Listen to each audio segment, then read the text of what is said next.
Ladies and gentlemen, may I request you all to kindly take your seats. We will be beginning with the inaugural of TV9 What India Thinks Today very, very shortly. May I request you all to kindly take your seats.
Hello, hello, hello. Hello, hello, check, hello, check, hello.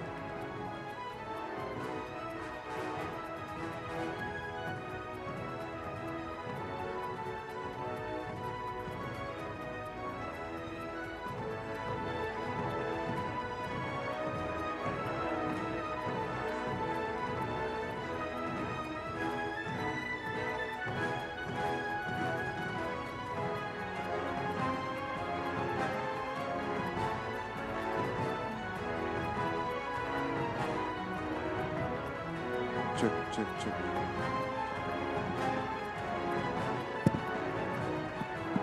Check, check.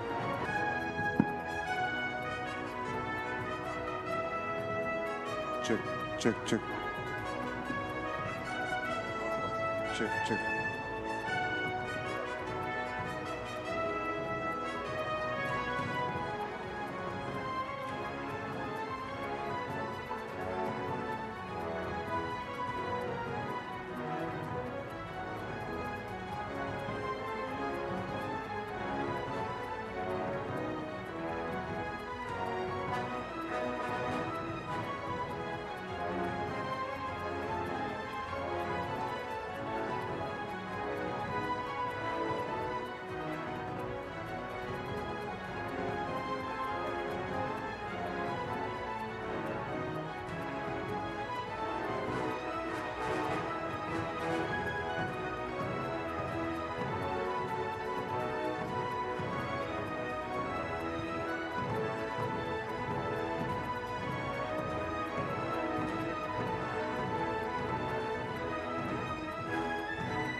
For those who have just joined us, the countdown for News9's big event is over. The News9 Global Summit about the new India that is recognized as a rising economic power and a major global player. Right on your screens, the MD and CEO, Mr. Barun Das, along with Union Minister Anurag Thakur. The theme of the summit is how India is poised for the next big leap. The What India Thinks Today Summit being organized by the TV9 group. This is the second edition, and this edition of the summit is simply unmissable because the keynote address will be delivered by none other than Prime Minister Narendra Modi himself.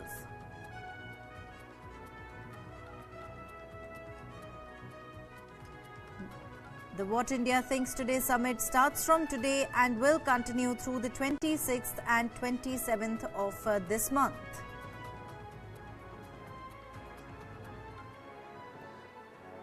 Ladies and gentlemen, requesting all of you to settle down. We will be beginning very shortly. Requesting all those walking around to please take your positions. Please find chairs to sit down. We will be beginning in just moments from now. Requesting all of you to please take your seats.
Check check check check check check ठीक है check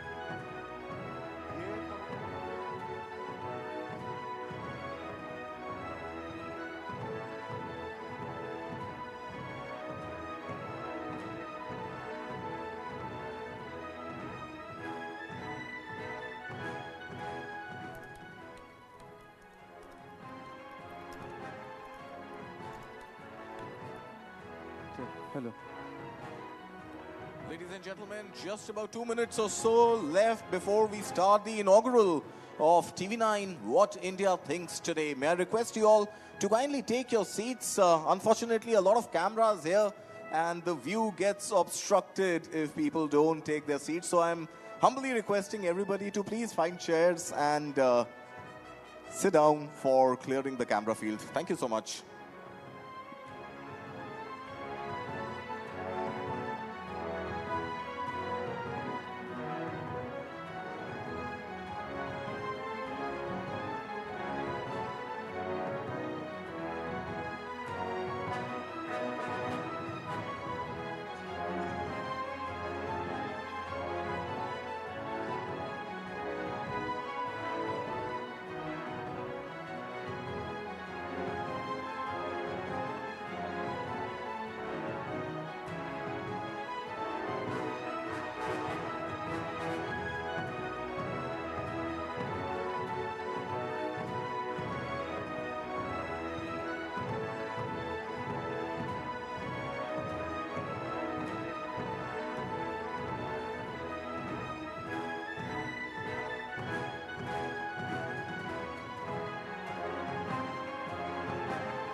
The second season of TV9 Network's What India Thinks Today will begin just in a short while from now.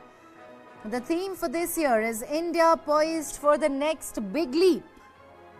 Several politicians, celebrities and dignitaries will be a part of this event. They will voice their opinion in this 3-day global summit.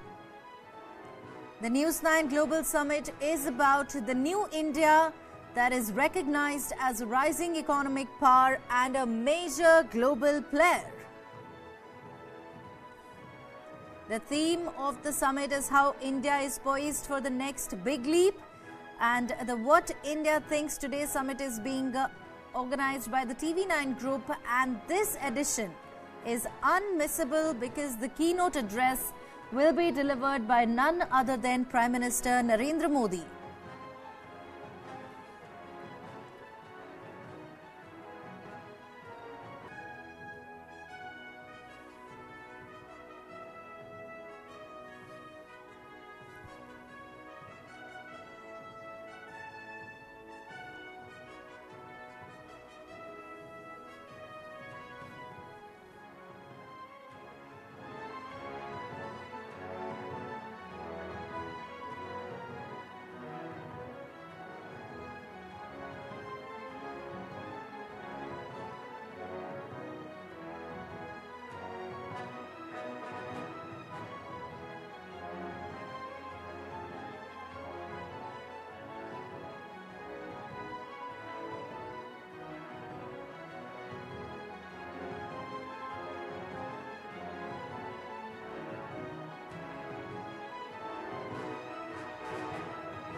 And finally, ladies and gentlemen, it is time to get started with the inaugural of TV9 What India Thinks Today.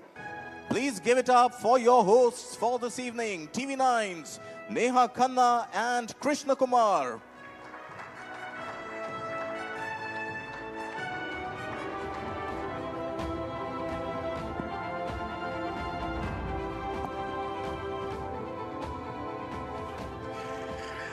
Ladies and gentlemen, a very warm welcome to the second edition of TV9 What India Thinks Today. India's mega thought fest is back indeed, and it's bigger, bolder and brighter this year, mirroring the new India story, really, isn't it, Neha? Mirroring the new India story, no doubt about that. It is going to be action-packed, I can tell you that, for the next 3 days. Yes. And of course, the one big thing that everyone is looking forward to is the keynote address, which will be delivered, ladies and gentlemen, tomorrow evening by none other than the Prime Minister of India, Shri Narendra Modi. Ladies and gentlemen, huge round of applause for that. Of course, we're all building up towards that, but let's not forget, we have some very special guests already in the house. We're going to get them on stage, get him on stage to be specific. But quickly, before we go for that, we are going to tell you what India Thinks Today is all about. What India thinks about is very important at a time like this, which is a moment of greatness for India. India is on the cusp of greatness, and it is thought platforms like this, global thought platforms, hosted by none other than the biggest news network of the country, isn't it, Neha? Absolutely, the second edition of TV9 What India Thinks Today Summit, the News9 Global Summit. that has brought together, even in the past, the best of thought leaders from all walks of life. And ladies and gentlemen, what you're going to witness over the next 3 days is going to be truly special. We're going to have newsmakers, we're going to have thought leaders, we're going to have policy makers, and like I said, the biggest name of them all, the one man everyone wants to listen to, the Honorable Prime Minister of India, Shri Narendra Modi, will be in our midst to deliver the keynote address tomorrow evening. Right, and we have, before we get to that, we have a bunch of people that we are honoring with our Nakshatra Samman Awards tonight.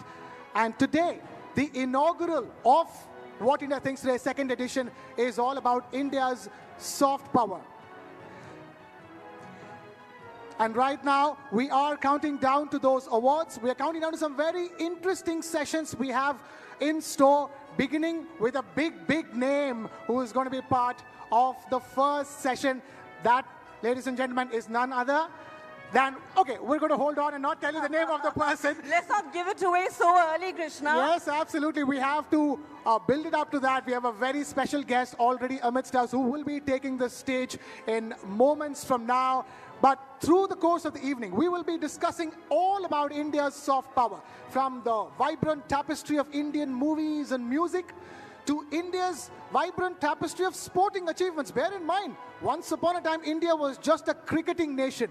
Not anymore, because of some very important efforts taken by some very important gentlemen who's made sure... Who is in our midst right now. Who's our midst right now, who's making sure that India wins accolades, India wins goals across sporting arenas, and India has been celebrating that as well. So we will be talking about our achievements across sporting arenas, movies, music, and all the soft power that is pushing brand India forward on a global platform, isn't it, Neha? In fact, Krishna, we are not just calling it India's soft power, we are calling it India's smart power. Yeah. Because that's really how it is now. Gone are the days when Bollywood was India's biggest global export. We have gone way beyond that.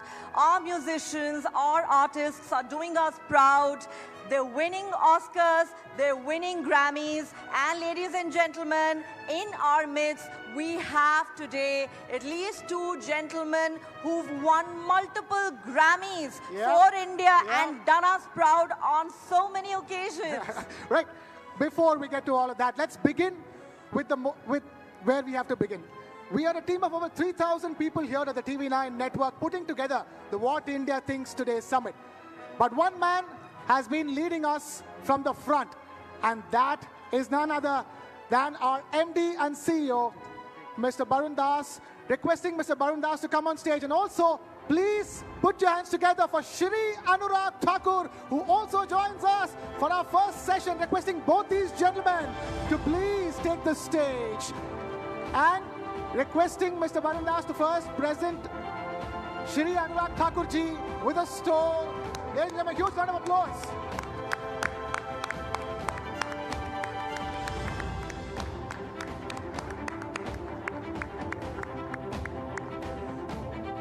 Right.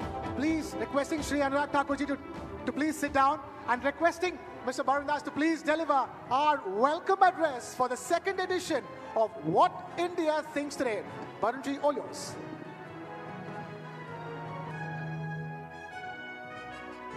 Thank you, Neha and Krishna. The Union Minister of Sports, Youth Affairs and Information and Broadcasting, Sri Anurag Thakur ji, distinguished guests, ladies and gentlemen, welcome to the inaugural. Today is the curtain raiser of the second edition of TV9 What India Thinks Today Summit. Over the next 2 days, we will be hosting several international thought leaders and cabinet ministers and industry captains discussing India's next big leap in the arena of geoeconomics and geopolitics. And most notably, we have the summit keynote scheduled for tomorrow evening at 8 p.m., which will be delivered by none other than the Honorable Prime Minister Shri Narendra Modi ji. But this evening, we are here to celebrate the curtain raiser with a subject very close to my heart.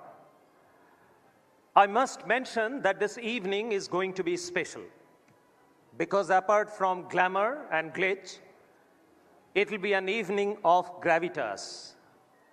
You must have already spotted in the hall many well-known faces from the world of sports and entertainment. They are here tonight for a purpose. They are here tonight to discuss a bold vision for India, not as an economic or military power, but as a soft power. Our deliberations this evening will focus on the idea of soft power for hard gains. So what's soft power? A phrase used extensively these days. The American political scientist Joseph Nye defines soft power as a country's ability to influence others through attraction and persuasion rather than coercion and force. As he says, seduction is always more effective than coercion. Like the American dream is sold across the world to a large extent via Hollywood. Similarly, countries like Brazil and Argentina, they have earned a name for themselves in the world through their excellence on the soccer field. That is the context of soft power this evening.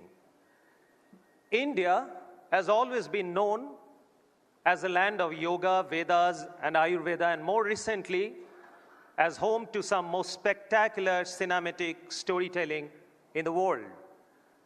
The home of Bollywood, but of late also Sandalwood, Collywood, Tollywood, all hail Nattu Nattu. At the same time, our prowess as a sporting nation is on the rise. While our cricketers have been doing us proud for some decades now, there are other sports where India is making its mark in the global arena, thanks to the grit, ambition, and tenacity of some extraordinary sports star, and the vision of our Prime Minister, and of course, the able administration of our Sports Minister. Badminton, tennis, shooting, wrestling, boxing, athletics are some such sports. Thank you, Anurag ji. Now, as India rises in the global pecking order, earning a place for itself at the high table, there is immense opportunity for India to add to this heft through excellence in sports, movies, and music. After all, the perception of India is the sum of how the world sees us. If we as a country create more winners, like powerful cerebral content and winning champions, then we can rise faster in the world order.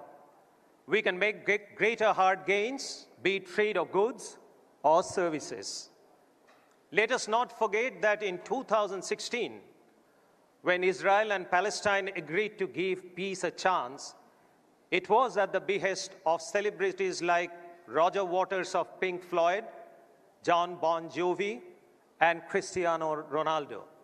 The peace may not have lasted, but people-to-people goodwill remains a far better alternative to bombs and guns. This evening, over several conversations, we'll hear policymakers, celebrities, sports champions, and brand gurus develop a roadmap to further burnish brand India. Of course, no evening like this one can be complete without some celebrations. So therefore, tonight we will also be honoring a few extraordinary men and women from the world of sports and entertainment with TV9 Network's Nakshatra Samman Awards. So ladies and gentlemen, we have an exciting evening ahead of us. Let's kickstart it right away. Thank you once again for being us here. Namaskar.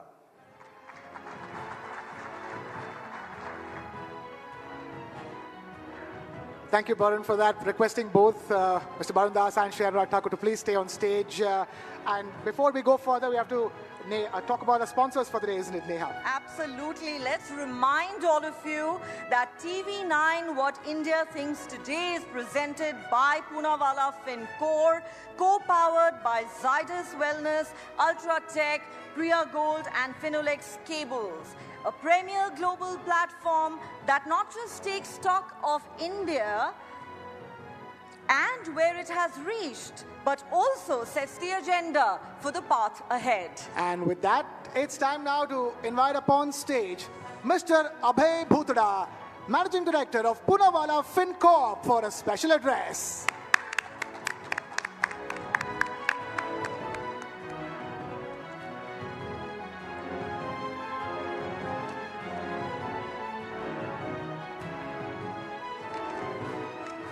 Good evening, everyone. I think what India thinks today, I cannot just share my thoughts into 3 minutes, but considering the time limit, we'll have to speed up, and I will try to share in as much as possible in minimum time. So I'm privileged to be here at the TV Network What India Thinks Global Summit 2024. I express my gratitude to Shri Anurag Thakurji, the Honorable Minister for Information and Broadcasting and Youth Affairs and Sports, for gracing this occasion with his esteemed presence. I also express my gratitude to Shri Barun Das ji and his entire TV9 team for organizing such a special and unique event. This is a great initiative by TV9 which brings all the visionaries, policymakers, influencers from around the globe under the one roof to have a constructive dialogue for the growth and development of our nation. Under the visionary leadership of our Honorable Prime Minister Shri Narendra Modi ji, India has undergone a profound digital transformation, creating a market for digital and tech solutions. Honorable Prime Minister's far-sighted approach has propelled India to be a global hub of innovation and technology, harnessing the power of digital solution to drive inclusive growth.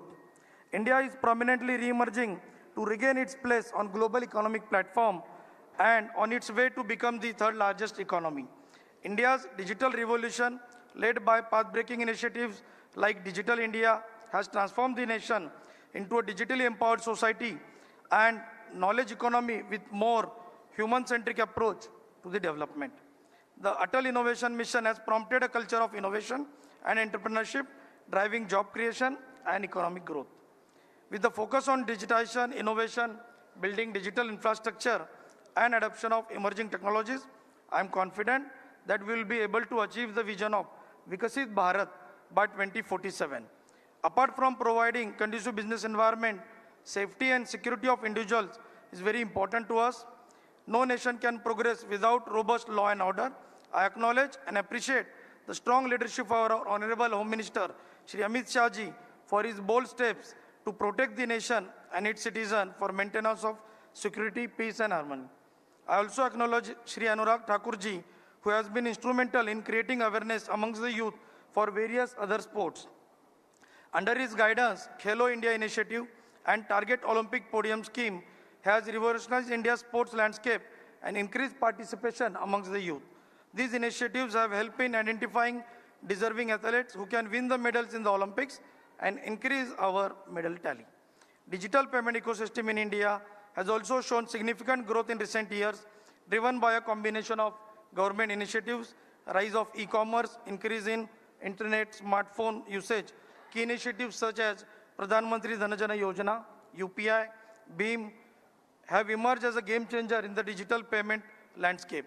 These initiatives have enabled seamless real-time digital transaction, paving the way for a cashless economy. Various digital initiatives of our government are positively helping every fraction of our society to aspire, grow, and fulfill their dream.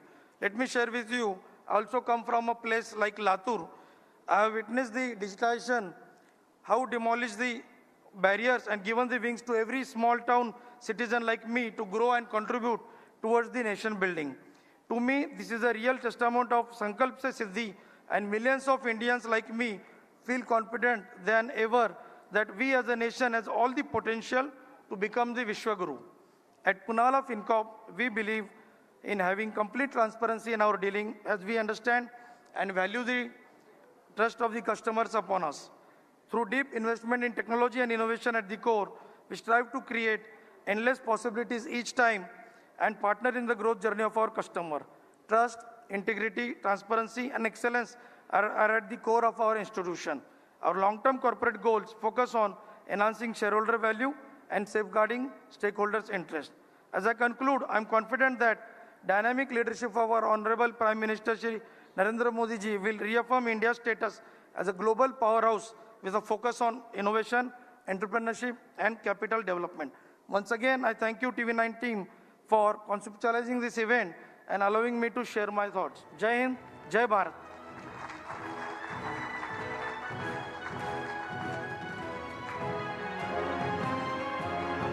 Thank you, Mr. Bhutra, for that special address. And we are all set to kick things off for today. But before that, since we're talking about kicking things off, I'm going to request a very special gentleman to take the stage and present us with a memento, requesting Mr. Pvt Ltd of Bundesliga to please take the stage and present a memento to our MD and CEO and Shri Anurag Thakur ji as well.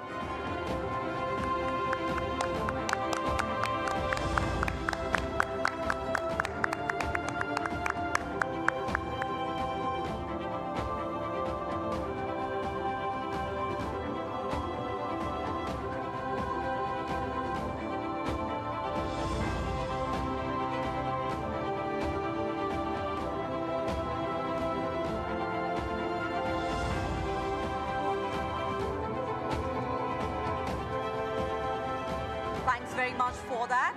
All right, ladies and gentlemen, let's get on with the show.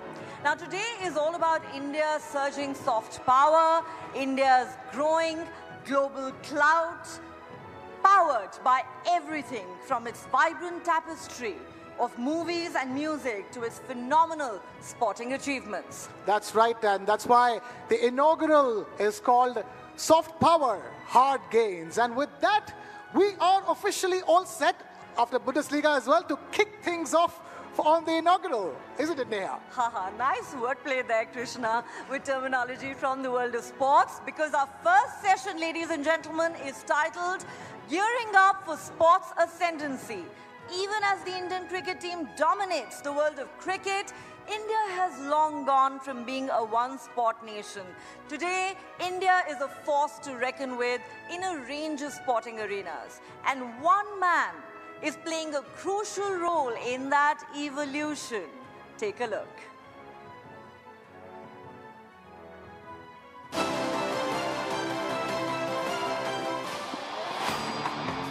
One spear can pierce through the world. One fall can...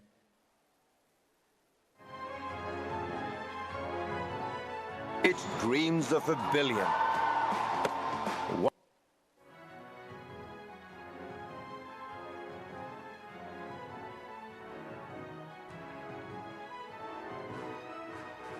Right, we will, pretty much get on with things because we have the two gentlemen on stage already who are going to be the main gentleman of this session who will be telling us all about it. That is Mr. Barun Das and, of course, Shri Anurag Thakur. Ladies and gentlemen, once again, a huge round of applause. Requesting TV9 Network's Meha Bharadwaj and Sumaira to please take the stage and conduct this session and get the ball rolling. Ladies, all yours.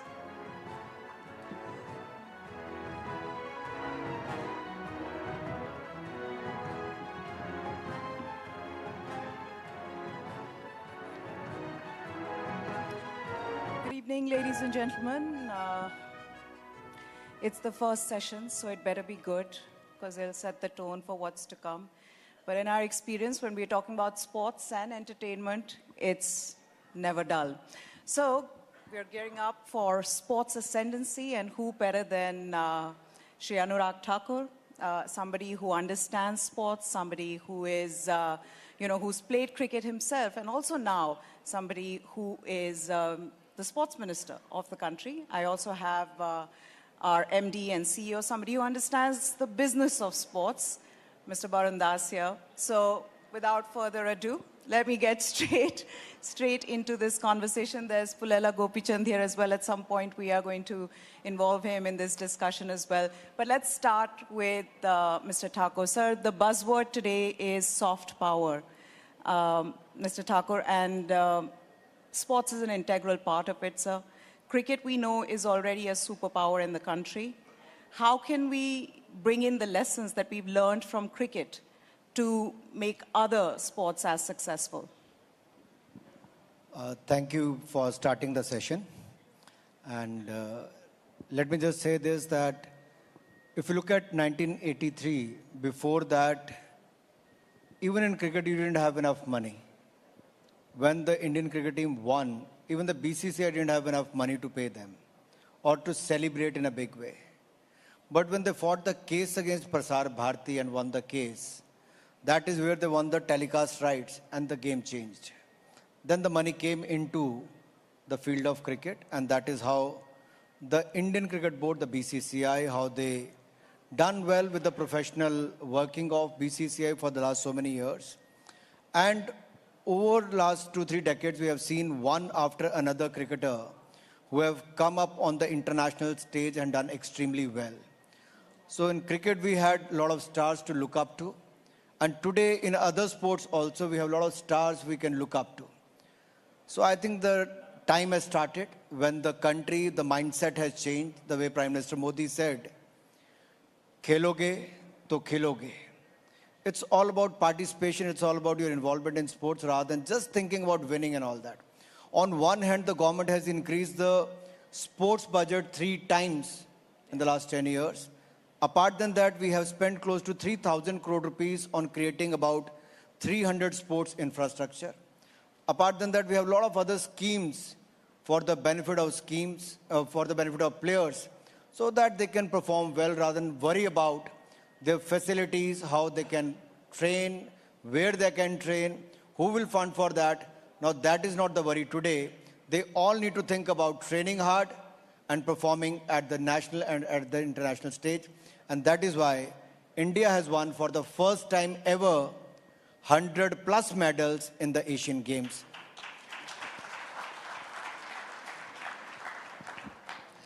Anurag ji, क्योंकि soft power की बात हो रही है और वो buzzword है आज का, तो इसी से जुड़ा एक और सवाल ये कि हमारी भारत की जो इस समय दुनिया में जो स्थान है, जो जगह है और जहां हम पहुंच रहे हैं, जहां हम पहुंचने का लक्ष्य रखते हैं, सॉफ्ट पावर से हार्ड गेन्स संभव हैं?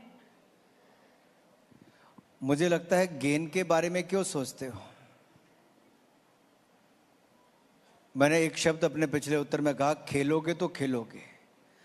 आपको तो अपना कर्तव्य निभाना है, कर्म करने, बाकी फल की चिंता नहीं करनी है। और आज का भारत अपने कर्म कर रहा है, फल अपने आप मिल रहे हैं। कहाँ 10वीं लड़खड़ाती चरमराती अर्थव्यवस्था थी, आज दुनिया की 5वीं सबसे बड़ी अर्थव्यवस्था हम बनकर खड़े हो गए हैं। और जब मोदी जी तीसरी बार आएंगे तो will become the 3rd largest economy in the world. So हमें अपने एफर्ट्स में कोई कमी नहीं करनी चाहिए। इसलिए मैं कई बार खिलाड़ियों से भी कहता हूं कि आपको अपना जो पार्ट है वो प्ले करना है, मुझे अपना करना है। एक समय था जब खिलाड़ी को लगता था कि परिवार में अगर कोई रिक्शा चलाने वाला है, मान लो पिता कोई चाय बेचने वाला है, कोई सब्जी बेचने वाला है, तो उसका बच्चा यहाँ तक कैसे पहुँचेगा। आज मैं आप सबकी जानकारी के लिए बताना चाहता हूँ, आज खेलो इंडिया अभियान के बाद, टॉप स्कीम के बाद, टारगेट ओलंपिक पोडियम स्कीम में बोर्डिंग, लॉजिंग, ट्रेनिंग सारा खर्चा भारत सरकार वहन करती है। और जो एलीट एथलीट है उसको 6 लाख रुपया साल का जेब खर्च अलग से देती है खेलने के लिए, ट्रेनिंग करने के लिए। और इसी तरह से जो डेवलपमेंट एथलीट है उसको 3 लाख जेब खर्च अलग से देती है। और बाकी सारा बोर्डिंग, लॉजिंग, ट्रेनिंग देश और विदेश का सारा खर्चा भारत सरकार करती है। फिर आता है खेलो India accredited academy.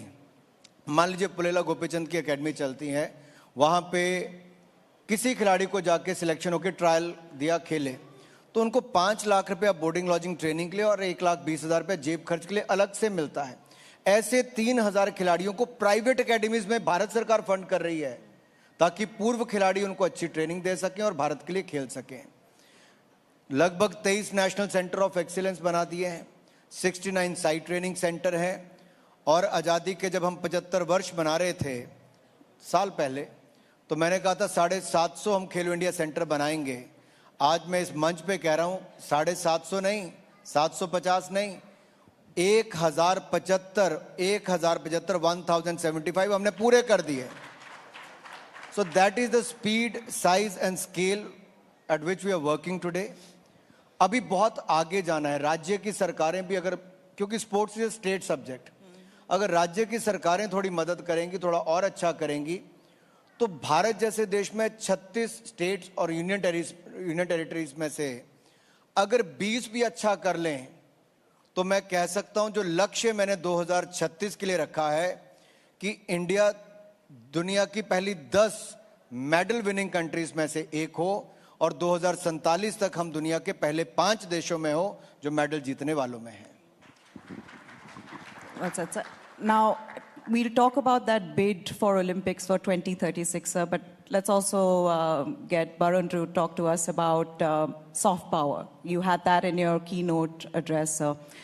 I want to ask you, what is the role that media can play in building a brand for India when it comes to that being used as soft power?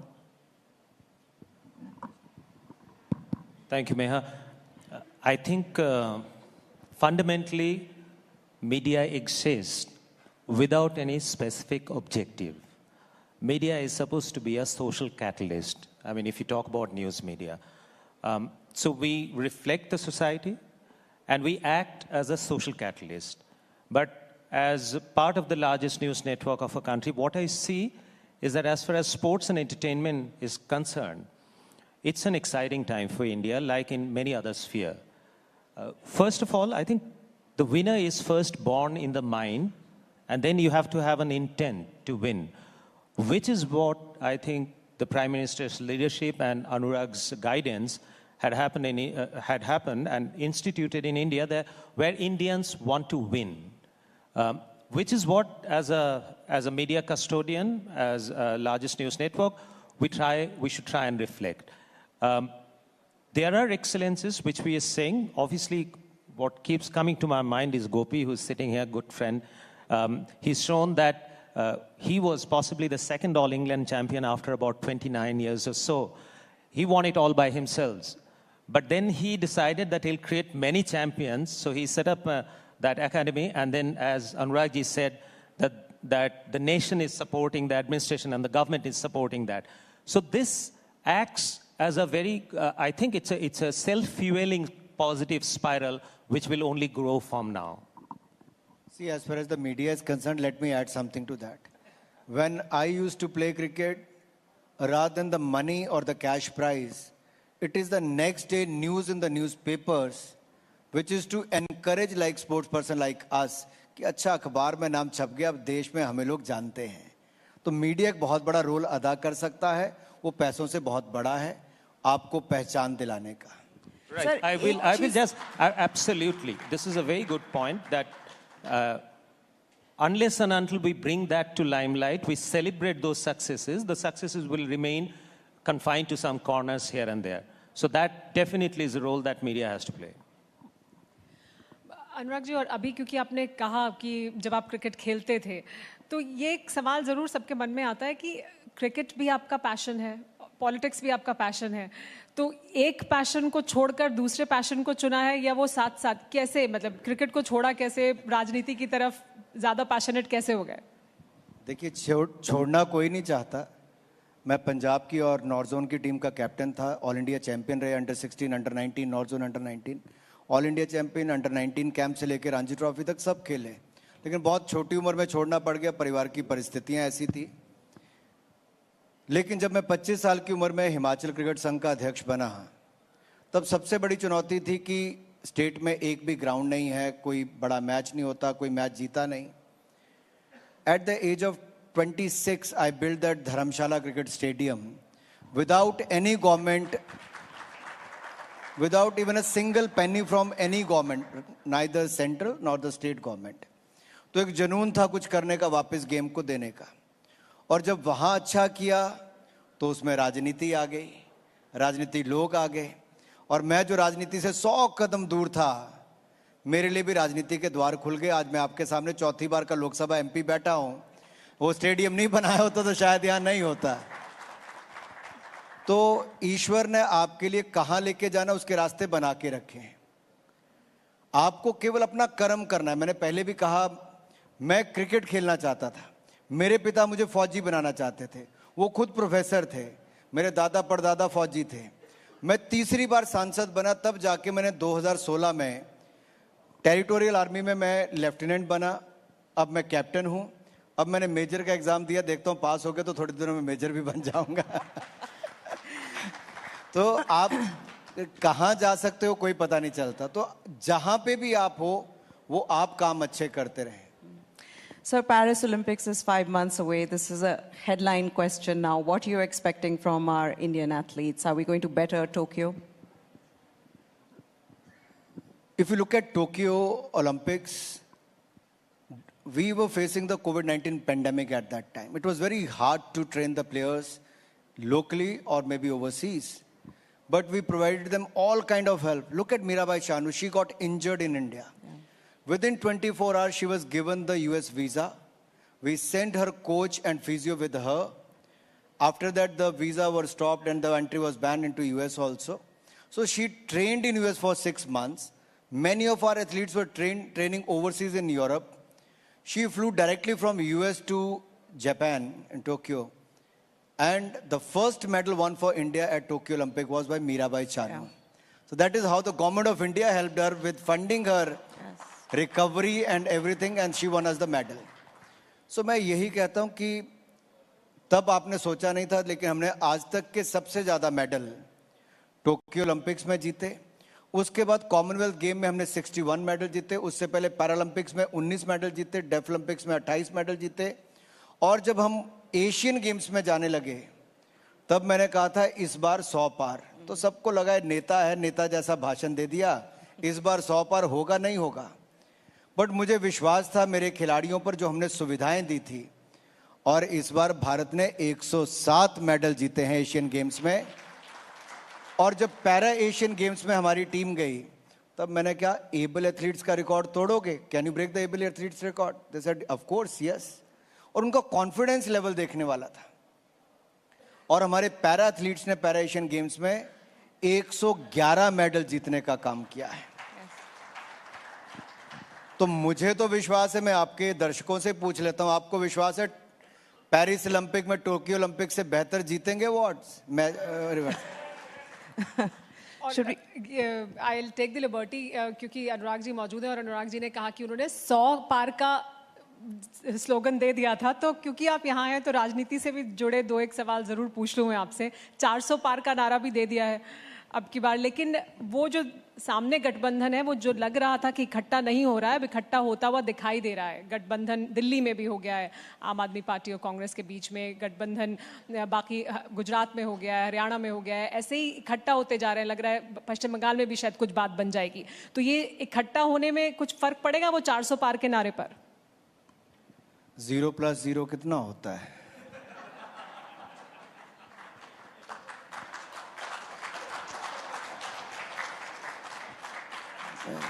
ये कोई पहली बार इकट्ठे हुए हैं? ये कोई पहली बार इकट्ठे नहीं हुए। मैं आपके याद करवाऊं, 2017 में उत्तर प्रदेश का विधानसभा चुनाव था, 2022 में यूपी का विधानसभा चुनाव था, 2019 का लोकसभा चुनाव था। ऐसे कई चुनावों में ये महागठबंधन जो काफ़ी ठग, यानी कि जिनके बाकी तरह के आरोप भ्रष्टाचार के लगे हैं, कोई बेल पर है, कोई जेल में है, वो सब लोग इकट्ठे हुए हैं। लेकिन ये चाहते क्या हैं? They're going to scratch each other's back just to support them because they are facing the corruption cases. और ये भ्रष्टाचार के आरोप जो सह रहे हैं, और श्रीमान राहुल गांधी जी, सोनिया गांधी जी भ्रष्टाचार के मामले में बेल पर हैं। अरविंद केजरीवाल जी जो सबको ईमानदारी के सर्टिफिकेट बांटते थे, वो 7 बार ईडी के समन आने के बाद भी आज जाते नहीं। लेकिन जब राजनीति में नहीं थे तब ज्ञान बांटते थे कि कांग्रेस वालों को भ्रष्टाचार के चलते बाहर करो। जितने ईमानदारी के सर्टिफिकेट इन्होंने अपने हेल्थ मिनिस्टर को दिए, वो 1.5 साल जेल में रहे। इन्होंने अपने शराब घोटाले वाले मंत्री को दिए वो जेल में है, उप मुख्यमंत्री वो हैं, अपने सांसद को ईमानदारी का सर्टिफिकेट दिया, सब लोग जेल में हैं, किसी को बेल भी नहीं मिली। तो आप लोगों के पास मोदी के खिलाफ क्या लेके जा रहे हो? क्या आपके पास ईमानदारी है? मैं गर्व के साथ सीना चौड़ा करके और सिर उठाकर कह सकता हूं, 2014 में हमने कहा था भ्रष्टाचार मुक्त शासन देंगे। आज 10 साल के बाद मैं कहता हूं 10 पैसे का भी भ्रष्टाचार भारत में नहीं हुआ, तो मोदी सरकार में ईमानदारी के साथ हमने काम किया है और आगे भी करेंगे। लेकिन देश में जो 70 साल में इन्होंने नींव डाल रखी भ्रष्टाचार की, वो सिस्टम में खत्म करते करते समय लगेगा। लेकिन आज मैं अपनी सरकार के बारे में तो कह सकता हूं, ईमानदारी के साथ मंत्री से लेकर प्रधानमंत्री ने काम किया है।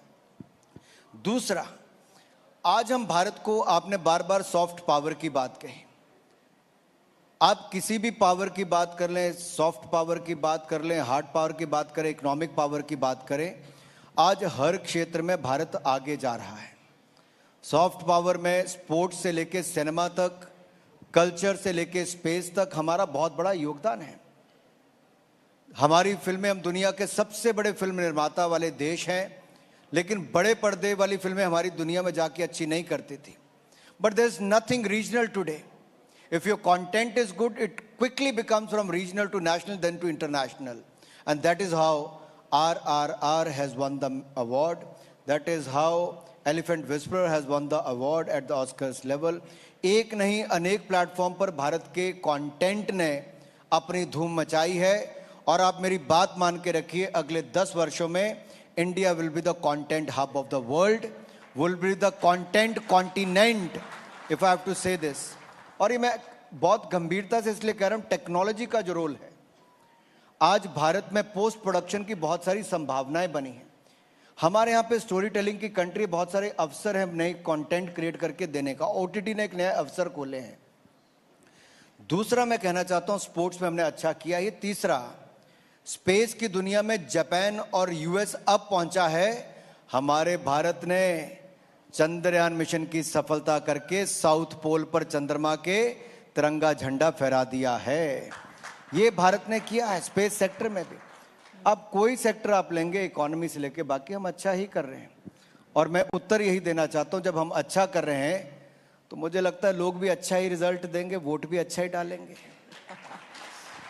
So you monitor what we watch as the Minister for Information and Broadcasting. What is it that you watch? आप एक युद्ध से दूसरे युद्ध चले जाते हो, कभी यूक्रेन कभी इजराइल का दिखाते हो। लेकिन मैं यही कहता हूं, युद्ध के समय भी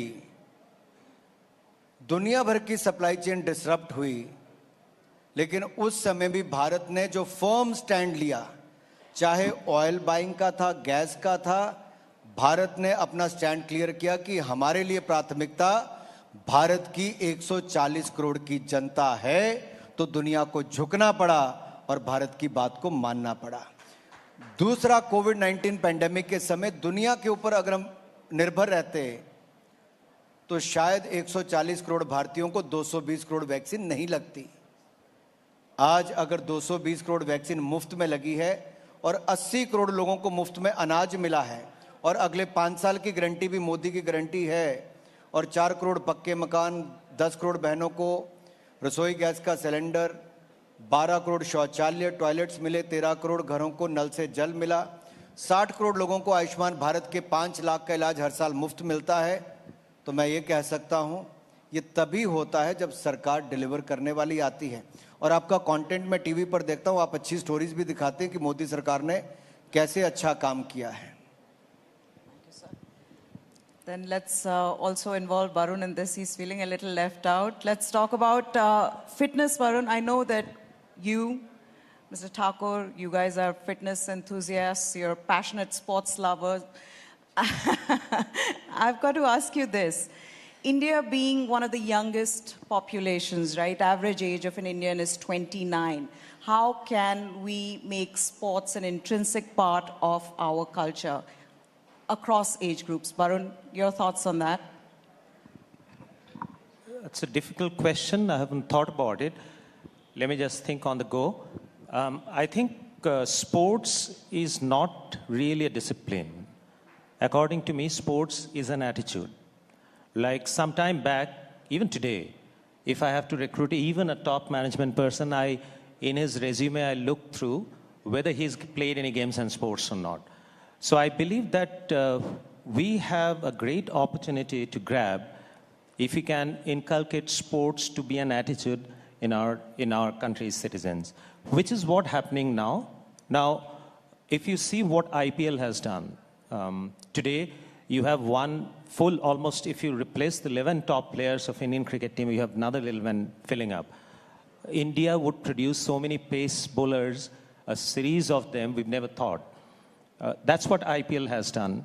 And IPL also has inculcated appetite in youth. As I always maintain that there's no harm in earning fame and money, provided you have put in effort for it and you have the competence for it. So that is what is the opportunity to be grabbed. And badminton is another game where I think today there would be several players in top 50 which we've never seen. This sensitivity, when we celebrate these winning moments in media across the country, that's what drives the youth of a country to excel and to be accolated, to be celebrated, to be awarded. So that's what India's moment is all about. Okay, I've been asked to wrap up, but the journalist in me wants to ask you one last question, sir. Prime Minister Modi has spoken about the bid to Olympics for 2036. Is India ready? Are we ready to host an event of that scale in our country? And if we are, what city could that be in? I think Prime Minister Modi made it very clear during the IOC session in Mumbai that India is very serious to host the 2036 Summer Olympics, and before that we want to host the 2030 Youth Olympics. And I have a reason to say so. If you look at India today, in the last 10 years, from fragile 5, we have become the fifth largest economy of the world. On the other hand, if you look at Self-Reliant India campaign, the Atmanirbhar Bharat, from being the second largest importer of the mobile phones, India has become the second largest manufacturer of the mobile phones. From 85% of the toys being imported from overseas, now India has 90% of the toys production made in India and exporting to the world. From being the largest importer of the defense equipment, India has 1 lakh crore defense production last year, and which had 16,000 crore rupees export as well. So if you look at sector to sector, India is doing extremely well. Economy-wise, we are the 5th largest. In the next 5 years, we're going to be the 3rd largest. By 2036, Indian economy will be much larger. On the other hand, in India, if you look at the capex, the investment on the capital expenditure, it has gone up. Last year it was 10 lakh crore rupees. This year it is 111 crore rupees. That means 11 lakh crore plus will be spent to create infra. On the other hand, the cities are growing, the infrastructure is growing. From 74 airports, we are 150 airports today. The sports infra is also becoming better and better with each passing day. We have the 1.4 billion population, out of which 65% is below the age of 35 years.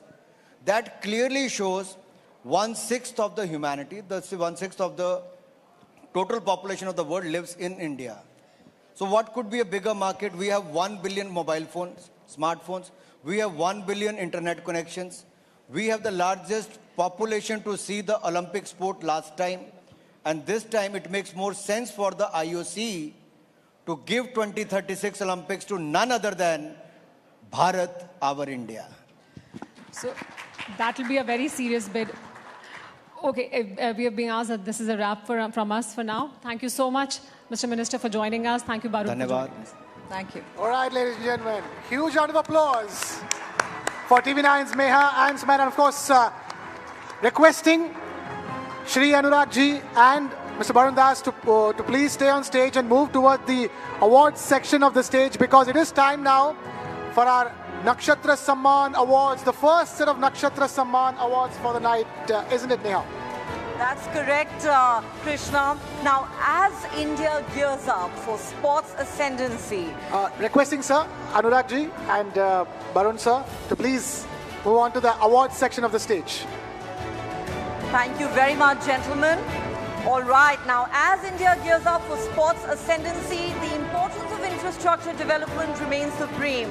And Shri Anurag Thakur has been instrumental in developing sporting infrastructure across India, which has helped Indians from humble backgrounds to excel in a wide range of sports going way beyond cricket. This is clearly mirrored in the Nakshatra Samman winners from the world of sports. That's right. The stories of all those sporting winners of Nakshatra Samman, from an athlete, Harmilan Bands, to badminton player Anmol Kharb, to para-cricketer Amar Hussain Lone, to professional shooter Sift Kaur Samra. They are all success stories built by the creation of infrastructure in India. As they say, banega to badhega India, isn't it, Neha? Absolutely, no two ways about it. Well, we will be felicitating all the sports Nakshatra Samman winners later tonight. But for now, let's get on with our first set of Nakshatra Samman with some very special winners. Time now to celebrate an actress who has been enthralling us with her performances for decades now. From the silver screen to OTT. She is the original must girl. She was the heartthrob of the 1990s and 2000s, is once again ruling our hearts thanks to OTT. She's performed some breakout roles that thrilled the public and critics alike. She's given power-packed performances, and now she is reinventing herself for the new age entertainment space. Ladies and gentlemen, the TV9 Network Nakshatra Samman goes to the ever-shining star, Raveena Tandon. Ladies and gentlemen, huge round of applause for Raveena Tandon, requesting her to please come on stage to collect the award from Shri Anurag Thakurji and Mr. Barun Das.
Thank you very much, Raveena, for being here with us.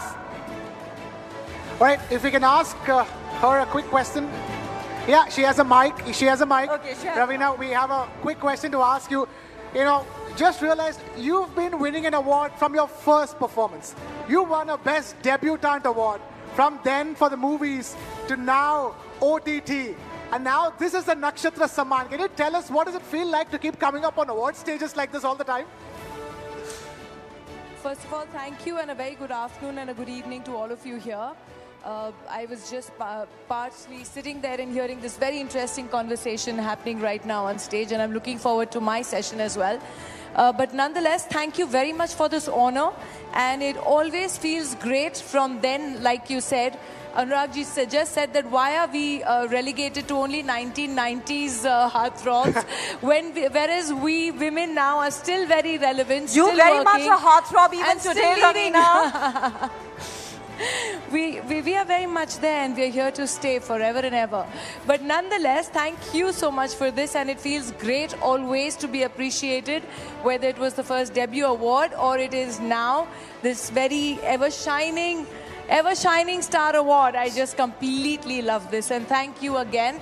And like I said, I'm looking forward to being up there with you guys very soon. Can't wait, Ravina. We can't wait. And that award couldn't have been named better for somebody like you. Ever shining star. Ladies and gentlemen, huge round of applause for Ravina Tandon. All right. So that's the first big Nakshatra Samman award for the evening. But time now to move on to the other big winner in the first set of awards. With that, we're also thanking Shri Anurag Thakurji for taking time out to be with us. Thank you so much for being with us here at TV9 What India Thinks Today.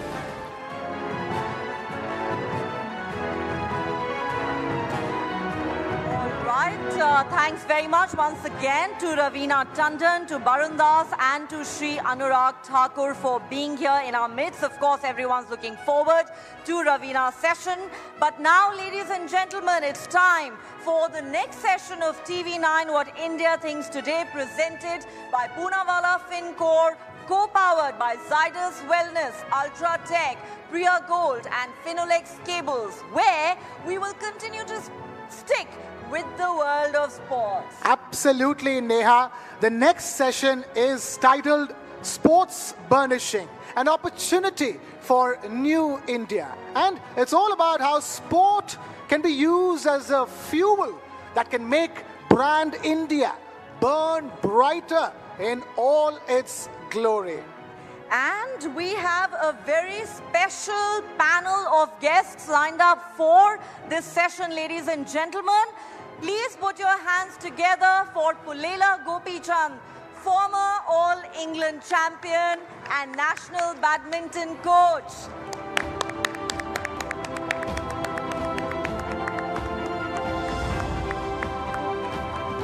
Please take a seat, sir. Up next, we have Latika Khaneja, CEO, Collage Sports Management. Ladies and gentlemen, huge round of applause for Latika Khaneja.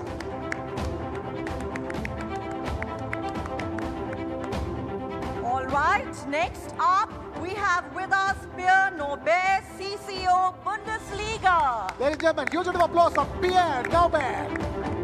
Guten Tag, Pierre. Please take the stage. And finally, we have Markus Kreischmeyer, former CEO, FK Austria Vienna, requesting him to please take the stage. Thank you so much to all of you for being here with us, and this session is going to be moderated by business strategist and marketing veteran Mr. Lloyd Matthias and TV9 Network's Shweta Kothari. If we could request both of them to take the floor, please.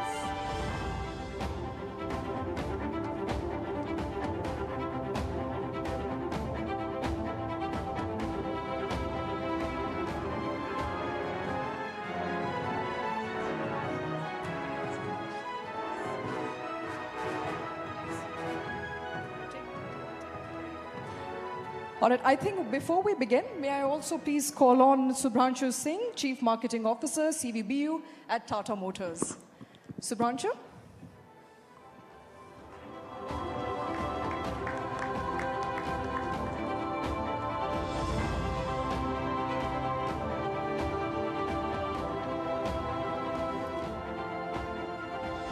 Thank you very much. Ladies and gentlemen, absolute pleasure to be here. But before I kick off on what is in the session, I am a storyteller. I'm a journalist. So I'm going to begin with a story. There's a boy I know about 300 kilometers from here who wanted to be a footballer. He decided that at the age of 16, he will move out because the city that he is in does not possibly offer a turf or sporting professionals who will help him achieve his dreams. He comes from a middle-class family. So he moves to the next best possible place, which is Chandigarh. From Chandigarh, he gets trained. Now, it takes money, of course, to be trained. If you want to be a footballer in India, you know that there's not enough coaching facilities available, and he gets that right kind of coaching and the right kind of turf in Chandigarh. At this time, he's trained. He's told he has potential. So then he decides to go to Bengaluru. Bengaluru is where he starts his sort of professional football training as well as his journey. Now, it's already been 3 years in the process. He's now 21 years old. A lot of people are telling him that his time is over. A lot of others are telling him, don't listen to them. Your story is still unending. It's unfinished. It's not written off just as yet. Now, this is a story of a typical new India, where parents are not scared to send their children away because they believe sports has a future. At the same time, this is also a story of an audacious young person who is willing to put off his studies because he understands that his home city does not offer him that kind of facility, and move out of his comfort zone to different cities at a very young, tender age of 16 years old. Now, this happens to be my brother, and I'm very fortunate to be sitting here. But this, as I said, is also a story of every other young Indian family, as well as a person who has willingness to do something, perhaps is not able to do so in absence of enough facilities, even though he has potential. As I said, his story is still unfinished, so we don't know. He may just be a professional footballer. But as we kickstart this session, the first big question I believe we have in front of us is that we want sports to have to be synonymous to brand India. I want to come to you, Lloyd, and since you're my co-panelist, and I think maybe you can take it off to other panelists here, how close are we to achieving that dream of India going beyond cricket and also building an image of a sporting nation? Okay, thank you, Shweta. And I think we've got a great set of panel who should be answering this. But if I could just say one thing, I think the last decade truly has seen Indian sport come of age. As many people would say, for a long time we were a one-trick pony, right? Cricket was Indian sport. I think clearly what we've seen in the last decade is the coming of age of many other sports. Of course, athletics with Neerav Chopra was a big turning point, but across chess, across badminton, across the whole range of sports, I think today India has become a major force. And I think that has been one significant achievement.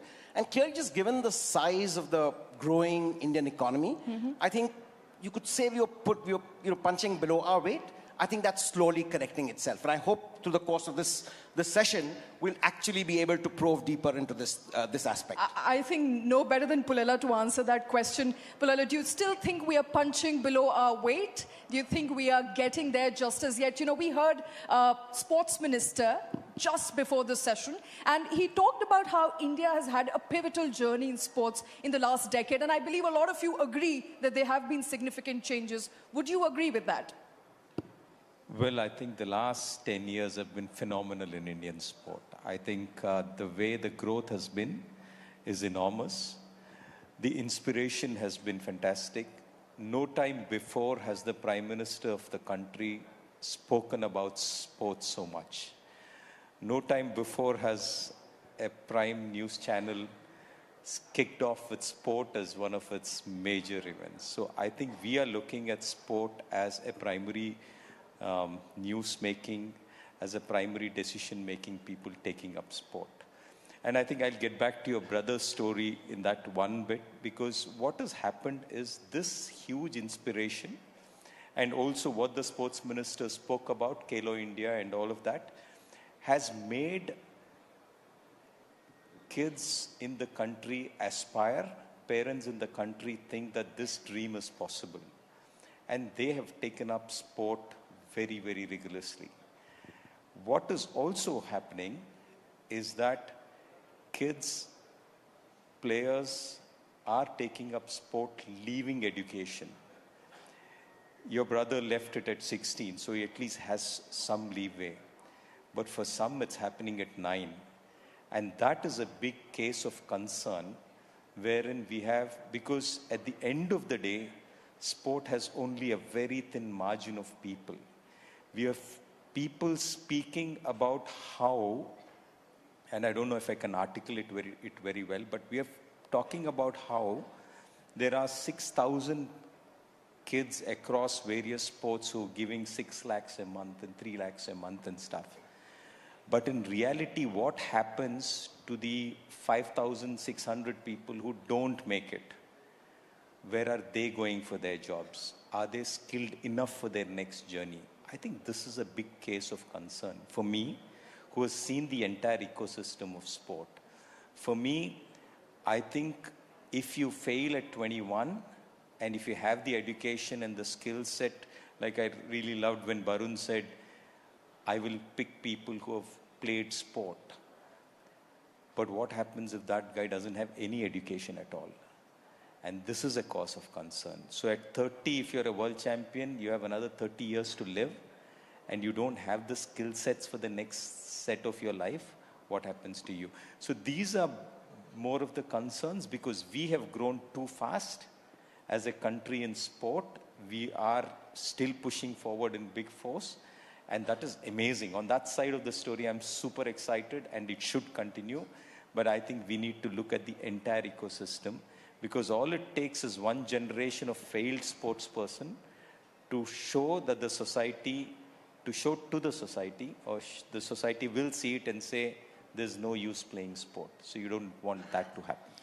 So great to know that things are changing, and thank you for sharing that candidly, Gopi. I want to go across to Latika, and I know Latika from a different era, the late 90s, when I headed marketing at Pepsi, and we used to go to Latika because she managed a whole bunch of Super A cricketers. Virendra Sehwag, I remember a long conversation with her. And then somewhere in the mid-2000s or 2005 thereabouts, she got into other sports. You, I think, signed on Abhinav Bindra and then subsequently other sports. So Latika, is it really changing when it comes to support to other sports? Or are we still predominantly a one-sport nation? Well, fortunately, nothing ever happened to the primary sport. It only grew in size, stature. The leagues came on and gave a livelihood to so many more cricketers. So in every possible way, it's given money to coaches, to professionals, to marketing people, to people who genuinely wanted to make a career in sport. So let's not denounce cricket at the cost of other sports. We can definitely have everything coexisting. And in the 2 odd decades that I have been involved in this, definitely other sports have come a very, very long way. So I don't think we can say that other sports do not get their recognition. They definitely do. And I think it's all a part of the evolution. The boost has to come from private participation. The boost has to come from media, from channels, from various formats. And the more people who are involved in sport, the more are these solutions going to come out, because the sportsman has to play his sport. For everyone else to figure out how to make a livelihood for them, that is the job of marketing, of business. And I think everyone needs to redirect their energies, and examples of that would be the ISL League, the Pro Kabaddi tournament, the various other tournaments that have come up in the country, because we are a huge population and any amount of entertainment is never going to be enough. So we need to work on that. Absolutely. Pia, thank you for coming to India. My pleasure. Well, I think as a country which is known for its cricketing fanfare and the currency that it has, the biggest sporting currency that it has, and it has continued to bank on it for a very long time, is cricket. We want to change that image. We want to go beyond cricket, and we are moving those strides. I mean, we've discussed all of that, and we will continue to. But as far as football is concerned, as you have been associated with one of the biggest football leagues in the world, how do we build an ecosystem where we can help nurture talent from the very grassroots level? So first and foremost, thanks for having me, and really impressed by this event. It's a great experience. And secondly, we should maybe touch base on your brother's career path for the future. Coming back to your question, how to build an ecosystem. Frankly, having tried to dig a bit deeper into the current situation of India's sports and your youth development system, I think let's say the foundation and the idea is exactly right. Looking at the idea of the Kilo India system, this is exactly what makes, I think, European sports successful. And then speaking maybe for Germany, because representing the second biggest football league in the world from Germany, this is how we build our ecosystem in terms of football, but also in sports. But it took a long time, right? It started right after World War II, like, it took us several decades in order to, lay the foundation of something we then, were able to earn the credits from at a later stage. So I think that's the one part. The second part is, as Barun and the Minister of Sports exactly pointed out, it's about the events, getting the right events in.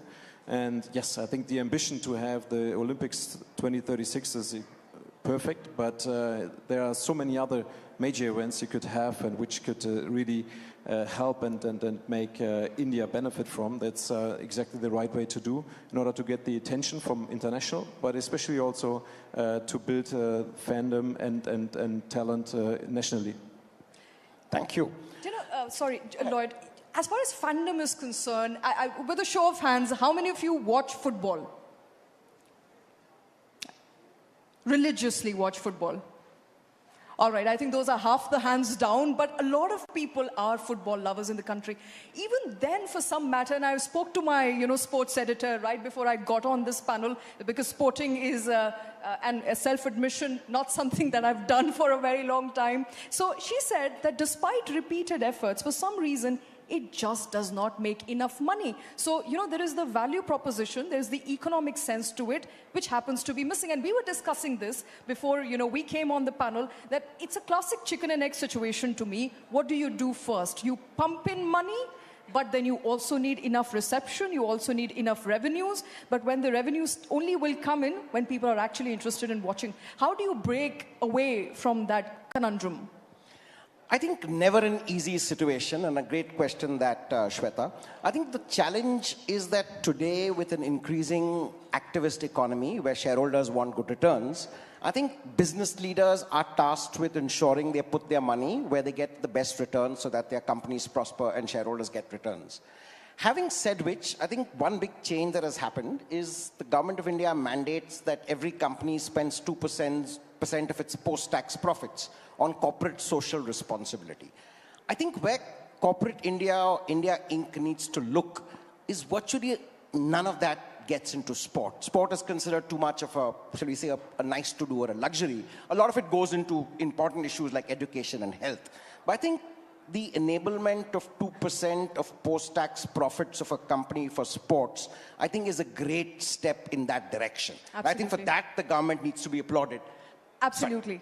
Maybe I would like just to add, looking at the stats we are working with, we see that almost 25% of the Indian population is interested in football, of which more than 40% are between 16 and 34, which means that, I don't know if everybody is within that target or age group, but it seems like that football is, heavily growing in the younger target groups, which is great for us. We see our ratings on Sony more or less doubling each year. So you could sense an increasing demand for football, obviously in a very cricket-dominated market. Absolutely. We have a very diverse group here, but I want to come to you, Marcus. I understand you are actively engaging with India to facilitate, people, young people especially, who want training in football to have a free flow from one country to another where they can get the right sort of training and then come back and perform in India. Talk to us a little bit about what you're doing with the government and with Indian institutions. Yeah, thank you for the invitation. Great to be here. It's my first time in India and I'm really impressed. Yeah, we started in last June with one of my companies. I was for nearly 24 years CEO of an Austrian football club. We played also international. But then I started my own business and we said, okay, how can we support also other countries in this kind of soccer? And together with a friend from Switzerland and Germany, we founded a company. And we have, as a project, 3 issues. Because the one you said, and I guess this is the key for the Indian population, is the young population, young people working on sports, training in sports in school. And what we want to provide is that regularly, not only one time, Indian kids who are selected here, who are trained here, can come for, let's say, 2 weeks to Austria, to Germany, to Switzerland, have training there, play there against youth academies with the support like German Bundesliga, but also we talk to Austrian Bundesliga, to Swiss League, to give them a goal. And the second thing is also coach the coaches, bringing also coaches there, giving them the possibility to support. And don't forget, sports is a business, sports is an industry. So we also created programs, for example, for young doctors, for young lawyers from India who wants to work in sports. And I guess the know-how we have, especially in this region, Germany, Austria, Switzerland, within the last years with hosting the FIFA and UEFA, for example, in Switzerland, is a big possibility for young Indians, for young management people also to come there. Not only the children who want to play soccer, but also young students to come to Europe and also in the other direction. Very important. Thank you, Marcus. I want to come to my friend Subrangshu, and he's CMO at Tata Motors. And the Tatas, as we all know, have always been invested in sport, even long before CSR and such things came in. I remember back in the 80s, the Tata Football Academy bought in Pele's Cosmos, and this was another era. But the Tatas have consciously worked closely with sports, and not just at the macro levels. But as a marketer and a business person, Subrangshu, do you think corporate India does enough for sport? Not just in a manner of the kind of returns they get, but also in terms of what needs to be done to build sports, the whole sports ecosystem in the country? Well, purely as a marketer, I can say that the short answer is yes. Because today the media ecosystem all put together in terms of monetary value is growing at about 15 to 16%, whereas the economy has grown by 7 to 8%. So you have the answer, it's a double the clock rate. But we must realize, you mentioned CSR and other efforts to promote sports, including the trebling of the budget from the government side. But as a marketer, I'm looking to reach them, audiences, premium advertising audiences. So there are three large trends which have shaped the sports ecosystem. One is India is getting more affluent. Even at 7%, we double the GDP every 10 years. Naturally, it leads to leisure, it leads to recreation, it leads to India pride, which is a very important thing. The second thing that's happened is digital and television have merged in many ways. Social networking became social media at the same time that television started getting more and more aggressively about premier events. So from a business standpoint, why we are interested in sports is to reach the right audiences, give them what is really pure play reality TV. There is an event happening, there is an undecided conclusion to it. There is a large fan audience, there are committed eyeballs. And that's very precious and advertising which you don't miss. But with the emergence of digital going into live broadcasting in sport, they're actually moving away from digital because it's not about cheaper click streams, it's not about take action now, it's about creating something that has cultural cachet, something that has uniqueness, finesse, and elevation. So that cultural sensibility and preciousness is incredibly important, and if a brand is meaningfully associated with a sport, it can really do magic for that brand. Terrific. I want to quickly get Gopi in, and as a sports superstar who brought us a lot of glory in a, shall we say, a less enabling atmosphere. And now as a sporting parent, your daughter Gayatri has achieved remarkably. What is your one big ask from policy makers, policy enablers, and from the corporate establishment? I mean, we've got Mr. Kant, we've got lots of big decision makers here. What do you think we need to do better to accelerate India's sporting prowess?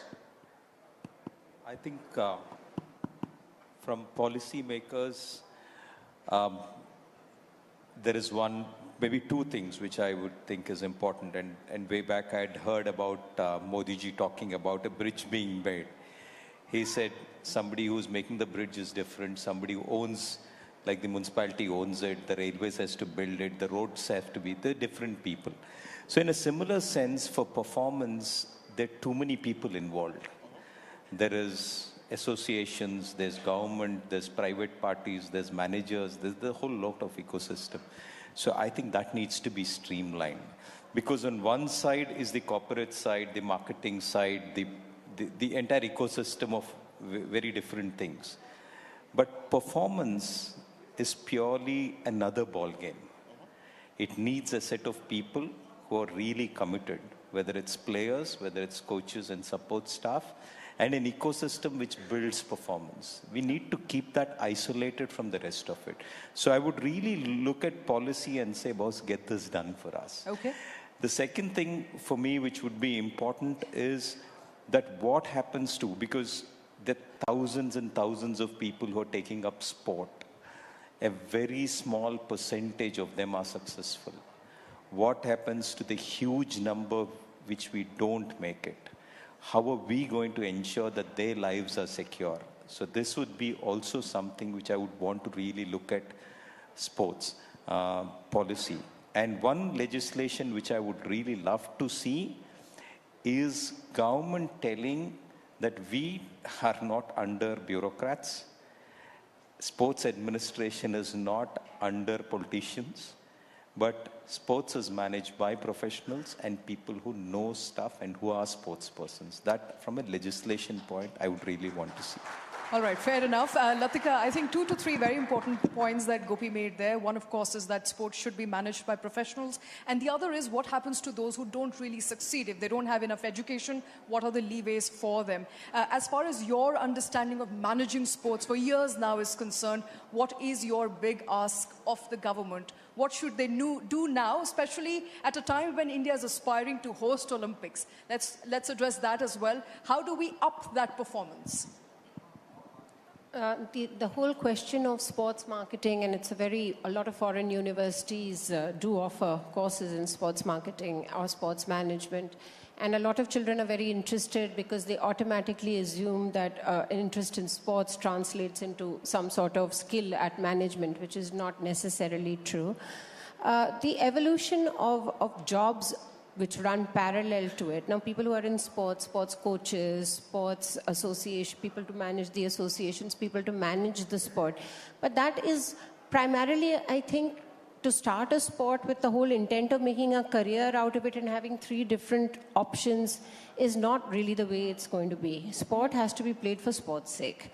And then as opportunities come up, I mean, to have a policy where you say employ a whole lot of people and say the sports ministry and all of that is a very counterproductive thing to do. I think everyone has to play sports without the intention of turning into an elite sportsman. Play sports for the many, many psychological, physical, emotional benefits it gives you. And if from there you find that it carves out a career for you, I don't think the government can get involved in actually mapping IPL was like, okay, they were elite sportsmen, some of them made a career in IPL, and now there is 100 different leagues all over the world where they can participate. Right. But that comes from the love of the sport. This generation that is playing these leagues and all today in Australia and Bangladesh and Sri Lanka, they didn't know these opportunities were ever going to come up. Absolutely. So play for the sake of playing, enjoy your sport, excel at it as much as you can. But if you really think that there has to be a second grade to the whole thing, most old sports people become coaches, they become administrators, they become all my boys have become commentators now, which was unknown in the 90s. I mean, that they would have a career in commentary. Let life take you where it goes. I mean, to make a policy and say if you don't make the League A, you'll do this, you'll do that.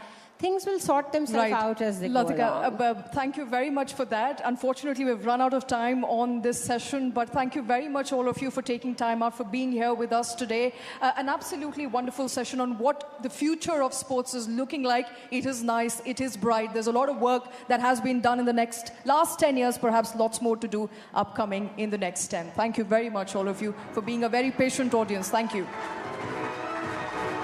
All right, requesting all the panelists to please stay on stage because we will be presenting them with a stole and a gift from Milano. Requesting all the panelists to please stay on stage. And of course, ladies and gentlemen, a huge round of applause for all the panelists on stage. And of course, Mr. Lloyd Matthias and TV9's Shweta as well, for all of them. Requesting the presentation of a stall and Milano right away, please. We can click photographs until then, please. Could we request to all the guests, the speakers, to come forward for a photo op?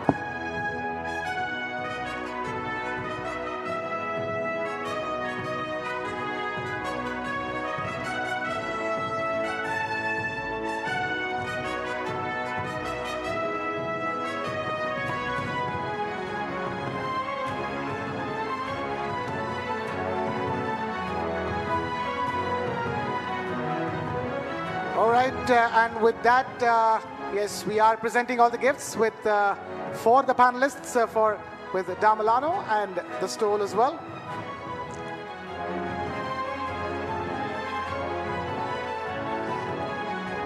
A little something for all our speakers to remember this evening by. Yes, of course.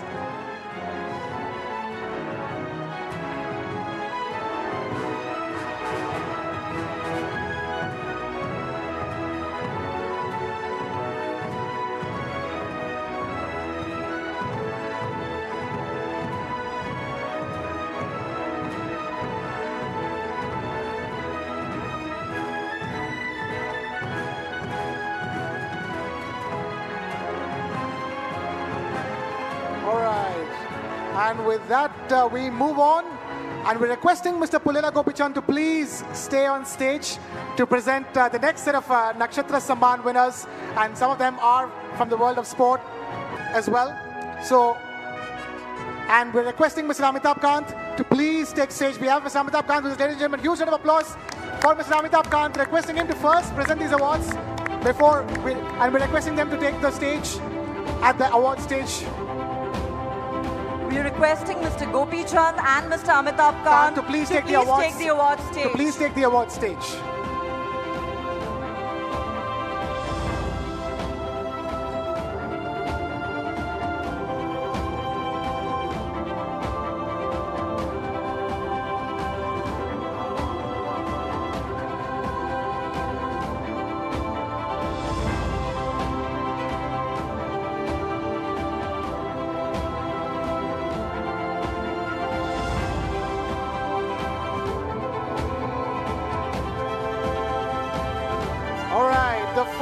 Nakshatra Samman winner in this set, since we have Mr. Pullela Gopichand on stage, is somebody from the world of badminton. India's next smash hit prodigy is making her opponents sweat.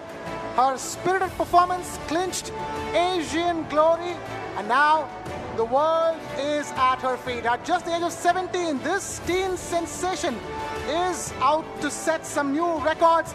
Ladies and gentlemen, please put your hands together for Anmol Karp.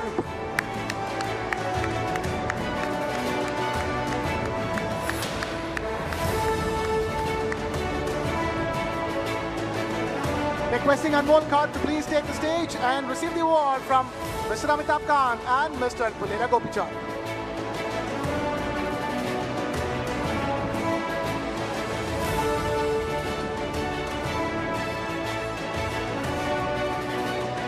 Ladies and gentlemen, huge round of applause for Anmol Karp.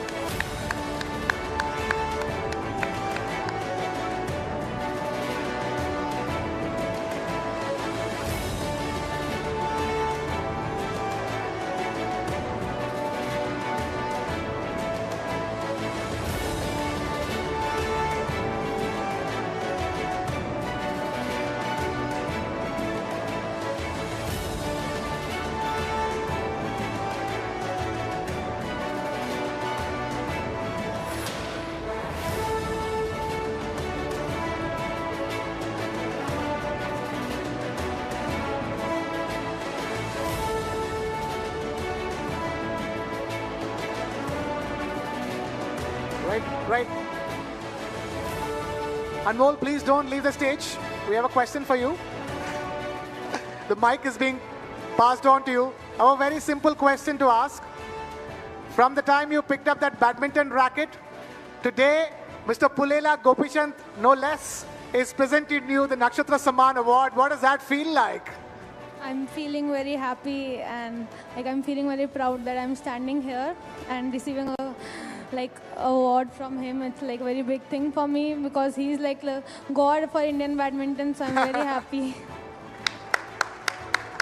The god of Indian badminton himself presenting the award to Anmol Karp. Who could be the future goddess? Anmol, thank you so much for being with us tonight. Time now for the next award. Neha, we have a very special flautist Grammy Award winner, don't we?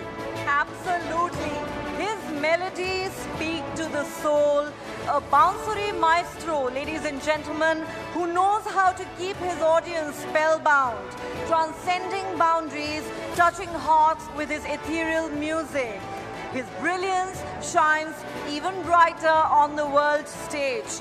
The TV9 Network Nakshatra Samman goes to the global star Rakesh Chaurasia.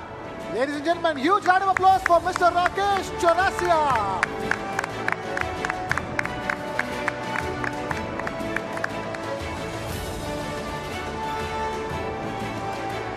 Could we please have Mr. Rakesh Chaurasia on stage?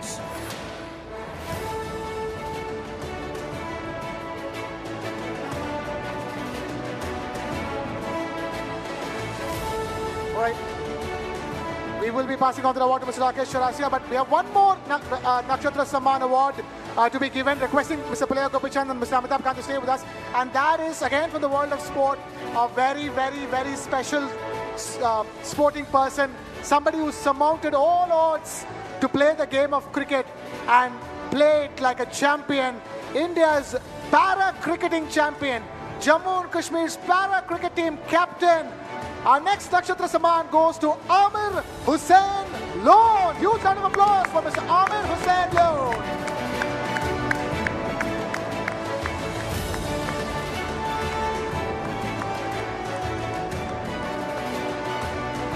We do understand Mr. Amir Hussain Lone is here with his family, ladies and gentlemen. So wonderful to see the wife and the proud kid accompanying Mr. Chaurasia. I beg your pardon, Mr. Lone.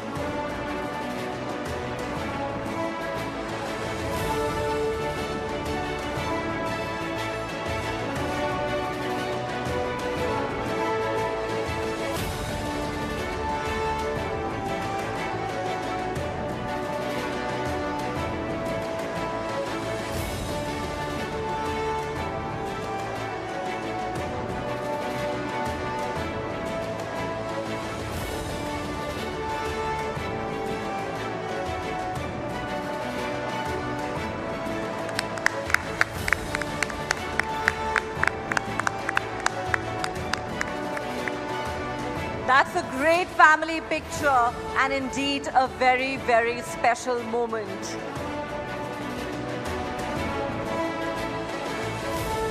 A special cricketer and a special award, ladies and gentlemen. Even as India is dominating England in the Test cricket, there you go. India is making new strides in the world of para-cricket with the likes of Amir Hussain Lone. His bravery and his tenacity has brought him to this stage, and it will take him to many, many more stages after this. We here at the TV9 Network are extremely happy to present him with this award. Thank you, Amir Hussain Lone and family. And of course, thank you, Mr. Pulaya Gopichand and Mr. Amitabh Kant for giving us one. Requesting Mr. Amitabh Kant to not quickly leave us. He has just joined us.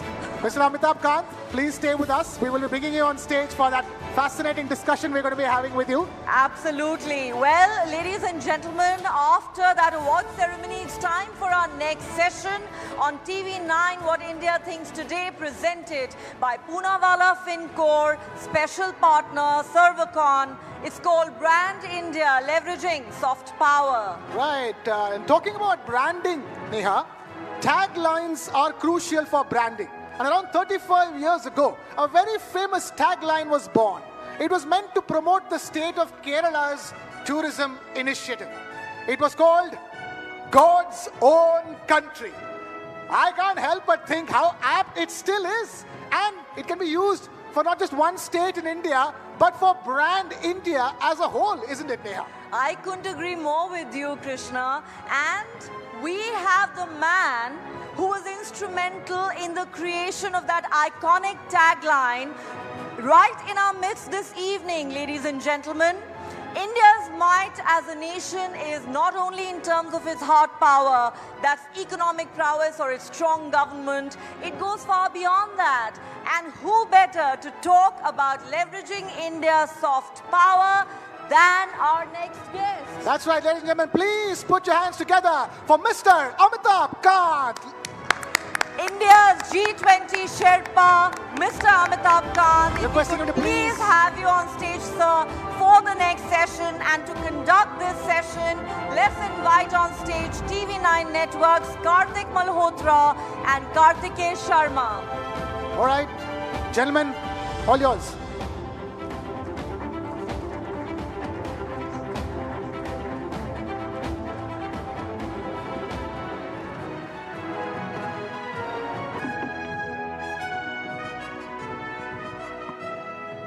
As the name of the session is Brand India and Soft Power, I will not waste time and straight away ask questions to Mr. Khan. He doesn't need any introduction, but what is a soft power? How is it different from hard power? Prime Minister Narendra Modi has used parts of hard power, parts of soft power, which we call smart power. Is it Vasudev Kutumbakam? Is it Incredible India, the man who is sitting here who made the campaign?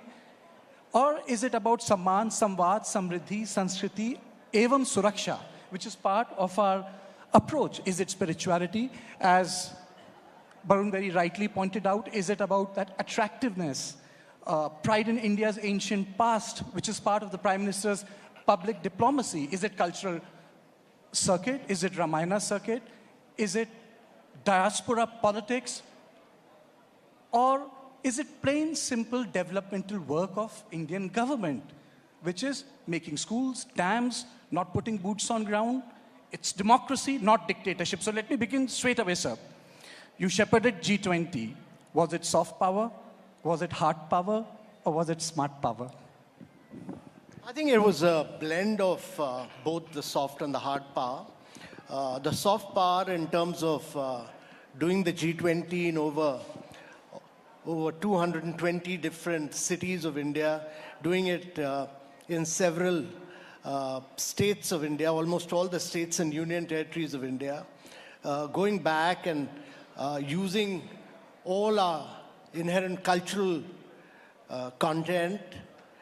Every state brought its great art, culture, music all together, and ensuring that we are able to improve our cities during G20 in terms of drainage, sewage, solid waste, and also project India as Vasudev Kutumbakam, that is one earth, one family, one future.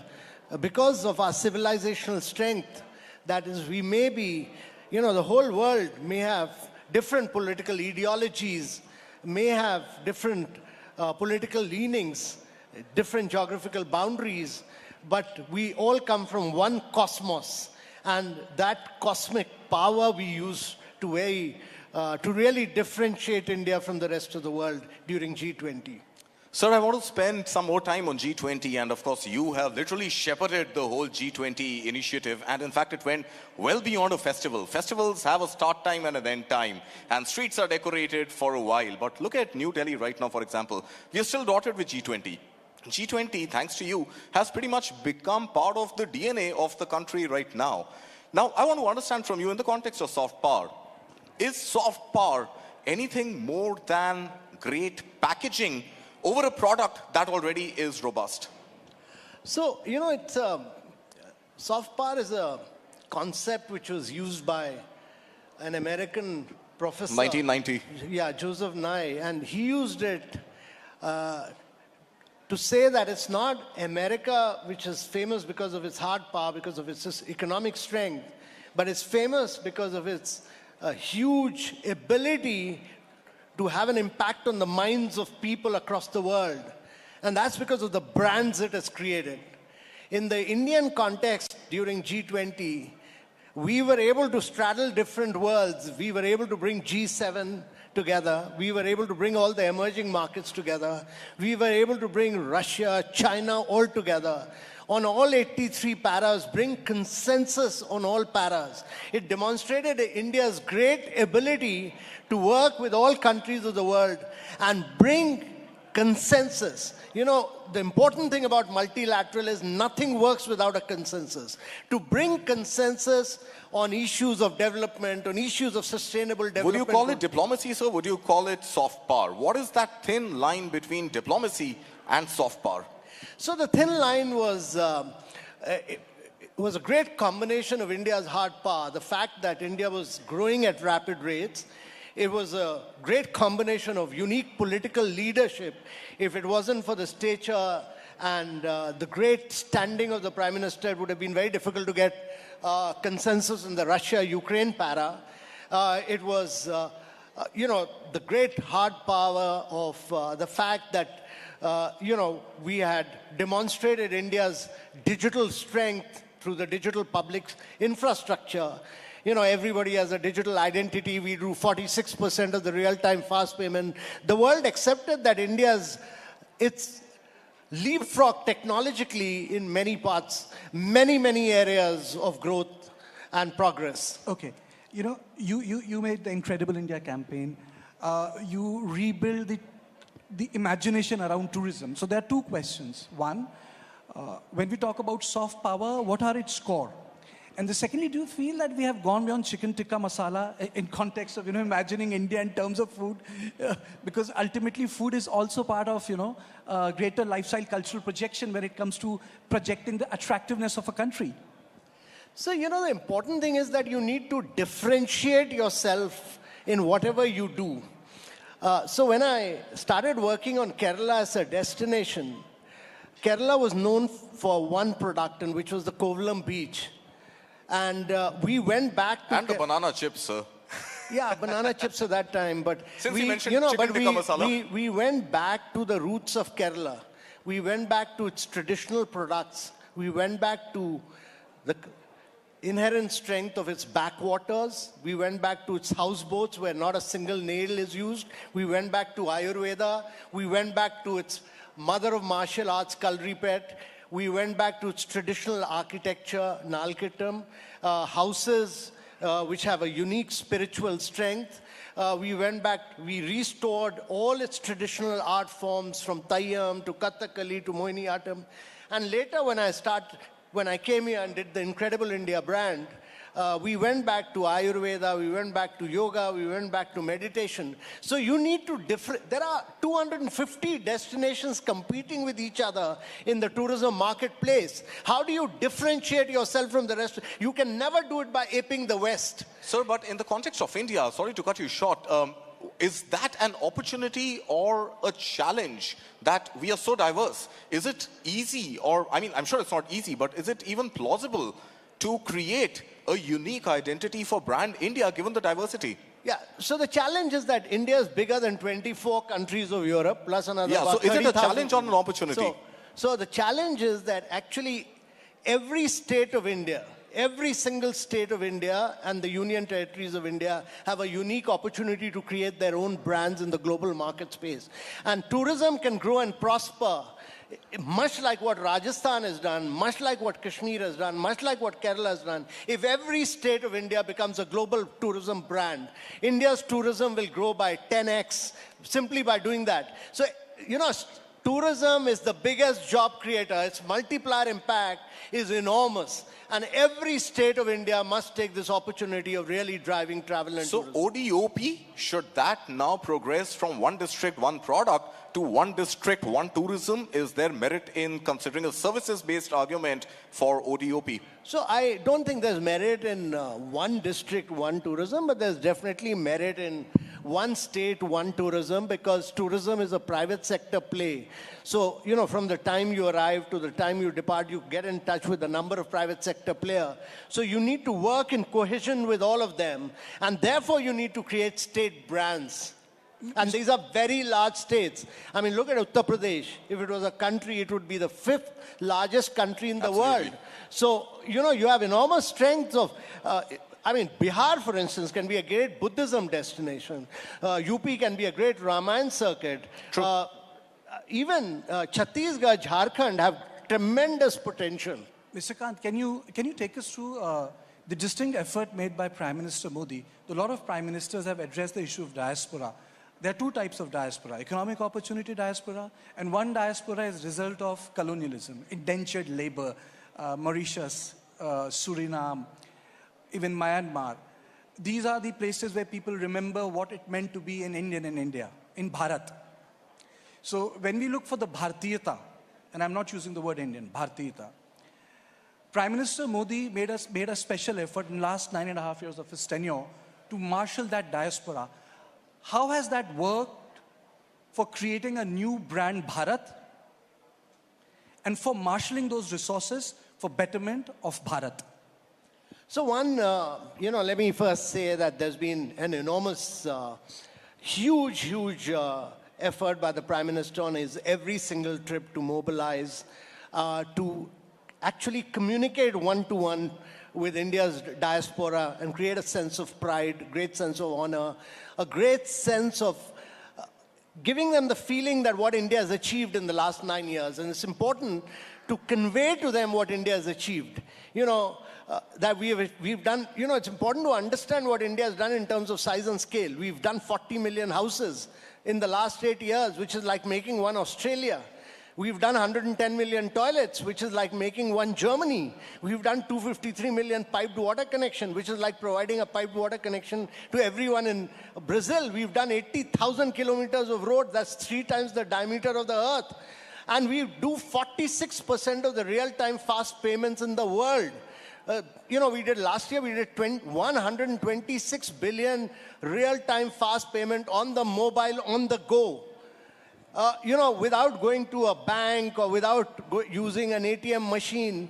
China was next with 26 billion. That was the difference. The difference was 105 billion between India and China. Now, how do you convey this? The Prime Minister has used this opportunity to actually communicate directly with Indian diaspora, and they've now understood how India has grown and prospered. And that is why the Bank of International Settlement said that what India has achieved in the last 8 years would have actually taken India 50 years to achieve. Now, you've conveyed that to the Indian diaspora through this communication, direct communication between the Prime Minister and the non-resident Indians. So is that soft power? I want to come back to the subject. Does soft power have the potential to exist minus hard power? And that brings me back to the packaging analogy that I had given you earlier. You've got to have a solid product that you can package and you can communicate. So is the role of soft power limited to communicating the story of our achievements?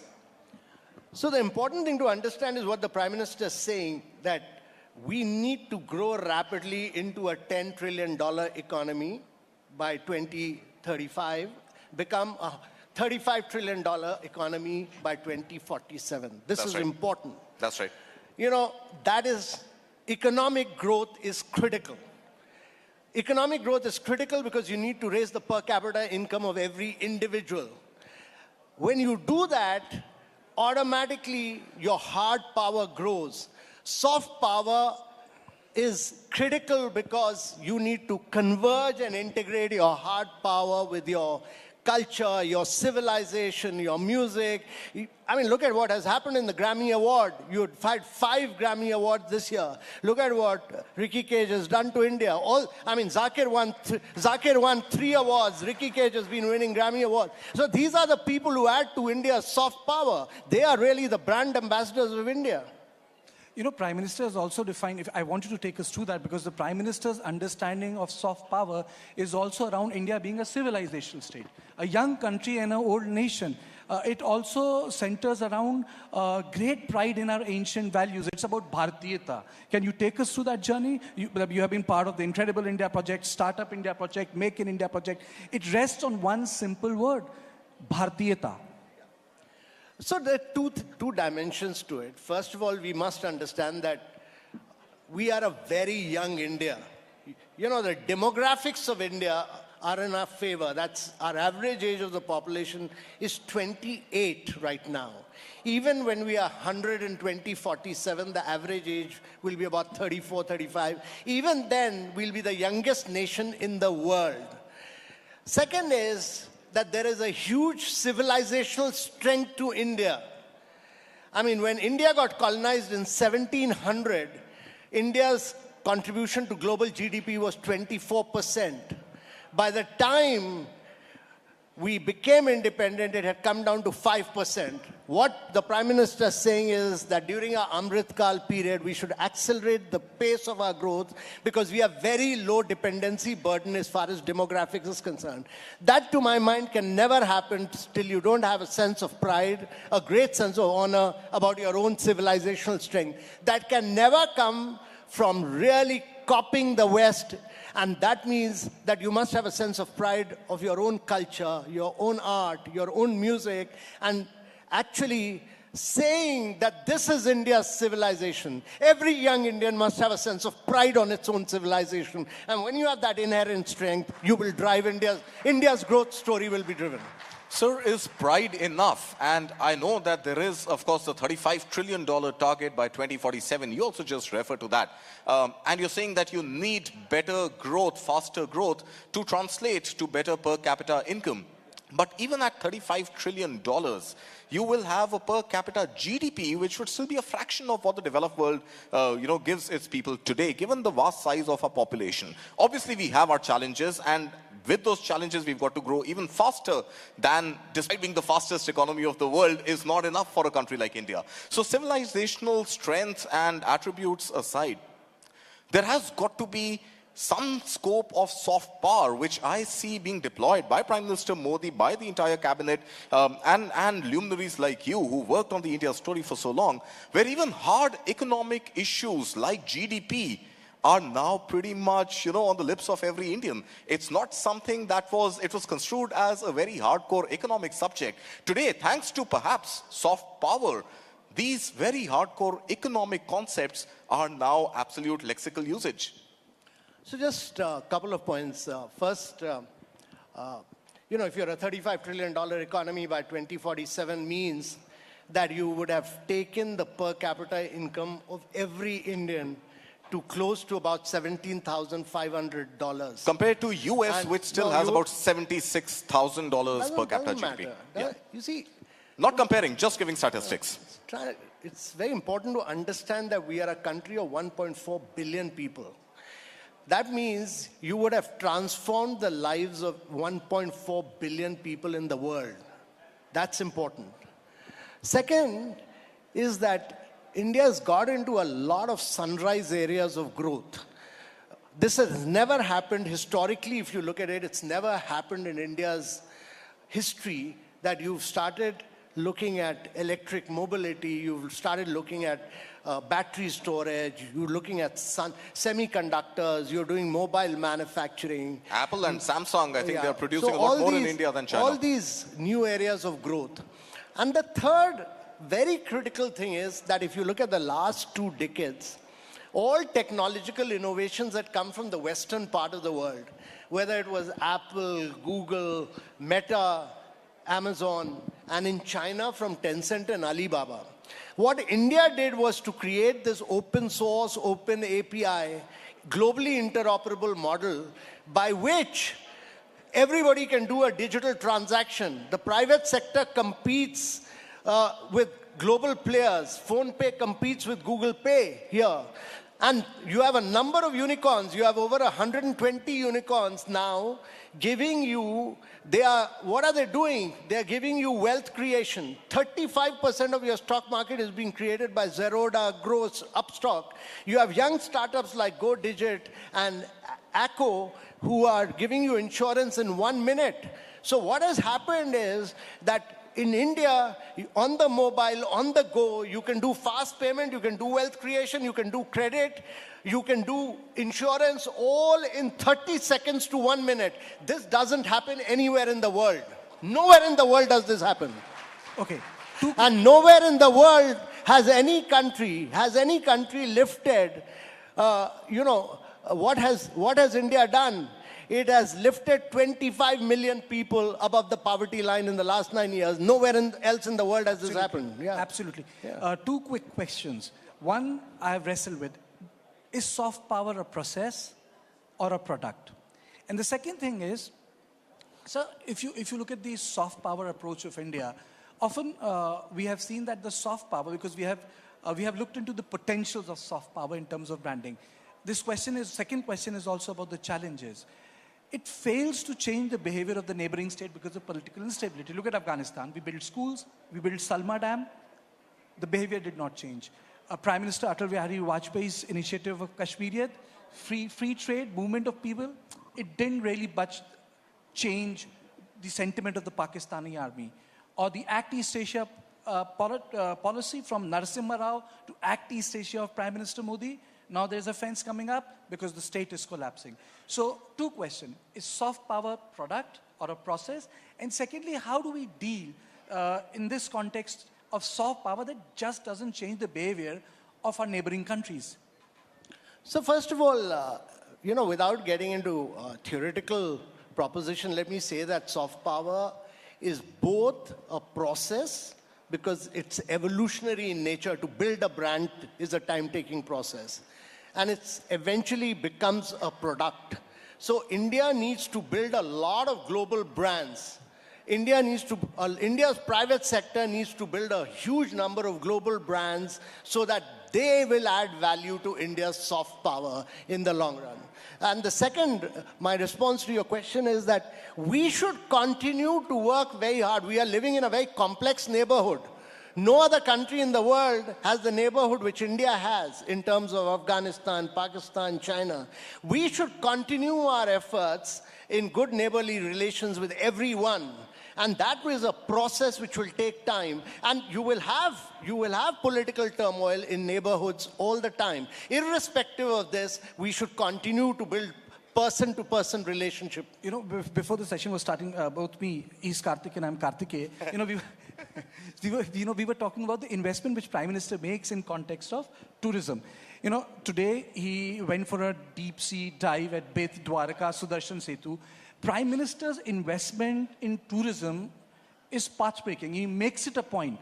Can you take us through what are the reasons why he's making such a personal investment when it comes to our own country?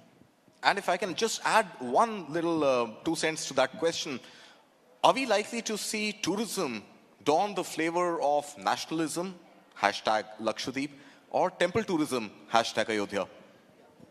So firstly, I don't think I've come across any speech of the Prime Minister where he hasn't dwelt at length on the tourism aspect and the immense potential of tourism.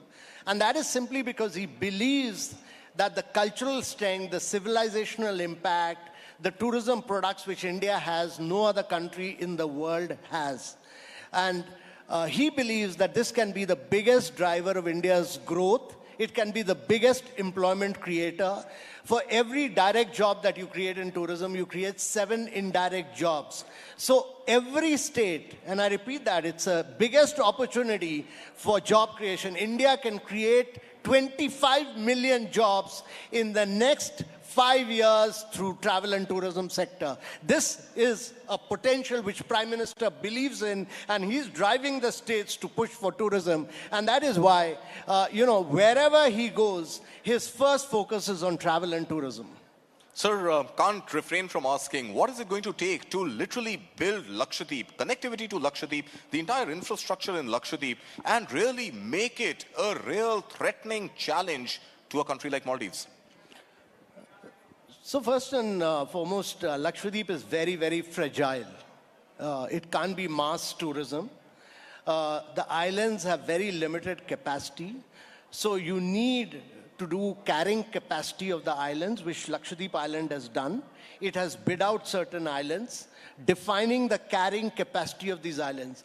We cannot make the mistakes which Maldives has made, which Mauritius has made. Right. Our tourism there has to be very, very carrying capacity based. It has to be very high value, low mass destination in these islands. It has to be based around sustainability. And sustainability has very, very high value in today's world. Mr. Kant, we are talking about soft power, and not to talk about cinema would be a crime. Absolutely. It would be a crime not to talk about cinema. So when we talk about soft power, what's the tip of the spear? Is it culture, yoga, Hollywood, food, tourism? How would you rate them, sir? So India's soft power is a combination of many factors. It's cricket.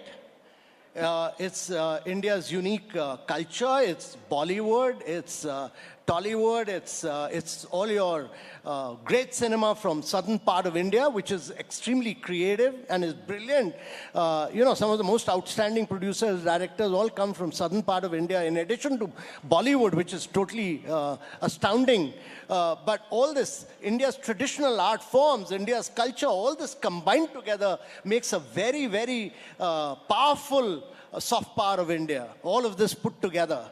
And when you combine this with the hard power of India, which is growing at about 7.3% and accelerating to 9 to 10%, this great combination of hard and soft power together is what drives India's growth story forward. Just one final question, sir, on cinema itself. Do you think, again, given the diversity that Indian cinema has, is it in our interest to create a brand India, brand Indian cinema, bereft of the binaries of Bollywood, Tollywood, etc.? No, I don't agree with that. Okay. I don't agree with that because Bollywood by itself is a very powerful brand. The Tamil Nadu film world is a very powerful brand. The Malayalam cinema is a very powerful brand. Telugu cinema is a very powerful brand. So is there no space for creating a unified Indian cinema identity? No, it's like a mother brand being India and allowing the states to build their respective tourism brand, like Kerala is God's own country. You know, the important thing we must all understand that there is a mother brand which is Incredible India, as far as the tourism world is concerned. But we are a very large country. You know, if you're bigger than 24 countries of Europe, the number of products are so vast and varied. Allow the states to build their own brands. And that's important. That's what the Prime Minister is saying when he goes to Gujarat. Allow Dwarka. Dwarka itself is a great brand. I mean, Ayodhya is a great brand. I mean, Ayodhya can be one of the greatest Ramayana circuit brands in the world. Why diffuse it? So allow each of these brands to be built. We should have the confidence of India to allow brands to be built globally. Competitive federalism in tourism. Competitive federalism in tourism. And on this note, I would like to thank you and say that I think the sum and total of things is that it's the combination of the hard and the soft power which has been done under Prime Minister Modi's tenure, which is smart power, is the most defining thing. Exactly. And, you know, it's never soft power in isolation. It's a combination of both economic growth. We should have the absolute ambition to grow at 9 to 10%, to be for the next 3 decades, to be a $35 trillion economy. We must build on our civilizational strength to build the soft power. And the third point that he made, make the states compete. The first year we did this in ease of doing business, Gujarat came number 1. Next year, Andhra beat Gujarat. Third year, Telangana beat Andhra and Gujarat. But the good thing was that the mineral-rich states of Jharkhand and Chhattisgarh, they scrapped a lot of rules, regulation to come 4th and 5th. And if the mineral-rich states of the eastern part of India start growing, India will grow not at 9 to 10%, India will grow at 11%. Thank you, sir. Yeah. Thank you so much, sir. Ladies and gentlemen, round of applause for Mr. Amitabh Kant. Sir, thank you so much for joining us here on What India Thinks Today. All right, requesting Mr. Amitabh Kant to please stay on stage. We have to present him with some mementos. We have the Pashamkara stole, and of course we have the gift hamper from Da Milano. Meanwhile, the photographs can be taken, requesting the stole and the Da Milano gift hamper to be brought on stage to be presented to Mr. Amitabh Kant.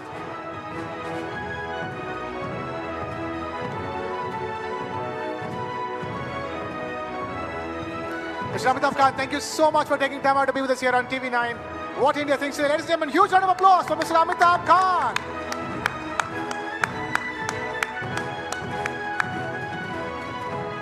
All right, Krishna, what do we have next? Well. That was a fascinating conversation with Mr. Amitabh Kant. People are still looking at him even as he takes our leave, because that's how engrossing and engaging that particular conversation was. We have a lot of them lined up. Absolutely, Krishna. More lined up for the day. But before requesting everybody to take their seats, because we have something very important that we want to talk about. And that is the conversations that we have on TV9 Group's English news platform, the world's first news OTT, News9 Plus. That's right, ladies and gentlemen. TV9 Group's bold foray into English news begins with the world's first news OTT, which is News9 Plus. And it has some fascinating conversations in the form of its flagship show. The flagship show, ladies and gentlemen, on News9 Plus is Duologue. If you're wondering what Duologue is, take a look at this. Start with the end in mind. You need to know where you want to reach. Every morning that we wake up, we are exercising our choice. The destiny is decided. The results are known that I'm going to win. Life of a goalkeeper is something which has always intrigued me. When you come into a stadium, this is the highest level of pressure. When I set out to do something, I decide in my mind that failure is not an option. What you feel very strongly about, those are the stories to tell.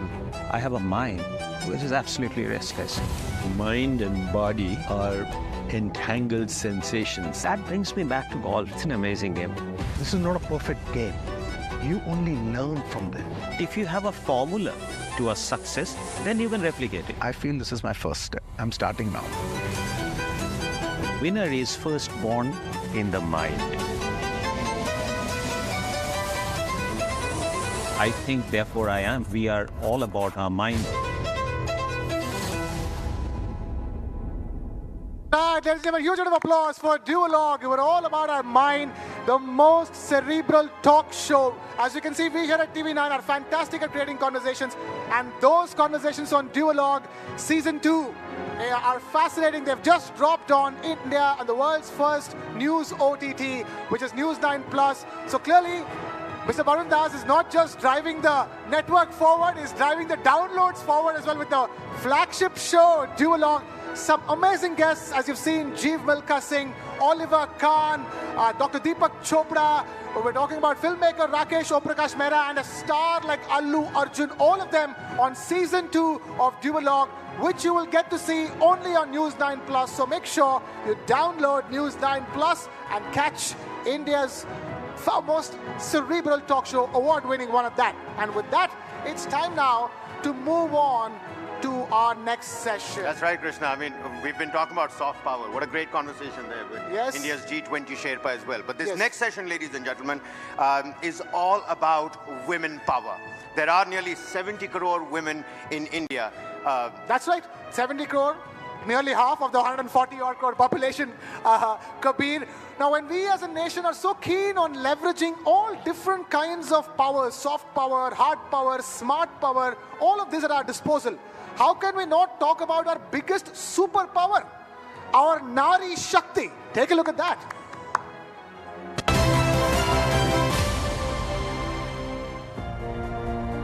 Shattering stereotypes, breaking barriers. The world is coming full circle, where women are taking center stage. A new hero is emerging, rising to the challenge. The female protagonist empowers a generation. As real life gets all too real, and real life gets imprinted in reels, India's new hero shines as a symbol of change. From boardrooms to battlefields, from classrooms to courtrooms. When women begin to rewrite the narrative, India scripts its destiny. Let's salute the female protagonist, the new hero. Yes, ladies and gentlemen, this session is called Female Protagonist, the New Hero, and there are two parts to this session. That's right? That's right, Kabir. There are two parts to this session, and strangely, it's called Female Protagonist, the New Hero, and two men are introducing it, the irony of it all. And the first part of this session involves a very special woman. Ladies and gentlemen, please put your hands together and invite Ms. Ravina Tandon on stage. And to host this session, we have another very special woman. TV9 Network, Sudha Sadanan, please get up here on stage to conduct this session. Over to you, ladies.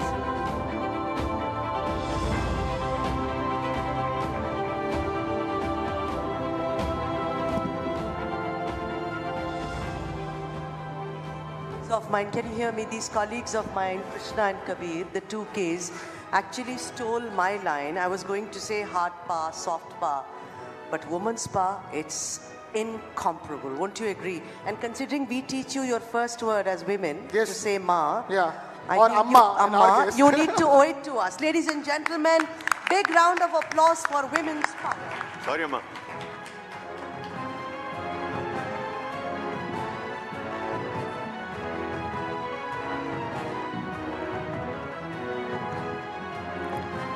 All right. Many congratulations, Ravina, for the Nakshatra Award. And I don't think I would like to slot you in any era. I think you are eternal as an artist. And artists really don't have any kind of from this to this. They live forever, and that's what art is all about. Yes? Thank you. All right. So, generally when we speak about cinema, when we speak about films, we keep it to great directors. Of course, there are great directors. But like I said, our first teacher at home is the mother, always. Now, Ravina, you come from a fantastic film family. Ravi Tandonji, your father, I remember all the films, Khudgars, Khel Khel Mein, Majboor, shows that I only saw films, did nothing else. Also, your uncle, McMohan, the famous Sambha from Sholay, iconic. Who doesn't know him? But I have read an interview by Ravi ji where he said, all that is fine, she had talent, बहुत talented ladki thi. Lekin it was the mother, Veena ji, which I do not think many people know about this. These are little nuggets that one needs to know. Isn't that right, Ravina? I think I agree with you because you are right. My dad would never refrain from mentioning my mother every time when it came to giving her due credit for the upbringing, because ultimately and honestly, especially being experienced, I have 2 grown-up children now.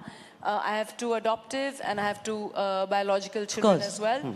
And I do think that the upbringing, the major part contributing towards any child's nourishment, nurturing, and their upbringing is the mother. And same way, I think it was my mum who played a very integral part as far as I'm concerned. And like you yourself did quote my father. Yeah. पापा ने यही कहा था शायद interview में जो आपने मुझे बताया कि it was all in the genes. And that's because of dancing. Talk a little about that. Was she a trained dancer? How did that happen? Did it come to you genetically? Or did she actually teach you and you didn't even realize कि ये बात के लिए हो रहा है?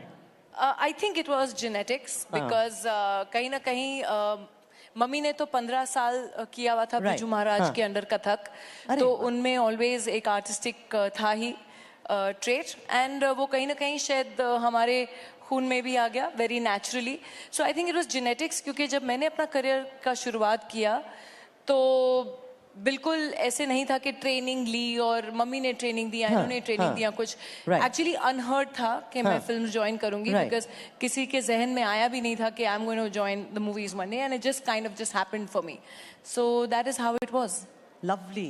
So you see, there is one, these days the most popular thing is Nepo kids, we keep hearing it.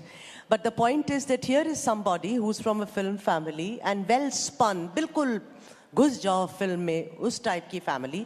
आप nepo kids की बात करेंगे तो हमारी आधी पॉलिटिक्स, आधी इंडस्ट्री खत्म हो जाएगी. लेकिन आपका जहाँ तक ताल्लुक है, what I'm coming to, Raveena, जहाँ तक आप हमारे देश की बात कर रहे हैं, अगर नेपोटिज्म की बात करेंगे. But you joined Genesis. I mean, you see, you did not say, okay, I'm going to now join cinema. So I want to then, your first film happens in 1991, which is Patthar Ke Phool. Tell us a bit about that. Were you just picked up from there? You were working with Prahlad Kakkar. Talk about that. Well, शुरुआत तो वैसे ही हुई थी. I was doing my post and pre-production work with Prahlad Kakkar. I was his assistant. And everyone used to tell me, you're not cut out for being behind the screen. You need to be in front of the screen. And that's how the journey started. And one day I was just offered this one big film. And I just said yes to it. It was actually very interesting the way I started. Yeah.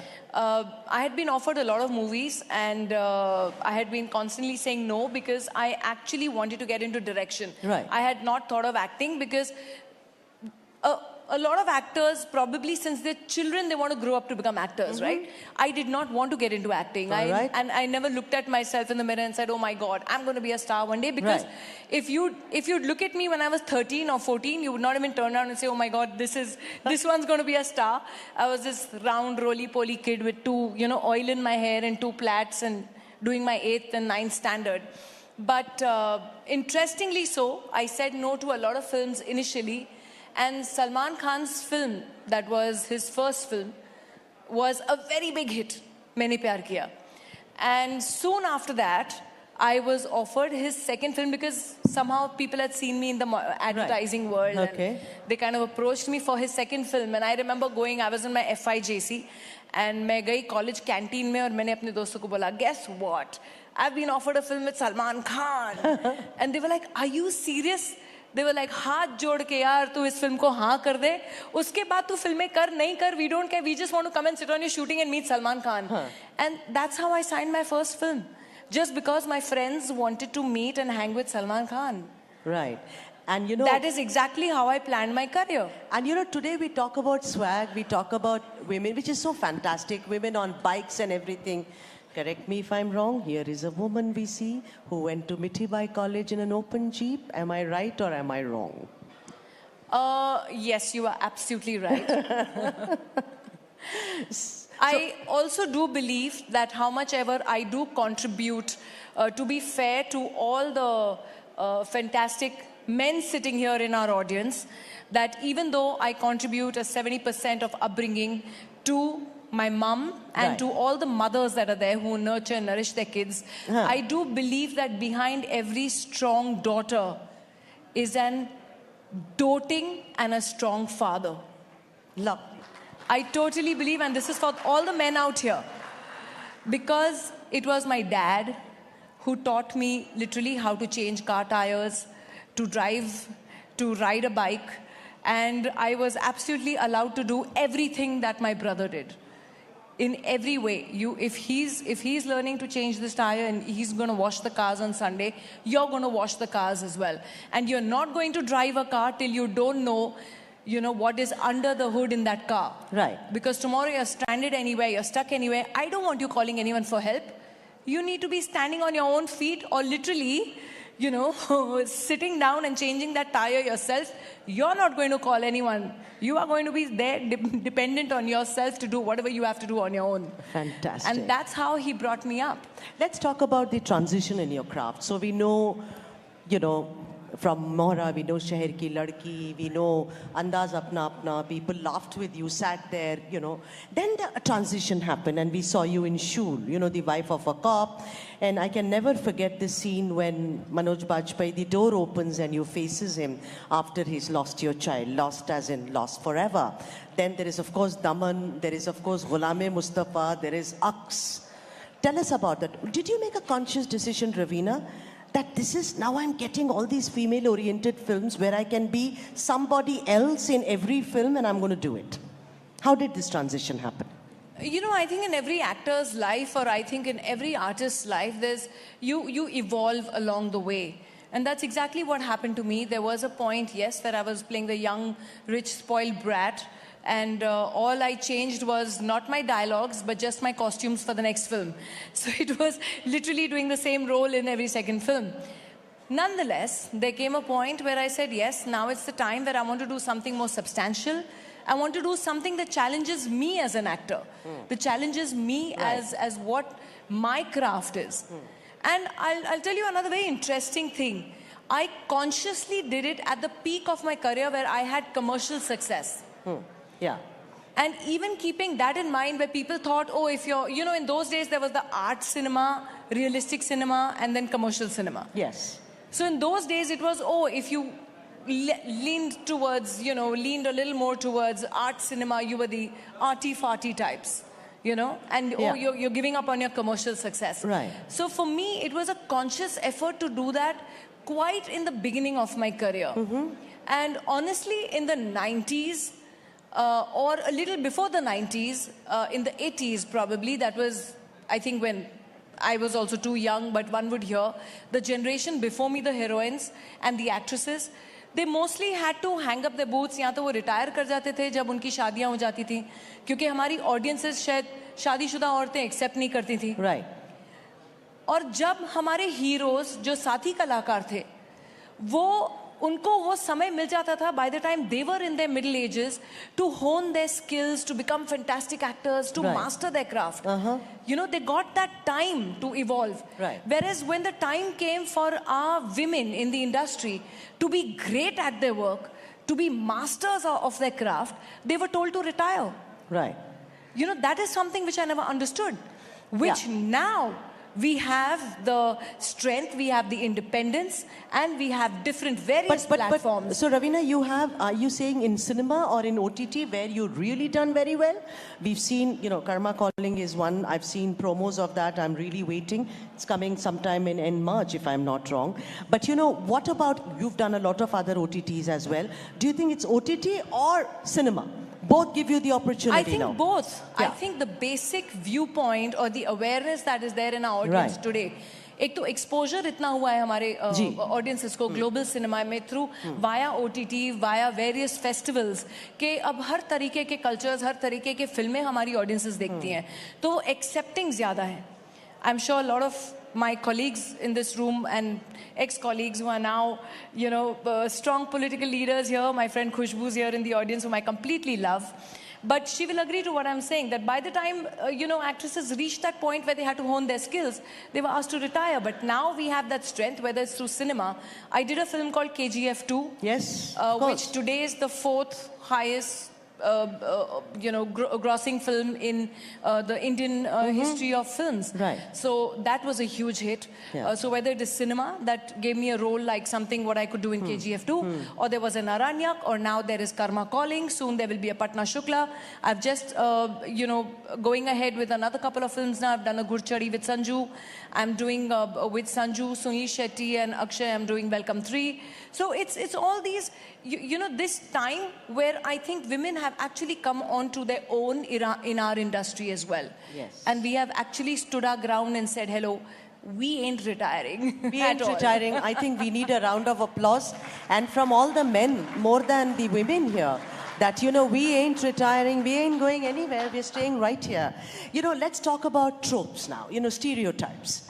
And go back to the time, Khushbu, it all happened in our, where you had either a Devi or a Dayan. There was nothing in between. So a Devi would be this, a woman clad in a sari and not knowing that we can be very wicked.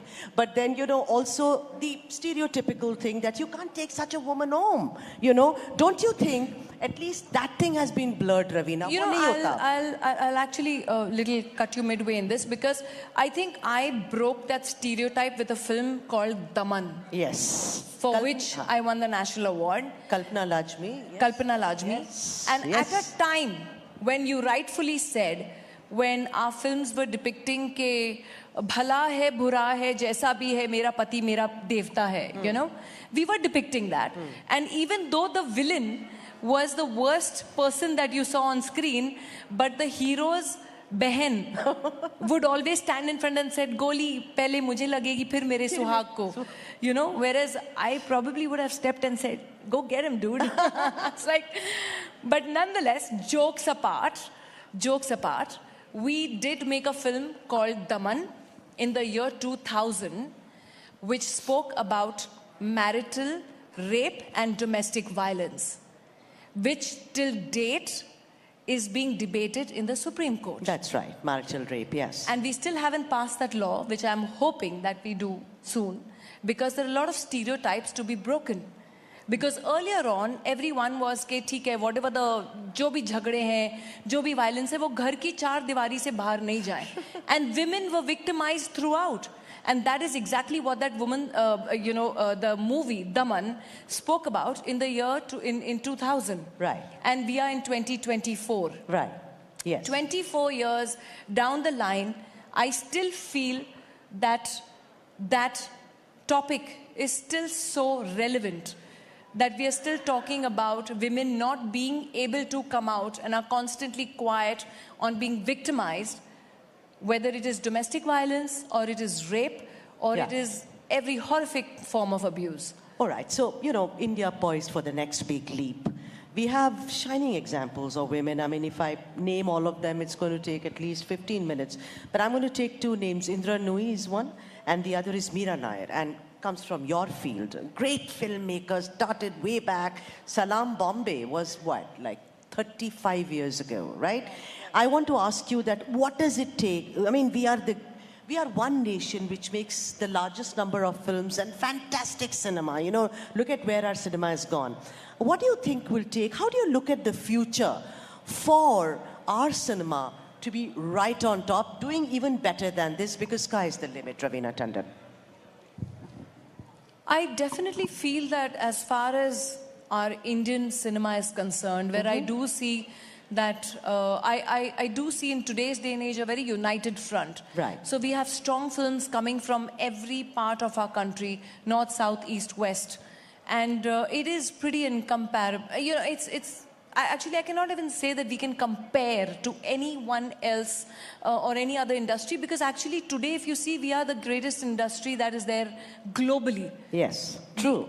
The amount of films per annual that we come out with, the production value, the costing of the films that we make. Today, whether a Bahubali or if you see a film like RRR, they probably cost much more than a Mission Impossible 4. Right. You know, and the kind of monies that we put in and the kind of investment that we've done and the kind of returns also that we're getting. It's high time that our industry is touted today as taking a global stand and not waiting anymore to be called the second best and definitely not to be called Bollywood. Trust me, all the industry insiders hate the word Bollywood. That is something that does not conform with us at all. And also Sandalwood and Tollywood Bollywood, and Collywood. Lollywood and Tollywood and Mollywood and Sollywood, and we are very sorry wood. We don't want to be known as any wood. We are the Indian film industry, and that's how we stand at. Absolutely. And give it up for the film industry. Ladies and gentlemen, Raveena Tandon, the eternal star. What a pleasure it has been. Thank you very much. And many congratulations for the Nakshatra Award. And that's the way to go. Nari Shakti. Thank you so much. It was a pleasure. Well, Nari Shakti in the truest sense of the term. Ladies and gentlemen, another huge round of applause for both these women. We have more coming up. We have some more special women coming up. So, Nari Shakti, this is just part 1 of Nari Shakti.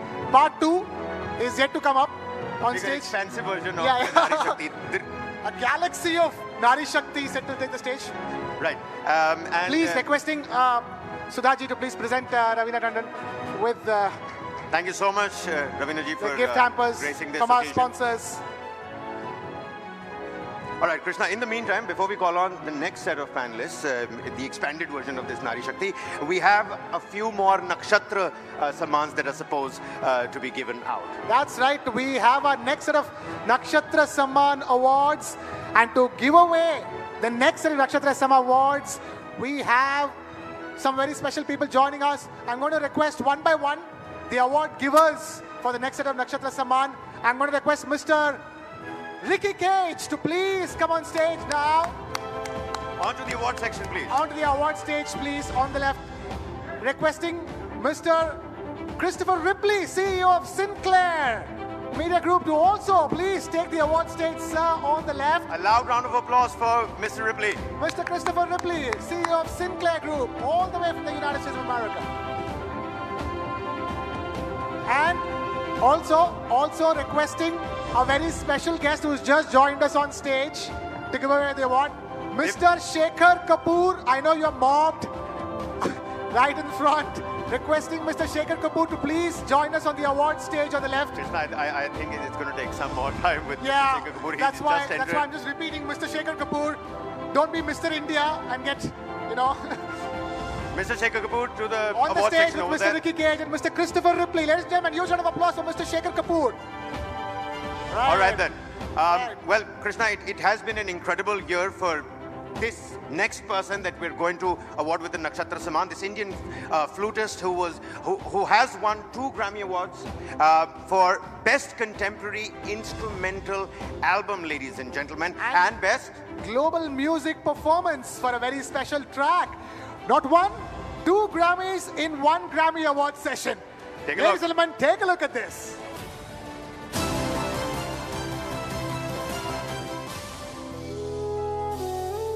His melodies speak to the soul.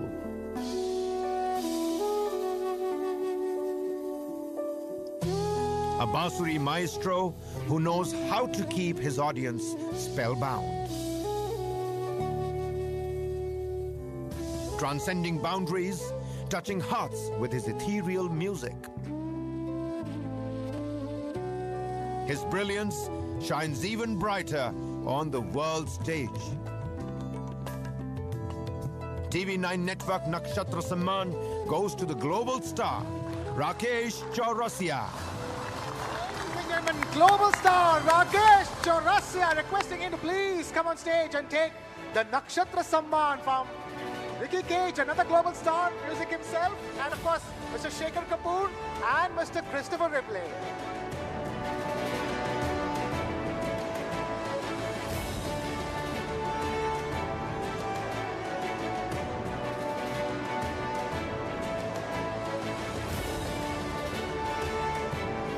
Wow, what a star-studded stage that is, ladies and gentlemen. It sure is, Krishna.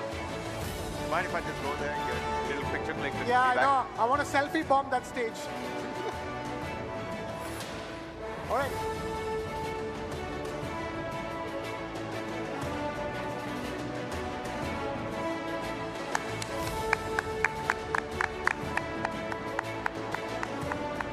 What a year it has been for Mr. Rakesh Chaurasia, ladies and gentlemen. What For a Indian year. music. For Indian music. What a year for Indian music. And Mr. Chaurasia, please don't go. We do have a couple of questions for you as well. May you please make sure the mic lands up in the award section. Of course, he's been presented with the Pashamkara stole and the Damilano gift hamper as well. All right, Mr. Chaurasia, thank you for staying with us. Quick question. The question is quite far away. It's fine. All right. Well, you were taking all those Grammys so far away from us here in India. We were all watching and so proud to watch you do that. To watch you do that. Playing the Indian Bansuri, flute, and garnering a global audience. Sir, tell us, what was that moment like? I mean, music is about awards. We all know that. But what is it to play the Indian Bansuri and win a global award with it? Well, I would like to, first of all, a big blessing from my guru, Padma Vibhushan Pandit Hari Prasad Chaurasia, and then I would like to thank Ustaz Zakir Hussain for getting me into this collaboration, my family, my kids, and my wife, who was wishing more than me to have this award. But when the name was called, I stood up and I didn't know what to do. Because I was not expecting, because here it was fine, like, okay, we might get it, because we have big names. But when the category was announcing there with huge amount of artists and everything to get this, but the first thing what came in my mind that I'm grabbing something for my country through my music. Oh, lovely, lovely. It's for the country, ladies and gentlemen. It's for the country, it's for India, Indian Bansuri player, Indian flautist, as it's called in English. Thank you so much, sir. Thank you. Thank you, everybody. Thank you so much. Gracing us with your presence. All our esteemed award givers, Mr. Cage, Mr. Ripley, and requesting Mr. all of them to stay on with stage. us. All right, Mr. Ripley, Mr. Cage, and Mr. Shekhar Kapoor requesting you guys to stay on stage. Mr. Chaurasia, please, thank you for joining us. We have another very, very special couple of awards to give. Next up is an athlete from Punjab who is the Indian record holder in the 1500 meters category. Please, ladies and gentlemen, put your hands together. Before that, take a look at this one.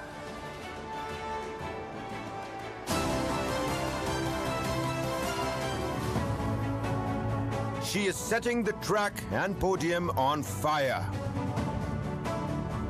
India's Gen Z athletic queen is on a record-breaking spree. With rich sporting genes, she is born to run with the wind. Aiming to shine at the biggest stage, India hopes to fet a new Olympic hero. TV9 Network Nakshatra Samman goes to the rising star, Harmilan Bains. Ladies and gentlemen, please put your hands together for Harmilan Bains. But there she is. More Nari Shakti to India. Rising star, Harmilan Kaur Bains.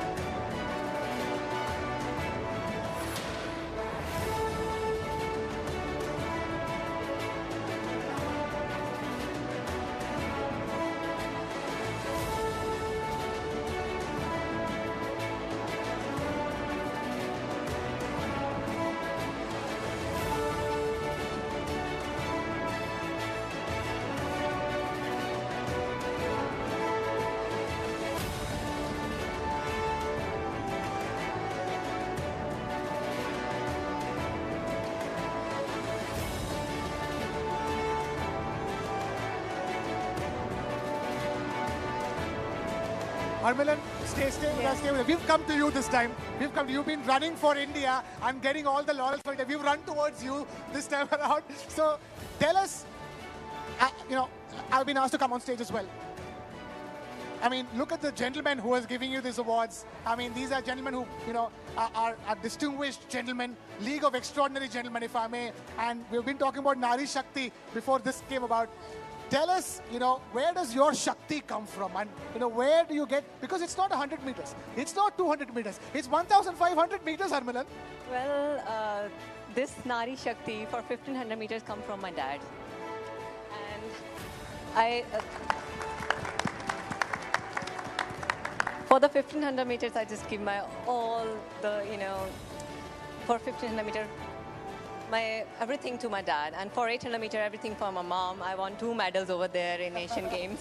One for my dad and one for my mom.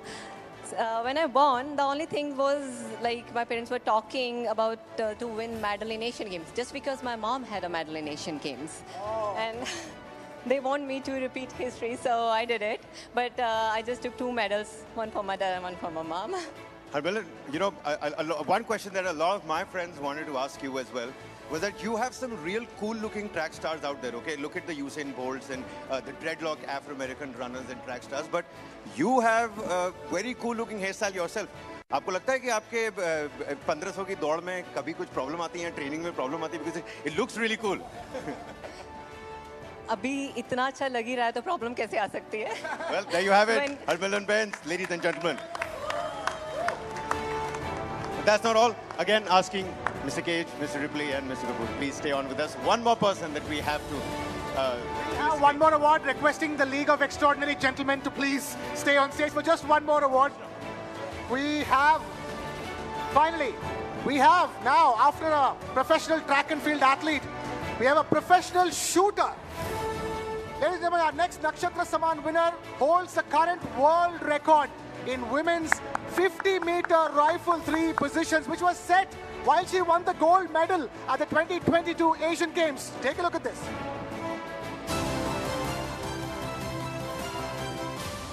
An accidental shooter. Her marksmanship has left the world awestruck. Now aiming for the greatest glory, she has Olympic gold in her crosshairs. TV9 Network Nakshatra Samman goes to the shooting star, Sift Kaur Samra. Ladies and gentlemen, please put your hands together for Sift Kaur Samra, our next Nakshatra Samman winner.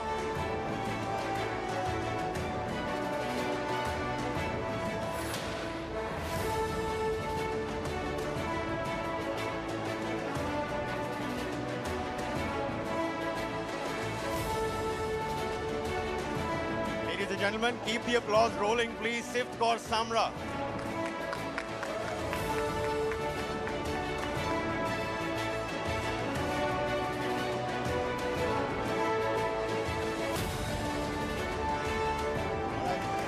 Sift, we have a quick question for you as well. Right in the AV that you just saw over here, it starts with the sentence says an accidental shooter that her marksmanship is something that the entire world is now talking about. And this is that one little story that might not be well versed with the common multitude out there. क्या आप बताना चाहेंगे अपनी story के बारे में? Why is it that an accidental shooter today is winning accolades for the country? So when I was introduced into the shooting, and we were not knowing about the shooting because I came from a very small city, Faridkot from Punjab. So there's my dad's friend, son. He's a shooter. He told my dad that Sift should try it. So I still remember it was a June vacations from the school, and I went to his range. He do shotgun, and I tried it. And after the June vacations, I gave my name for the shooting. And my dad called school, and they were like, how she can become a shooter? We don't know anything about it. And the teacher said, okay, no worries, she will get a certificate. District I was alone, and I went for a state. State I performed 4th in first time. So from there it started, and my dad helped me a lot. The one thing I can understand is that we've been talking about it over here for the development of sports in this country. Development of infrastructure is very important. The availability of infrastructure, which in fact gives birth to sports people, and especially a sport like yours requires infrastructure, doesn't it? Because as they say, banega to badega India. How important was the fact that you had that shooting range to lead to the fact that you eventually end up sending in the world record? That's the point, that now the Indian government is doing great. But in 2016, my dad made that range at my home for my training, and I had range at my home, like in a small city. So this is all that my dad did for me. And now also I have my mom. I would really love to invite her on the stage. She's Please here. do, please do. Proud mother making videos. This, ladies and gentlemen, is the actual shooting star that is now coming up on stage. A loud round of applause.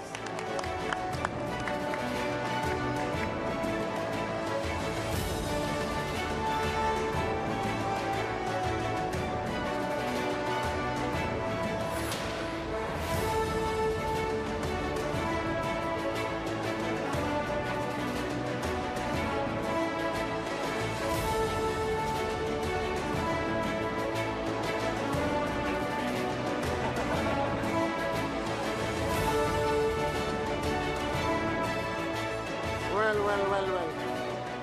This award session is quite the sporting activity for me and Kabir. Right, requesting all the gentlemen now to please, you can take Thank you so much, Thank you so much for that. Please, you can take leave from the stage and take your seats. We will be calling you guys back very soon for a panel. Ricky, you know. All right, ladies and gentlemen, time now to get some more exemplary women like we promised who have joined us tonight and call them up on stage.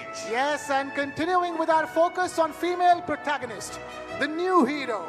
Please put your hands together for none other than Khushbu Sundar, member, National Commission for Women.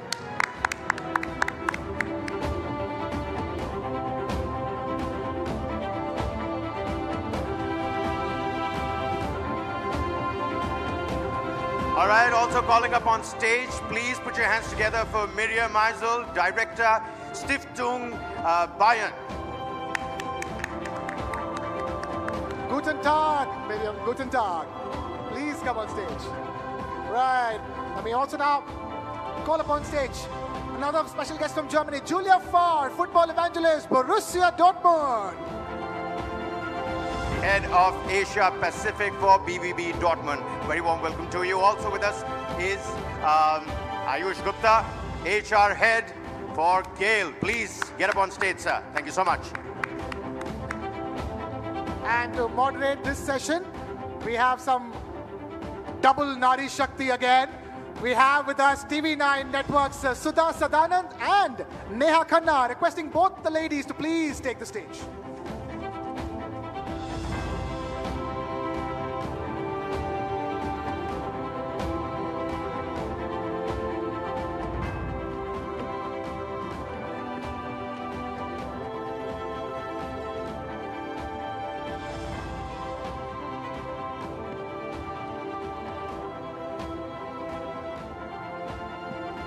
So some 4 more women's power, and I don't think that a panel can look this beautiful, really.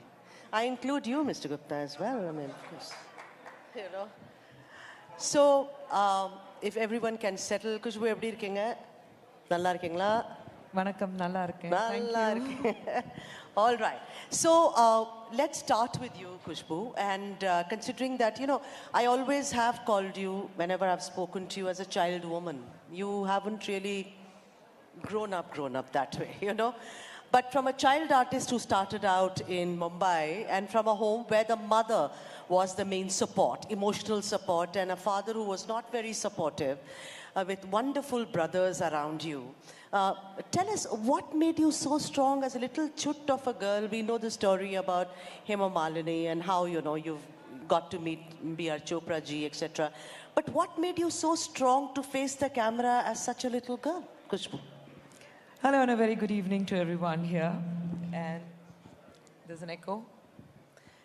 Yeah, I think what made me very strong is against every negativity, there's a positivity. There are always two sides of the coin. So when I see, as a child, when I saw my mother going through the kind of abuse at the hands of her husband, and I think that made me very strong, because I think as a child, it was very clear in my mind that I'm not going to grow up as somebody who's very, very submissive, who's going to be Hanji, bilkul sahi ji.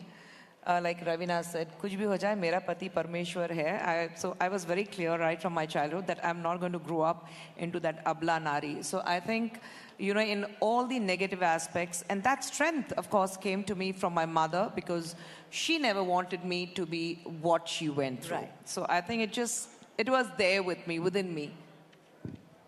All right, okay. All right. That's lovely to hear, Khushbu. Really, you are an inspiration for so many women out there. Let me now bring in some of the other lovely women that we have in our midst today. Miriam Eisel, if I could begin with you. You know, it's 2024. And as educated, independent, liberated women, we would ideally have liked to live in a world where we could take equality, gender equality for granted. Absolutely. But unfortunately, right? I mean, it should be fundamental to human existence. But unfortunately, it's proven to be very elusive. Now, in your area, you work with a lot of young people.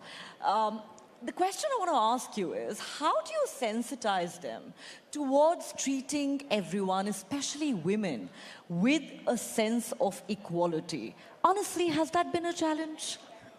That's really a good question, and to be honest, it's challenging. It's still challenging. I'm coming from the field of education, and I'm coming from the field we want to extend youth exchange, so give everyone a chance to go abroad. And this everyone to have a chance is really difficult, because you really have to focus on the needs of those who are underrepresented. And those are the ones who come from lower education, and those are often also the girls. So we try to really focus on their needs and helping them that they say, I'm good enough to do exchange, for example. I'm good enough to take part in it. And this needs a lot of time to educate them. All right, and Julia Farr, you look wonderful today. And before we, get into the excellent work that you've done for Borussia Dortmund, what people would like to really know, a lot of questions from the audience who actually ambushed me and said, ask her, what made you fall in love with this beautiful game of football? I would say the fact of being part of a team. I think football always connects people and unites people. And that makes it so special. I remember when I started playing the game myself, I was a very small girl, and back in the days, there weren't many opportunities for girls to play in a girls' team. So I started playing with boys in an all-boy team, and whenever we went somewhere for games, of course, everyone was looking at me, the only girl. But then, as soon as you are on the pitch and the game starts and kicks off, it doesn't matter anymore where you are from, who you are, or what you are. You just play the game, and that's what made me fall in love with it. Super. That's amazing. Okay, Ayush Gupta is, of course, heavily outnumbered on this panel, as you can see. And as the only man on the panel, and since we're talking about Nari Shakti and he represents, the PSUs, the government sector, I'd say let's not miss out on this opportunity to put him on the spot. All right, Mr. Gupta, from newsrooms to boardrooms, I think we can all agree that we need many more women in decision-making and powerful roles. But unfortunately, the reality leaves a lot to be desired. The question I want to ask you is, we all know that it's still a huge challenge for women to smash the proverbial glass ceiling. What are organizations like yours, for instance, doing to level the playing field? And frankly, are they doing enough? See, first of all, being the only man here is making me a bit nervous, and let me admit that. But going forward to your question, and rightly said, whatever we said that we are doing this thing and that thing, the reality remains that still the numbers are very few at the top, and a lot more needs to be done by each and every organization, and not just the organization, I believe by the society at large. Because if we have to see the results, it's not just one organization or one particular sector which we can do. All the stakeholders, be it the educational institutes, academic institutes, be it the family or the society, the family members, or the companies or the organizations, all have to come together to make sure that women will not only reach at the top level or the board level positions. The journey has to start from a very early stage when we are talking of admissions to the educational institutes. So for example, when we talk of organization like GAIL, which is predominantly represented by 70% engineers. So unless we have a pool of engineers who are passing out from top IITs or the engineering institutes, the representation there of women passing out is still less than, say, 14 to 15%. So the pool itself at the entry level, it's getting limited, and because of which the progression or reaching to the top level gets limited. At an organizational level, many more programs like from an early stage mentoring to making sure a fair and equal opportunity is provided at each milestone in their career when they reach up to the top is really, really important. All right. Khushbu, you know, today I think Prime Minister Narendra Modi is one of the Prime Ministers that we have who has spoken, appreciated and respect Tamil like no one can. Do you agree? I mean, Sengol, talk about Sengol. He talks about how Tamil is the most ancient language. He talks about how the culture needs to be preserved. Every speech of his, he has this respect for Tamil. I want to ask you, you were one of the first heroines who goes from Mumbai and starts speaking Tamil like a native. I mean, she speaks the language better than I think a round of, look at Selva Ganesh there, you know, all the Tamils, you can't make out the difference. We tell our children, if she can learn it, you can learn it better. Khushbu, talk a little about it. I've heard, correct me if I'm wrong, I've heard that Kamal and Rajni sir, everyone encouraged you that, pesuma, parvalla, vandudum. See, if I speak Tamil very well, I would love to speak in Tamil, address this esteemed audience here in Tamil. But I don't know how many of you will understand, but irundalum Tamil பேசுறதுக்கு ஒரு மிகப்பெரிய பெருமை வேணும். ஏன்னா நம்ம நாட்டுடைய மிக சிறந்த ஒரு மொழி, பழையமான மொழி, and அந்த மொழி சொல்லும்போது நான் இன்னைக்கு தமிழச்சியாக தமிழகத்துல வாழும்போது எனக்கு ரொம்ப பெருமையா இருக்கு, and which translates that though I belong to Mumbai, for me to come to a place called Tamil Nadu and make a home there and speak the oldest language on this planet, I take a pride in calling myself as a Tamilian. Having said that, if I've started learning Tamil, yes, I've had a great help from my co-stars. But I definitely would like to give the credit to my co-workers, especially on the sets. You know, my lightmen, my production boys, my dancers, my fight choreographers and the fighters, you know, because they are the ones I used to basically converse with in Tamil, and they gave me the encouragement that speak. Even if it's wrong, it's fine, we will correct you, we will not make fun of you, but you speak the language. I remember my very first day shoot for my first Tamil film, Dharmathin Thalaivan, where I was paired with Prabhu sir and Rajni sir and Suhasini were paired together. It was a remake of Kasme Wade, where I played Neetu Singh, to make it very simple. And I went to the set and I was zero in Tamil, so I was conversing with Rajni sir. The very first day I had shoot with everyone. And Rajni sir was speaking to me in Marathi, then all that, you know, rattling off in Marathi. I was so comfortable. And over the, you know, the entire day while we were shooting, I was watching people where they were talking to each other and said, hey, vada, day, poda, and all that. So I was like, okay, it means something which lot of respect. And when Rajni sir was leaving, he said, Khushbu mi zaunit. And I said, poda. And the entire set just froze. And I'm like, okay, where did I go wrong? And then immediately Prabhu came forward and he said, you're not supposed to say poda. I said, why? He's saying it doesn't mean that you're saying with respect. It's in a very respectful manner. You say, okay, jao. And I'm like, okay. But Rajni sir was very gracious enough where he came, he patted my shoulder because he knew that I don't understand the language. So he patted my shoulder and he laughed and he said, it's okay, you will learn the language. So yes, my journey has been different, but I think I definitely would give the credit and to my driver, who was my driver then for a very, very long time. So I think I give the credit to all my co-workers more than my co-stars. I would give the credit to my co-workers for encouraging me to speak the language and for standing by me and tolerating my terrible Tamil that I spoke back then. So I think I owe it to them. And just a little bit of clarity, you don't say poda to someone, you don't say it usually, you can say it to a child, but you don't say it to somebody who's older, who's much respected, you say ponga. Like in Bengali, you say Jan. So that's the difference. We follow that protocol when it comes to Indian languages. Neha. All right, a fascinating discourse that about languages. I mean, you know, such a lovely reminder of the cultural diversity of this country. As they say, many Indias in this one India. All right, Miriam, let me come back to you. You know, there are a lot of youth exchange programs that you helm.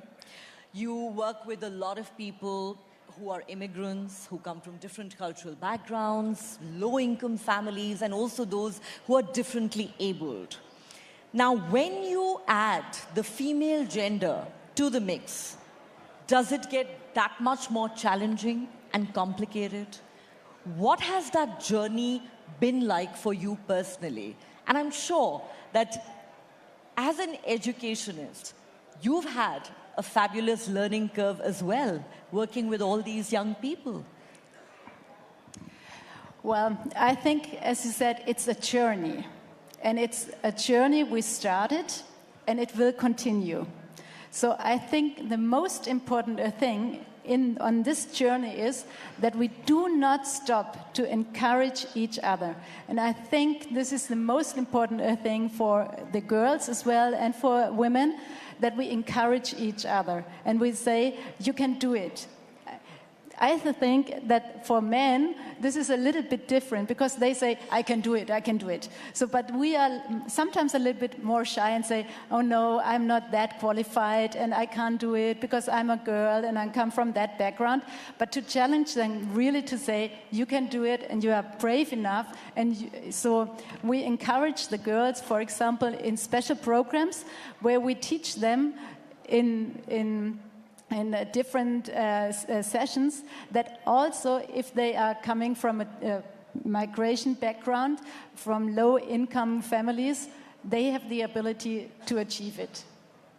All right, Julia, you know, talking about football and how Pvt Ltd became such a household name, the transition of the journey, as it were. We remember in 2019, you know, a banner, which no one can forget, is football is for everyone, women's team now. Right, and then 2 years later, the club delivered and Pvt Ltd was formed. Talk a little about that journey. How easy and how exciting was that, Julia? You did your research. No, yeah, I think that was a very special journey that we started in Dortmund. We had always the men's football team. There was a women's handball team, but never a women's football team. And I think, yeah, the fans gave a bit of pressure to the club to look into this more curious, and that's what the club did. But then giving a bit of like background insights, the club was actually sitting together with the fans and consulted them and asked them, how should we do it?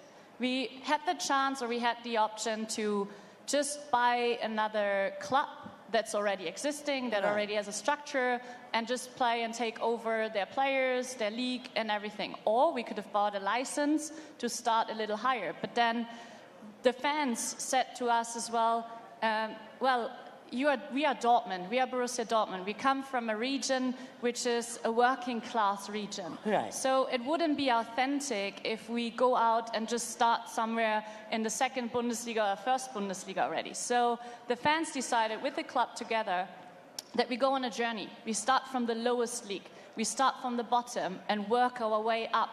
And that's what we are doing. So everything that we are doing is very healthy, a healthy development, a healthy growth. And the fans are fully behind it. And that's what we wanted, to bring everyone together. Fabulous. All right. Mr. Gupta, if you could just indulge me for a moment before I come to you with my next question, I'd love to actually put a question to Khushbu, one of my favorites in this room.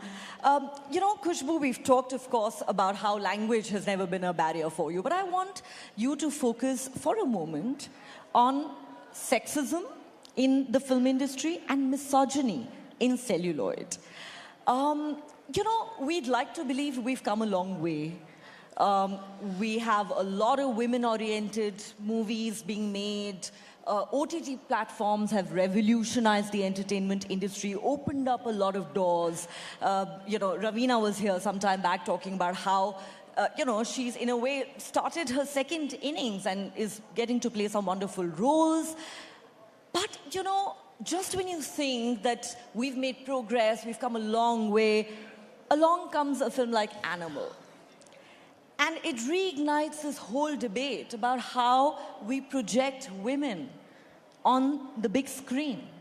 Now, I don't know what your personal view on that movie are. I have very strong views, which I will keep to myself for now. You're also a member of the National Commission for Women. So when we talk about domestic violence, when we talk about misogyny that's projected in celluloid, how do you see it? Have things changed? All right. First thing I would like to tell in this room that I haven't watched the film Animal because that's not my kind of a film. So I haven't watched that film. That makes two of us. Okay, great. Well, yes, as a member of National Commission for Women, it becomes very difficult when we have the cases which talks about dowry, harassment. We still have cases about though triple talaq is abolished, we still have a lot of cases which keeps coming in about triple talaq. The talaq being announced over a phone or through a letter or just by words at home. We do come across a lot of problems about like what Ravina was also discussing earlier about marital rape and any kind of abuse, whether verbally or sexually. And I think, you know, we talk about moving forward. Our Prime Minister has been talking about Beti Bachao and Beti Badhao, where the Prime Minister keeps talking about from women empowerment to women-led empowerment. It's very saddening to see that in many areas of our country, and especially a little lower states, we get a lot of complaints which talks about the basic problem of women. And this is something which we need to address. Fortunately, we at National Commission of Women, we have been given a free hand where we have been taking up cases very, very aggressively, and we have been working on it. But as far as the mindset goes, I mean, if a film like Animal continues to bring in moolahs, bring in as one of the biggest box office grossing film, then we really need to think about the mindset of the people who go and watch such films. What about them? More, because these movies are blockbusters. Yes, and they are blockbusters. Even before that, we had a major issue with Kabir Singh. And which was in Telugu, it was Arjun Same Reddy. director. Yeah, okay. I mean, I don't blame the director because I think for him, it's the success which is going to count. But I am talking about if there is something which is there out on a public forum where we talk about gender equality, we talk about equal respect to women, talking about her dignity, talking about how she should be projected and how she should be respected. And yet you come across a film like Animal and people throng to go and watch these kind of films. And they're all youngsters. They are men, they're all youngsters, they're educated youngsters. They say, oh, we love the film. And I'm like, guys, what's going on in your mind? I mean, I wouldn't want my girls to watch that film. And my girls did go and watch that film because they wanted to know what is it about. They came back and said, Amma, please don't watch that film. My girls warned me, don't go and watch that film. So I think the mindset of the film goer, the mindset of the people who buy these tickets time and again, because you have a lot of repeat audiences in this movie, in these kind of films. So we need to understand that mindset before we talk about the change in a society. So what we show in films is what is actually happening in the society. So the mindset of the people who watch these kind of films need to change. And that is really, really worrying me as to if films like Animal, with so much of misogyny, what you see in the film, if that film is doing so well, where are we heading? I think that's a very valid point. Very, very valid. We need to look inwards. We can, raise objection to these kind of films being made. We can, object to some of India's biggest stars acting in these movies. But what about those hordes of people who flocking to the theatres and making these movies mega hits? Absolutely. And moving right away from that kind of a thought, we at TV9, we believe in wow, Mr. Gupta. Wow, we onboard women. And that's an initiative we seriously think about, we adhere to day in and day out.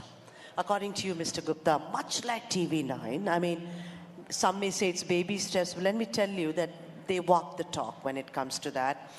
How does women at decision-making positions help an organization achieve better? Not achieve their goals, but achieve their goals better, Mr. Gupta. See, women at the boardroom, when they come there, they are not just helping the organizations to deliver better in terms of the quality of decision making, in terms of the diversity of the thoughts and the ideas which they bring at the board level. They are not just doing well for themselves, they are doing better. They also become the inspiring role models for the generations to come within and outside the organization.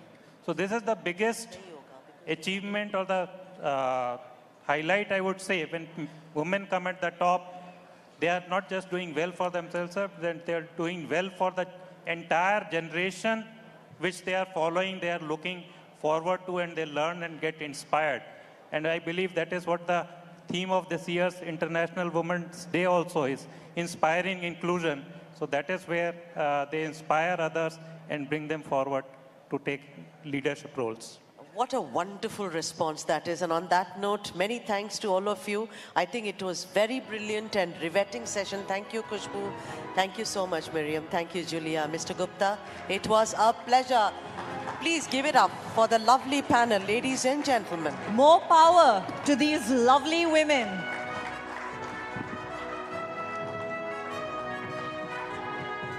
Thank you so much to our panelists. Thank you so much, Sudhaji. Thank you so much, Neha. A little bit of a photo ops. Maybe that can take place. What a riveting session, ladies and gentlemen. Talking about, movies, soft power, football, all encompassing what women bring to the table. Nari Shakti over there. All right, a round lot of applause. And with that, folks, that's a wrap on our session on female protagonist, the new hero. But it is now time to also put the spotlight on our presenting sponsor, because we must do that. TV9 What India Thinks Today Summit, Poonawalla FinCorp, ladies and gentlemen. Here's a short snippet. Take a look at that.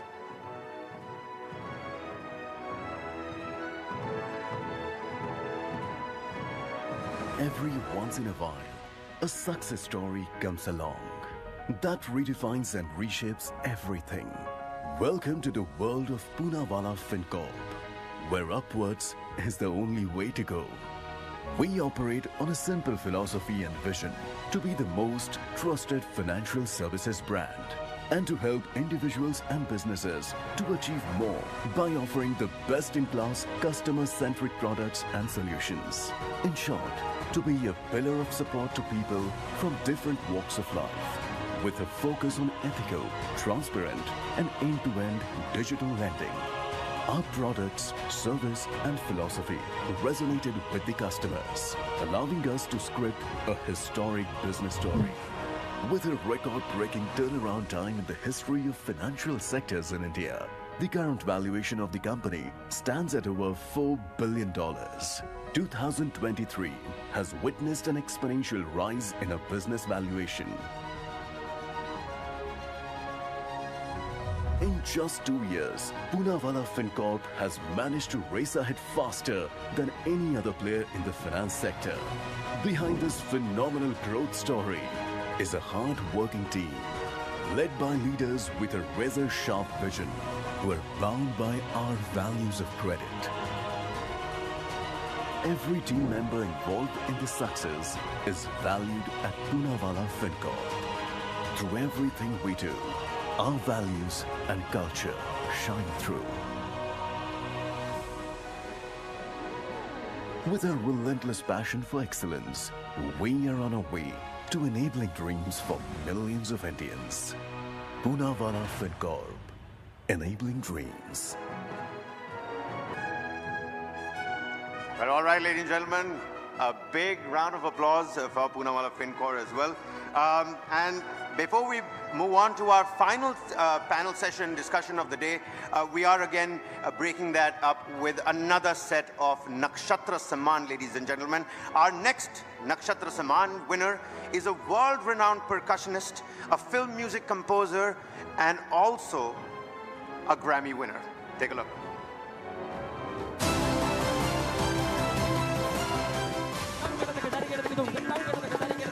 Classical or fusion. He can hit a high note in both worlds. The virtuoso's artistry knows no limits. Beats, rhythm, jugalbandi. He isn't just a percussionist. He is a storyteller who speaks through the universal language of music. TV9 Network Nakshatra Samman goes to the global star, V. Selva Ganesh. That's right, ladies and gentlemen. To present the award, let me please call on stage whole-time director, TV9 Network, Mr. Hemant Sharma. Please, would you please grace the occasion and the award section over there. Also joining him, can I please request Pierre Nobert, the CMO for Bundesliga International, to please come on stage onto the award section over there to hand over the award to our Kanjira King, V. Selva Ganesh, right here present amongst us. Ladies and gentlemen, put your hands together for V. Selva Ganesh, our next Nakshatra Award winner.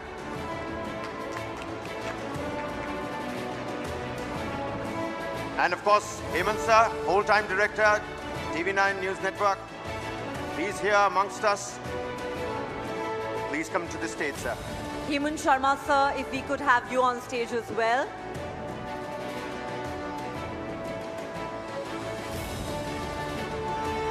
We're all right.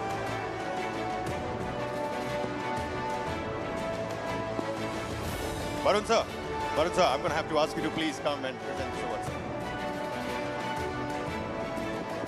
Ladies and gentlemen, Varun Das, MD, CEO, TV9 Network. V. Selva Ganesh, ladies and gentlemen.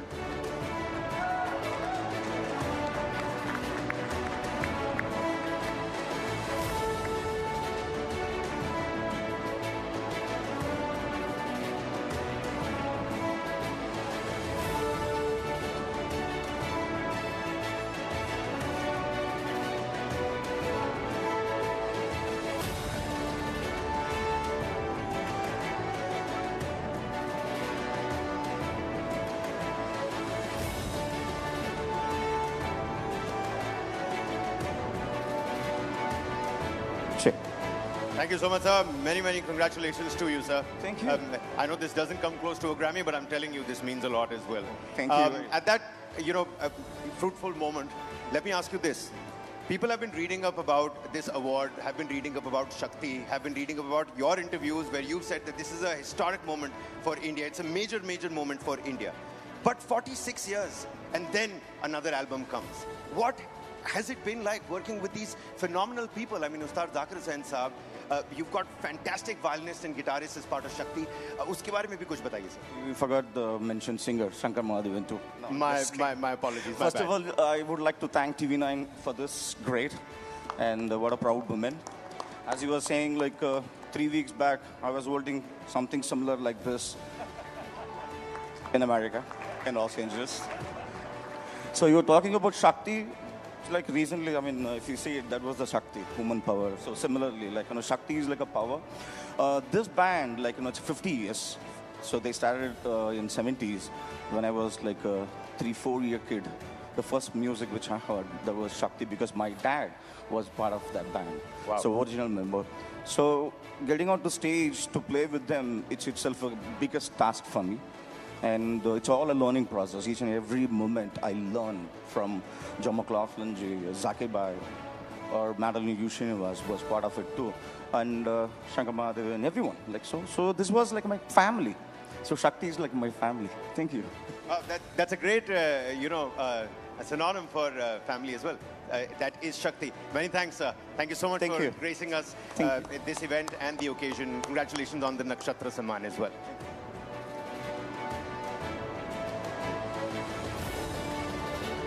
All right, Neha, over to you.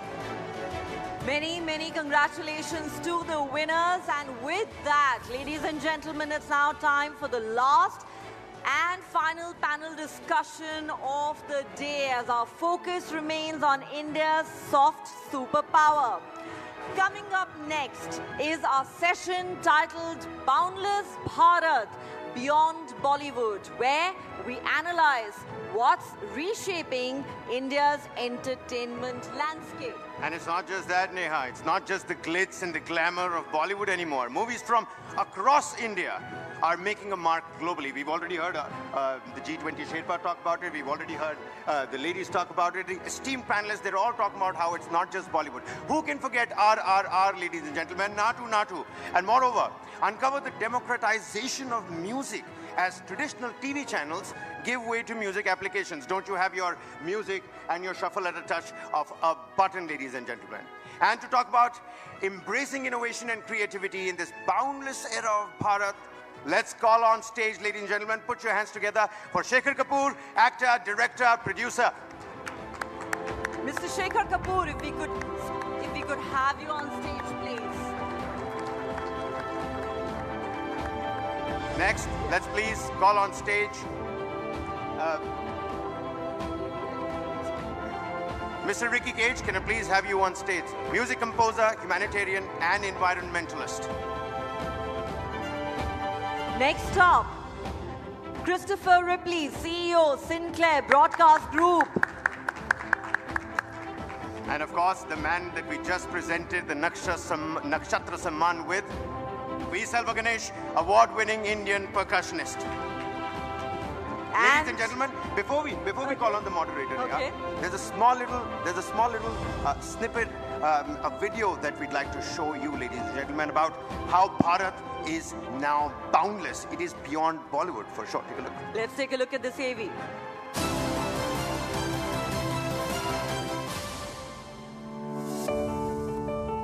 Neither boundaries nor language, bereft of the binary of caste and creed. Art unites a global family like no diplomacy does. Indian maestros are making the world dance to their tune. Reverberating through every soul, India moves from Bollywood only to Bollywood and. In this cosmic harmony of art and culture, the world is finally beginning to take note. Let's reaffirm the potential of boundless Bharat beyond Bollywood.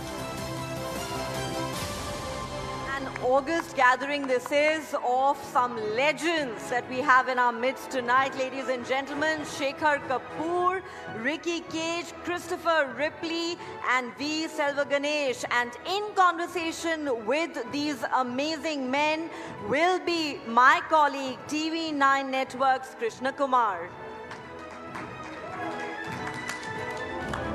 Thank you, thank you, thank you. It's been a wonderful evening. It's been such an exciting evening, such exciting conversations. And we're going to take this to the next level with this last panel discussion. Thank you, gentlemen. Again, I'm going to refer to you as a league of extraordinary gentlemen who've taken time out to be with us. I'm going to begin with a man who's been extraordinary for so long. You know, when we look at things like Hollywood, who goes out from India and makes Hollywood movies and wins Oscars? We didn't know we could do that in the first place. There was an Indian sitting over here who did it a long time ago, and we have people, multiple, they go and just win Grammy Awards every year and come back, also over here. I'm going to begin with the man who took India outside of India and made that name about Indian talent, Mr. Shekhar Kapoor. You're seeing what's happening. You're seeing Natu Natu being performed on Oscar stage. You've been on part of multiple Oscars ceremonies. Tell us, when you look at that, we are calling this beyond Bollywood for a reason. You're looking at films not made in the Hindi language in India, doing what they're doing. What does Shekhar Kapoor think when he looks at all of these things?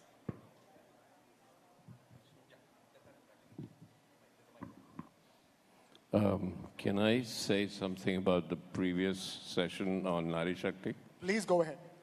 I don't know how many of us know that 65% of the agricultural labor force in India are women.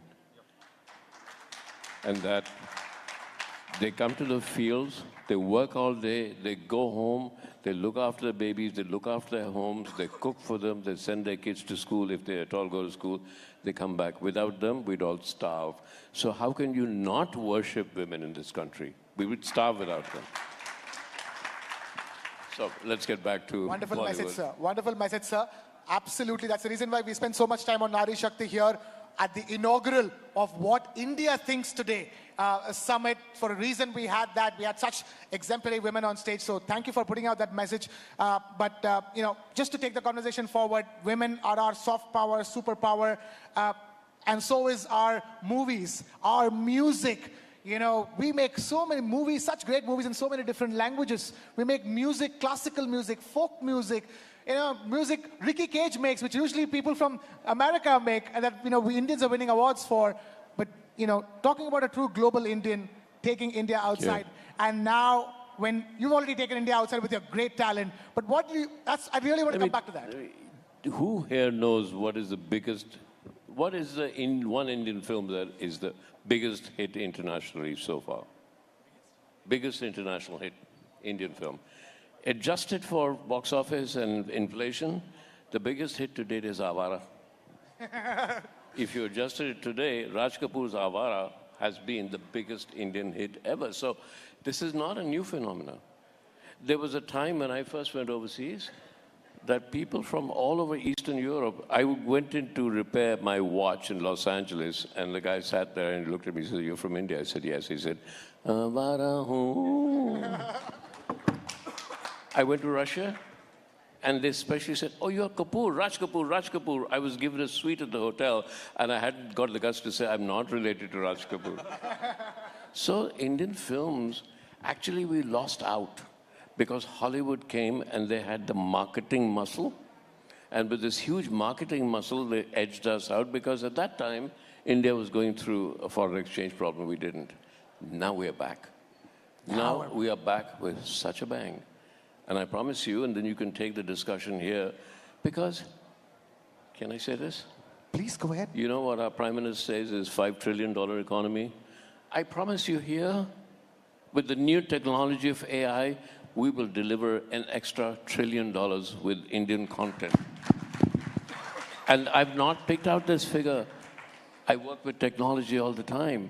AI is going to make, because there are more teenagers in India than anywhere else in the world. There are more young people. And the new filmmakers that will go out and conquer Hollywood, you know where they are right now? They're in the slums of Dharavi sitting, trying to learn animation. And they will go on with this new technology called Sora. They'll come out, they're making 1-minute films when they'll make half-an-hour films, and you'll find this little kid from Dharavi suddenly getting an Oscar because they have the hunger. We have the hunger. We want to go out and conquer the world. For too long we've been dominated. Too long, as our Prime Minister says, we are finally giving up the colonial mindset. We're finally giving up the fact that we were ruled by white people once. We're finally giving that up. And these kids, I've seen them, they are going to conquer us. And new technology, AI, is going to give us an extra $1 trillion a year in our economy. What a word. From the man who taught the world from India how to make a film on Elizabeth. Let's hold that thought for a moment. A guy from India taught the world how to tell the story of Elizabeth. I'm going to come to the Grammy winners in just a bit, since Mr. Shekhar Kapoor spoke such important things about Hollywood and their marketing might, which is the reason why we weren't there. I'm going to take this conversation to Mr. Christopher Ripley and then bring it back to Mr. Selva Ganesh and Ricky Cage. Mr. Ripley, what can we learn as India, lessons from that marketing might of Hollywood? Because we're seeing Korean art and culture doing the same thing. it's India's turn, isn't it? Indian content's turn, isn't it? After Hollywood and Korean art and cinema. Well, first, there's been a lot of talk about soft power. And I think of soft power sort of like being cool. And the surest way to be uncool is to try really hard to be cool. And so soft power is very similar to that. It can only be a byproduct. It cannot be the main objective. The main objective is great content, great culture, great production value, being the best in your genre. Those are the lessons from Hollywood that India, I think, is on the cusp of nailing a bunch of those categories. When you do that, you get soft power. All right, great content, great culture, great production. Fair point, I would say. Talking about culture, to the Grammy men on the stage, India, I mean, look at the music that India has. And often, for the longest time, it's always been movie songs, Bollywood songs is the only export. Now that's changed. Now that's changing. We have people like Ricky Cage going every day, Grammys again this year. Another award this year. That's how it's seeming like. So, Ricky, what has changed in the way the world is perceiving Indian music? Because as in India, we have Carnatic music, Hindustani music, Dhrupad in classical forms, and then a plethora of folk music from Rajasthani to Tamil folk to, all kinds of folk music in Eastern India, Bengal, Bauli music, tons of different kinds of music happening. Tell us, has the world woken up to the fact that India has so much to offer in terms of music alone? So thanks for that question, first of all. So I've got some insight into this, and my opinion is a little unpopular, and my opinion is a little controversial, but I will nevertheless put it out. We love stuff like that. Please go ahead. So, in my opinion, I feel that, or let me put it back, let me make a more personal comment. While I was growing up, I would travel very often to the United States, and I would watch a whole lot of Bollywood musicians and Bollywood composers perform concerts across America. Sometimes I would watch them even in Europe, I would watch them in Russia, watch them in all these different countries. And I would see that these Bollywood composers and Bollywood musicians were always able to fill complete stadiums, they were able to fill complete arenas, and they would get huge crowds. But the only people who would show up for their concerts are people from the Indian diaspora. Because, and I'm not talking about movies, I'm talking purely about the music. Purely about the music because I'm a musician. Because Bollywood music, barring a few exceptions, had not actually broken cultural barriers. They were just catering to people from within India and the diaspora all over the world. Whereas when I was 19 years old, I had gone to San Francisco and I'd watched a concert of Pandit Ravi Shankar. And when I watched Pandit Ravi Shankar's concert, that was a very eye-opening experience because the demographic of the audience within the theater was very representative of the demographic of the city itself. The city had a 70% Caucasian population. It was 70% Caucasian population in the theater. 5% Asian population in the city, 5% Asian population inside the theater. And I realized that this gentleman, Pandit Ravi Shankar, is playing pure Indian classical music and traditional music. And he's able to break cultural barriers so much so that he is exposing people who would normally not be exposed to Indian culture and music. And he was getting them to pay a large ticket price to actually watch him perform. And then that is when I realized that it's the traditional musicians who are doing this. And at the same time, conversely, in India, now he made Indian music popular all over the world. Everybody knows who Pandit Ravi Shankar is, correct? Everybody knows who he was? Yes? Yes. Okay, everybody knows he won the Bharat Ratna? Yes. Everybody knows that his daughters are Anushka Shankar, Nora Jones? Yes. Okay, everybody knows him as being the greatest sitarist ever? Of course. Okay. Can anybody over here name one album of Pandit Ravi Shankar? He's made 70 albums. Can anyone over here name one album of his? Okay, you can. Can anybody name a song of his? Can anybody hum a tune of his? Can't use ChatGPT for this. And that is what? Okay, you can. Okay, so 2 people, okay, in the whole audience. That's about it. So that shows that we ourselves are not appreciating our culture and we're not realizing that our culture and our traditional musicians are actually making it on the global stage, like Selva Ganesh over here, brilliant musician. And he won a Grammy Award this year. Shakti won a Grammy Award. Rakesh Chaurasia won a Grammy Award. Ustad Zakir Hussain, Shankar Mahadevan, Pandit Vishwamohan Bhatt. All of these are traditional Indian musicians who are making it on the global stage, and we in India are the only ones who are not appreciating them. Okay. I'm right here going to appreciate Mr. Selva Ganesh right away before I come to Mr. Shekhar Kapoor. The question here is that it's all about showcasing that Indian music, isn't it? That, your beats, the beats are universal. There is just no difference. It's the same thing because the world goes around on the same beats. Tell us about what goes on in your mind when you're showcasing the Kanjira to a global audience. Before that, I would really appreciate Ricky, the way he expressed it, and he's very true. It's very true. Rhythmic, I wouldn't even say like a showcasing something because it is our tradition, right? And the gate openness, where Allah Ka Kanjab, if I'm a percussion player, I would put it in that way, and that perspective. Allah Ka Kanjab, Saad Zakir Hussain, Zakir Bhai, they've already opened it. So it became easier for us. We don't have to do anything. We just do our best.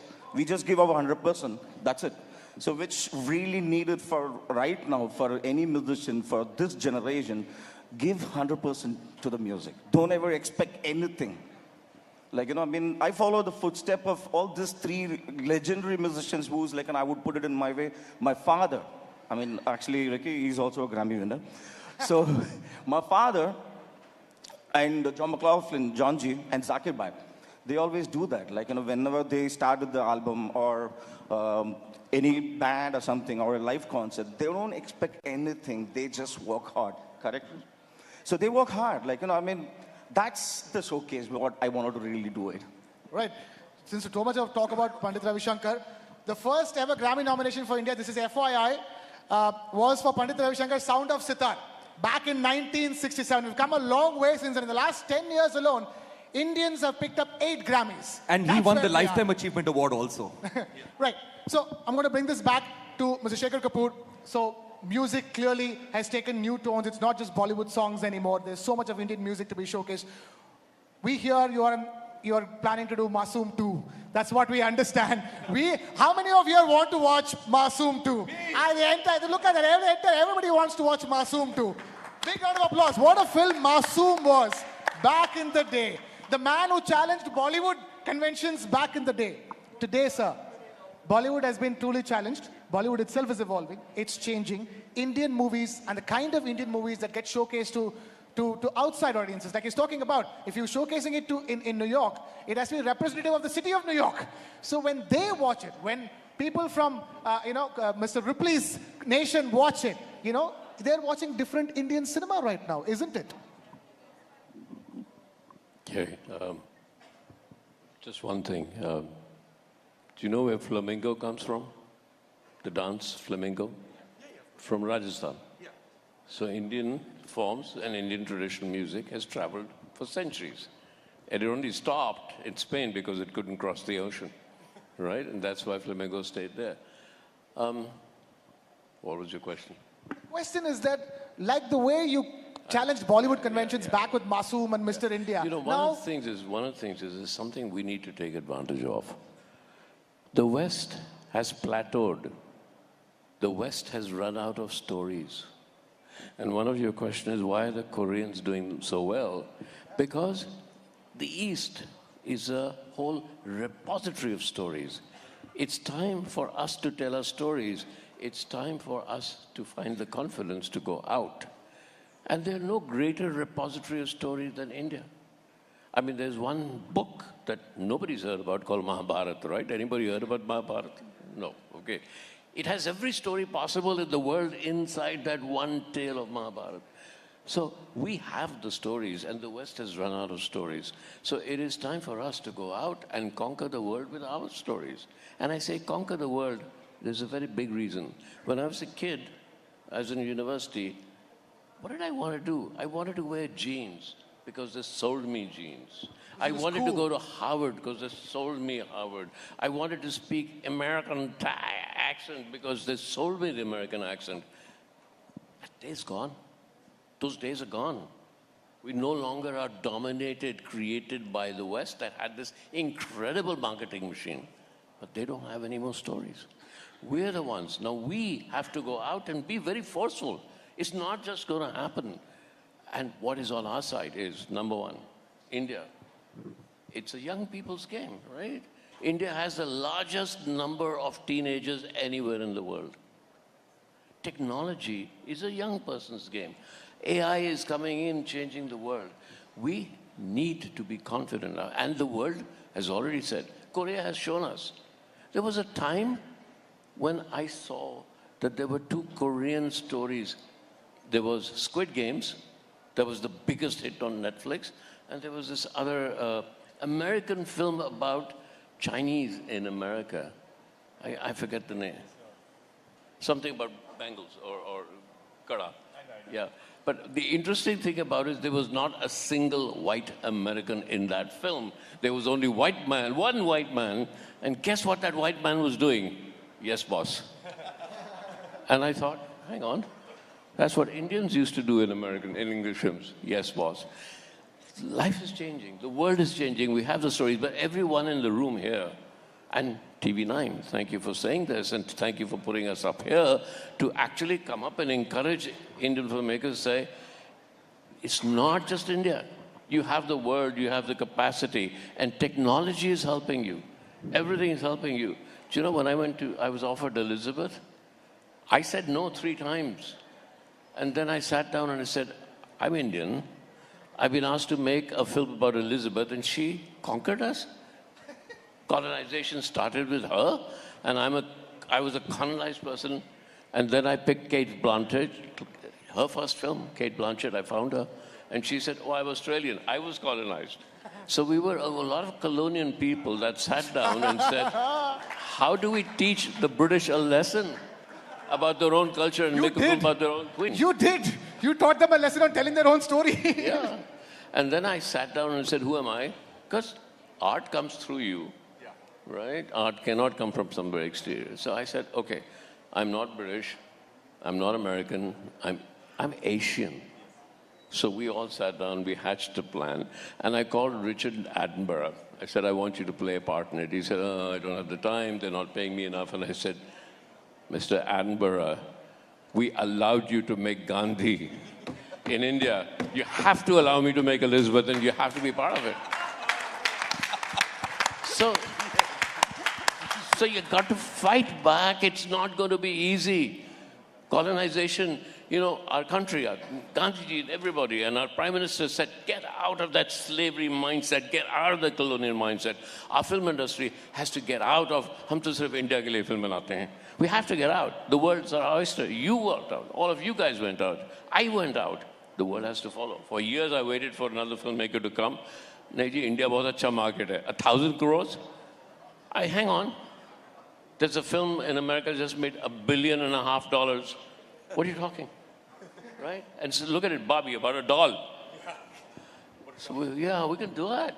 I'm saying this because you've given me this platform to tell people, get out there. Just get out there. Be the first people to go out and colonize the world with your stories. We were colonized by their stories. Now let's go colonize with our stories. Yes? So let's go. Recolonize with our stories. What a message. Ricky, I'm going to come to Mr. Ripley, the talented Mr. Ripley, to talk about technology and the part that it could play. You're laughing so much because that's what you're doing with the kind of awards you're winning. You know, like, you know, when an A.R. Rahman wins a Grammy, it's again for a movie made by somebody who's technically Scottish, and he's trying to do an Indian Bollywood kind of a music for that. And the kind of music for which you won Grammy Award is usually not the Indian Asian types, right? The category in which you won. So in that sense, you're also teaching the world a lesson that Indians can now do this, that what they've been doing all this while. I wouldn't look at it from that perspective, actually. Oh, come on, you were just clapping along for what he was talking about. No, I wouldn't look at it from that. I wouldn't look at it from that perspective. But you know, at the end of the day, you know, that we are talking about the Grammys a lot over here. But the thing is that the Grammys is the only international award for music that exists today. And that is a little bit of a problem right there because it's an American award. And so basically, why did we as an international community give the onus on awarding an international award to an American organization? So that is where the problem lies, you know. So what we should be doing is that the Global South, we've got musical forms that actually predate the West. Like, for example, it's always considered that Western music is the paradigm, and all other forms of music, that is Indian, Celtic, Native American, first generation, Irish, not even that, that's also Western, but Japanese and Korean and African music is considered to be ethnic and exotic music and fringe music, you know. So that paradigm needs to change, because when you think about Western classical music, everybody think about, when you think about classical music, everybody first think about Western classical music. And Indian classical music is exotic. When you think about devotional music, it's always gospel music first, when it is the West. And then all other devotional forms of music is again exotic music. So that paradigm needs to change, because our music actually predates the Western forms of music. So I guess what needs to happen is that we need to figure out a way to award the world, you know.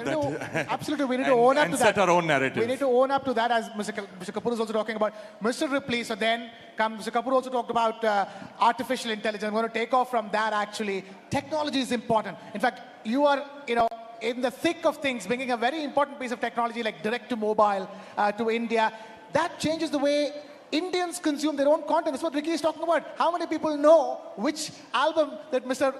Pandit Ravi Shankar was nominated for? So talk to us about how technologies like direct-to-mobile can reshape the way people consume content. Indians consume their own Indian content, and obviously the way Indian content is consumed across the world. Well, yeah, technology is going to have a massive impact. AI was already mentioned. Streaming globalized content in a big, big way. AI is going to be having a huge impact. Just an example from my company, we operate here in India with the Tennis Channel. We have the Women's Tour Association there, so if you like the WTA, please tune into Tennis Channel. And we operate in many other countries around the world. We are now taking our programming, and with AI, we are versioning it for each one of those countries at a touch of a button. Okay, that's pretty profound. You don't have to create content for each language in each country. So that's pretty significant, and that's sports-related content. Okay, I'm not talking about entertainment content, but I know all the major studios in the US are looking at versioning this way, right? Netflix does a pretty good job of dubbing, but this is going to be something entirely different. You're going to see people talking in your perfect local dialect with your mouths moving exactly as it is. It's going to be quite profound. And that's just the beginning of what AI is doing. I do think technology will benefit incumbents at first. Well-financed incumbents. And I think India, quite frankly, is an incumbent right now. You look at Hollywood, Korea, India, I do think it will benefit India in a big way. And eventually, it will also democratize content creation. At first, it will benefit the bigger, more sophisticated players, but as the technology moves down to the masses, it will democratize content creation. That's been the trend that we've seen. And just to touch on, you mentioned direct-to-mobile broadcast. That is a new technology. I'm sure not a lot of people know what it is yet. It hasn't rolled out yet. Tell us all about it. It is, think free dish for mobile phones. Doesn't require any data plan, doesn't require any subscriptions. Allows for targeting and interactivity. So it democratizes content distribution to the phone. And it will inevitably spawn new content types, open up new avenues to content creators. And it should be coming to India soon. And in fact, it will be first in the world here in India. Wow. So, Mr. Kapoor, you wanted to say something? I was going to take up on AI because... Go ahead, sir. I was sitting with somebody in the Singapore FinTech, and they say, well, what about everybody's jobs? Everybody's jobs will change. And I looked behind me, and there was a cleaning lady who was cleaning, and obviously she was older, and she had arthritis in her legs, and she was in pain. She wanted us to leave the restaurant so she could get on with the job. And I said, okay, you think AI is all about jobs, and you also said it'll go with the big players. I don't agree with that. I'll tell you why, because here, everybody told me there'll be a big digital divide. Soon a beggar will come with a Paytm machine to you or whatever and say, hey, just have that. It was like that. The digital divide, there was no digital divide. India caught on like that. Everybody's on it. So AI will be the same thing. But let's look at that lady. I said, ask her, are you happy with the job?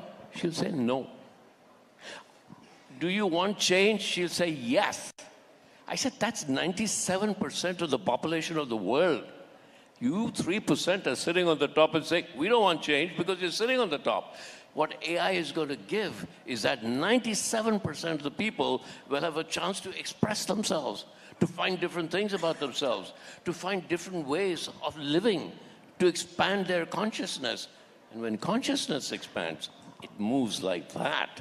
And that's what AI is going to do. So now you have an organization which is a pyramidal structure.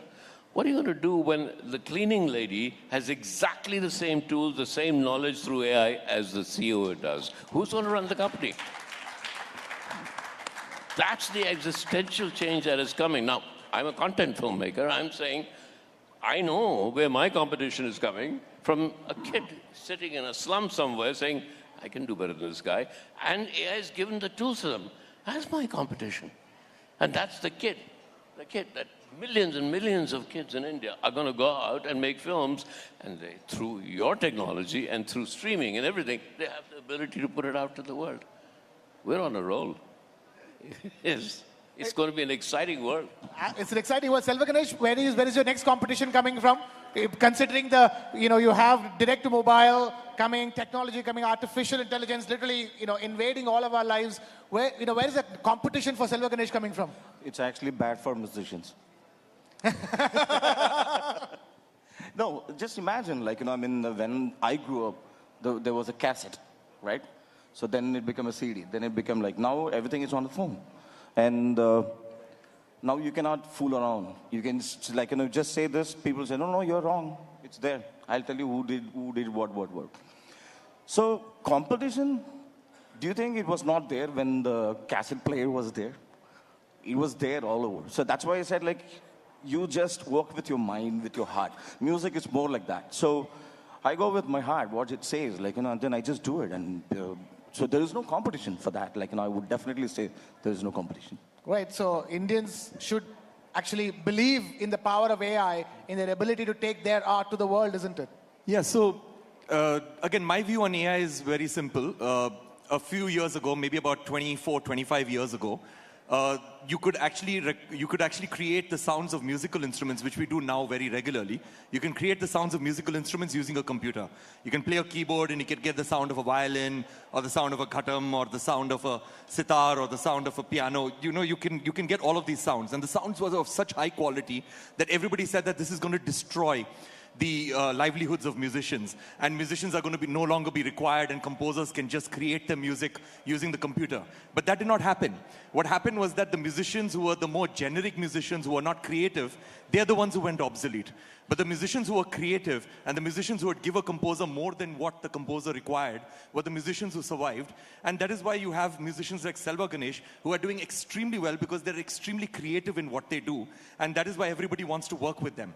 It's the same thing with AI. What's going to happen with AI is that the filmmakers, the ad filmmakers, the short filmmakers who need generic music, like for example, if I'm a filmmaker and I need music for a horror film and I need generic horror music, or I'm making a romantic film and I need generic romantic music which does not require too much of creativity, AI is going to be perfect for that. But for composers, for composers who need to, for filmmakers who want composers, or composers who want to create something that is absolutely unique, unprecedented, and music that is very creative, not been done before, that is where the human connection is going to come in, and that's where humans are always going to be needed. And AI will always follow, because AI can only do things with precedence. So basically, AI will follow all the innovations that human beings create. I just realized the fact that artificial intelligence begins with art. No. Isn't it, Mr. Kapoor? You got a chance, Ricky. You and I got a chance. We all were lucky, right? We rose to the top because we got the chance and we did it. Oh, yeah. 95% of people do not get that chance. I'm talking about those 95% of people that now will get a chance because of technology to get themselves heard. Then we come to the question of what is creativity? What is creative? I mean, if you want to study AI, you should learn what AI cannot do. All right? I'll tell you what it can't do. You know, when I was a kid, well, I lived in Delhi. We used to go up to Mussoorie, Simla, right? All of us went there, and I used to run down. I was 14 years old, 13, 14. I used to run down the hill. As I was running down the hill, I had to already know if it's a river, because the momentum will make sure that I need to know which are the next boulders to step on. I can't make up my mind that. So step on one boulder, I already see, there. Now, AI could give me which boulder, but then I wouldn't do it. Why did I do it? I did it because there was this fundamental fear that I might fall. There was this fundamental fear that I might die. So, fear is a great driver of creativity. Fear is a great driver of human action. You're afraid. So AI can't be afraid, right? AI can't love, because if AI knew how to love, then you'd go, she loves me, she loves me, she loves me, she loves me, she loves me, she loves me. Where did that go? She loves me not, she loves me not. It's that she loves me not which creates the mystery in love. And that AI cannot do.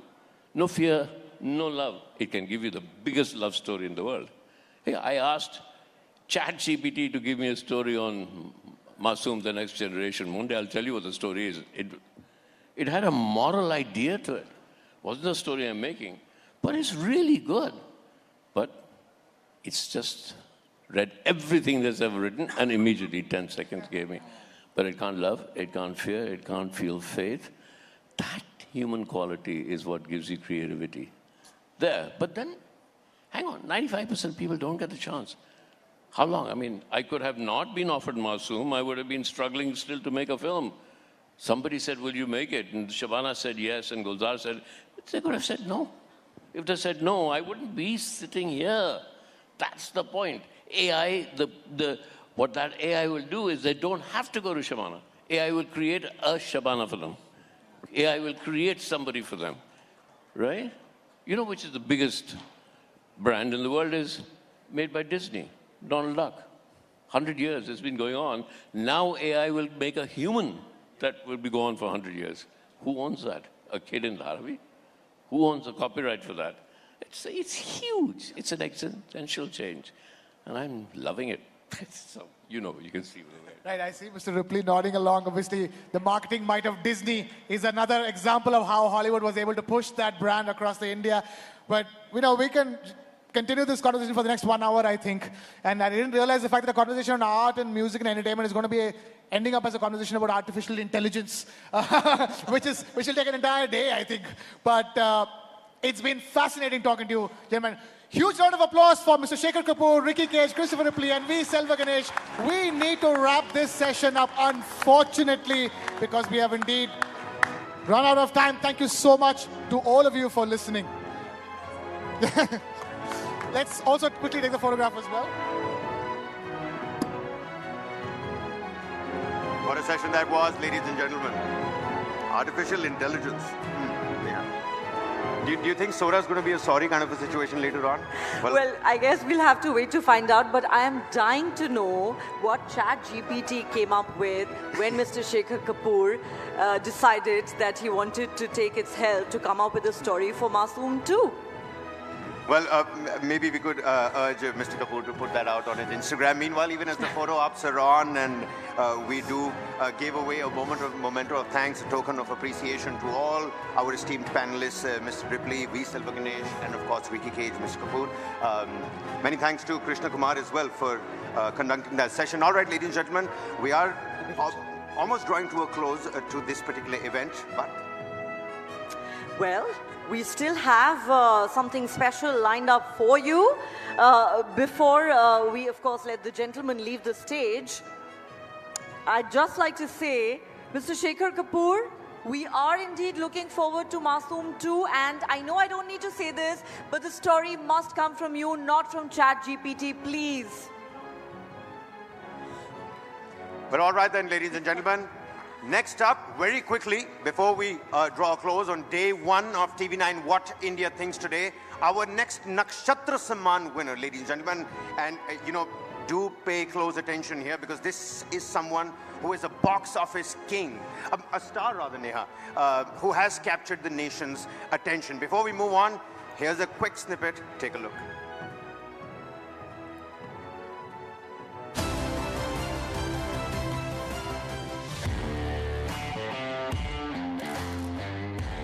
The resolve to not bow down gave India the confidence to rise.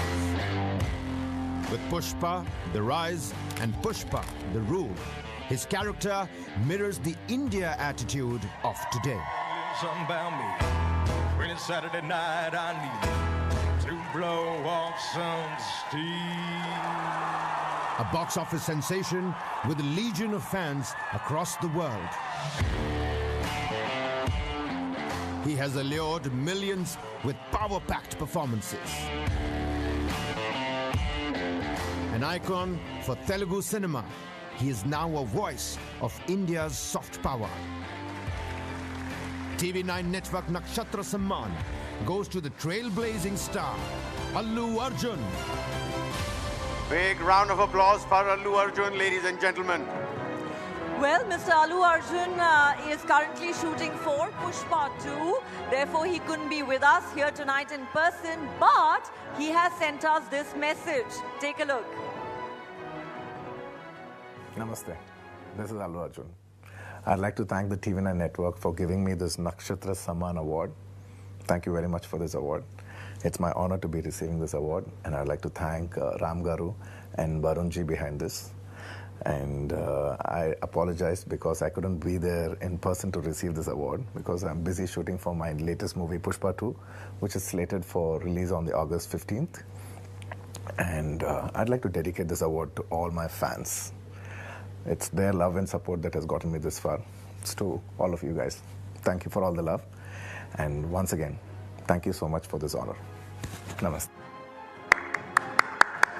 Well, we're afraid that Mr. Allu Arjun is not with us. He's shooting for Pushpa 2. But ladies and gentlemen, with that, it's a wrap on day one of the TV9 What India Thinks Today, presented by Poonawalla FinCorp and special partner Prabhuji. But ladies and gentlemen, that's not all. Tomorrow, the 26th of February, day 2 of TV9 What India Thinks Today, we will see more thought leaders, influencers, policymakers from all across the globe right here at TV9 What India Thinks Today, News9 Global Summit, a premier global platform that not just takes stock of India, of where it has reached, but also sets the agenda for its path ahead.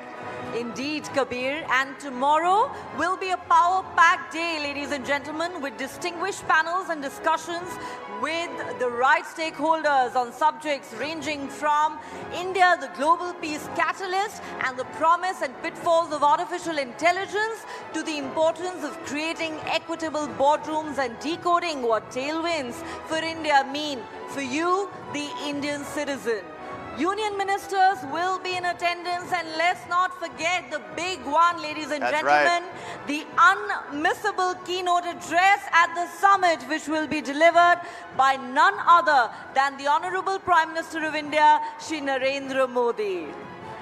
Well, all of you have been a great audience. Thanks so much for being with us here tonight. See you all again tomorrow. Have a great night. And also, before we do, shut the lights off, there is, of course, cocktail and dinner that has been placed for all of you, those who are attending, right outside in the open area over there. Do have a good time. Have a good night. We'll see you all again tomorrow. Thank you very much.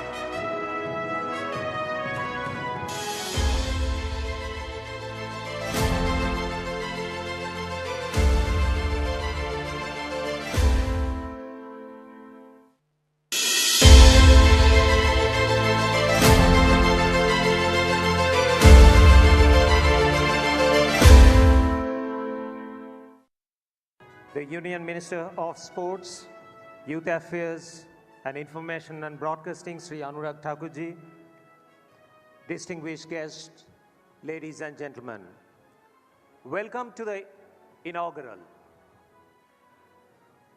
Today is the curtain raiser of the second edition of TV9 What India Thinks Today Summit.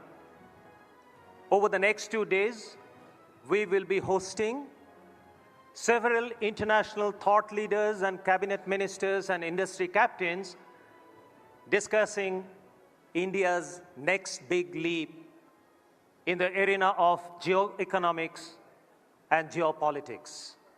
And most notably, we have the summit keynote scheduled for tomorrow evening at 8 p.m., which will be delivered by none other than the Honorable Prime Minister Shri Narendra Modi ji. But this evening, we are here to celebrate the curtain raiser with a subject very close to my heart. I must mention that this evening is going to be special because apart from glamour and glitz, it will be an evening of gravitas.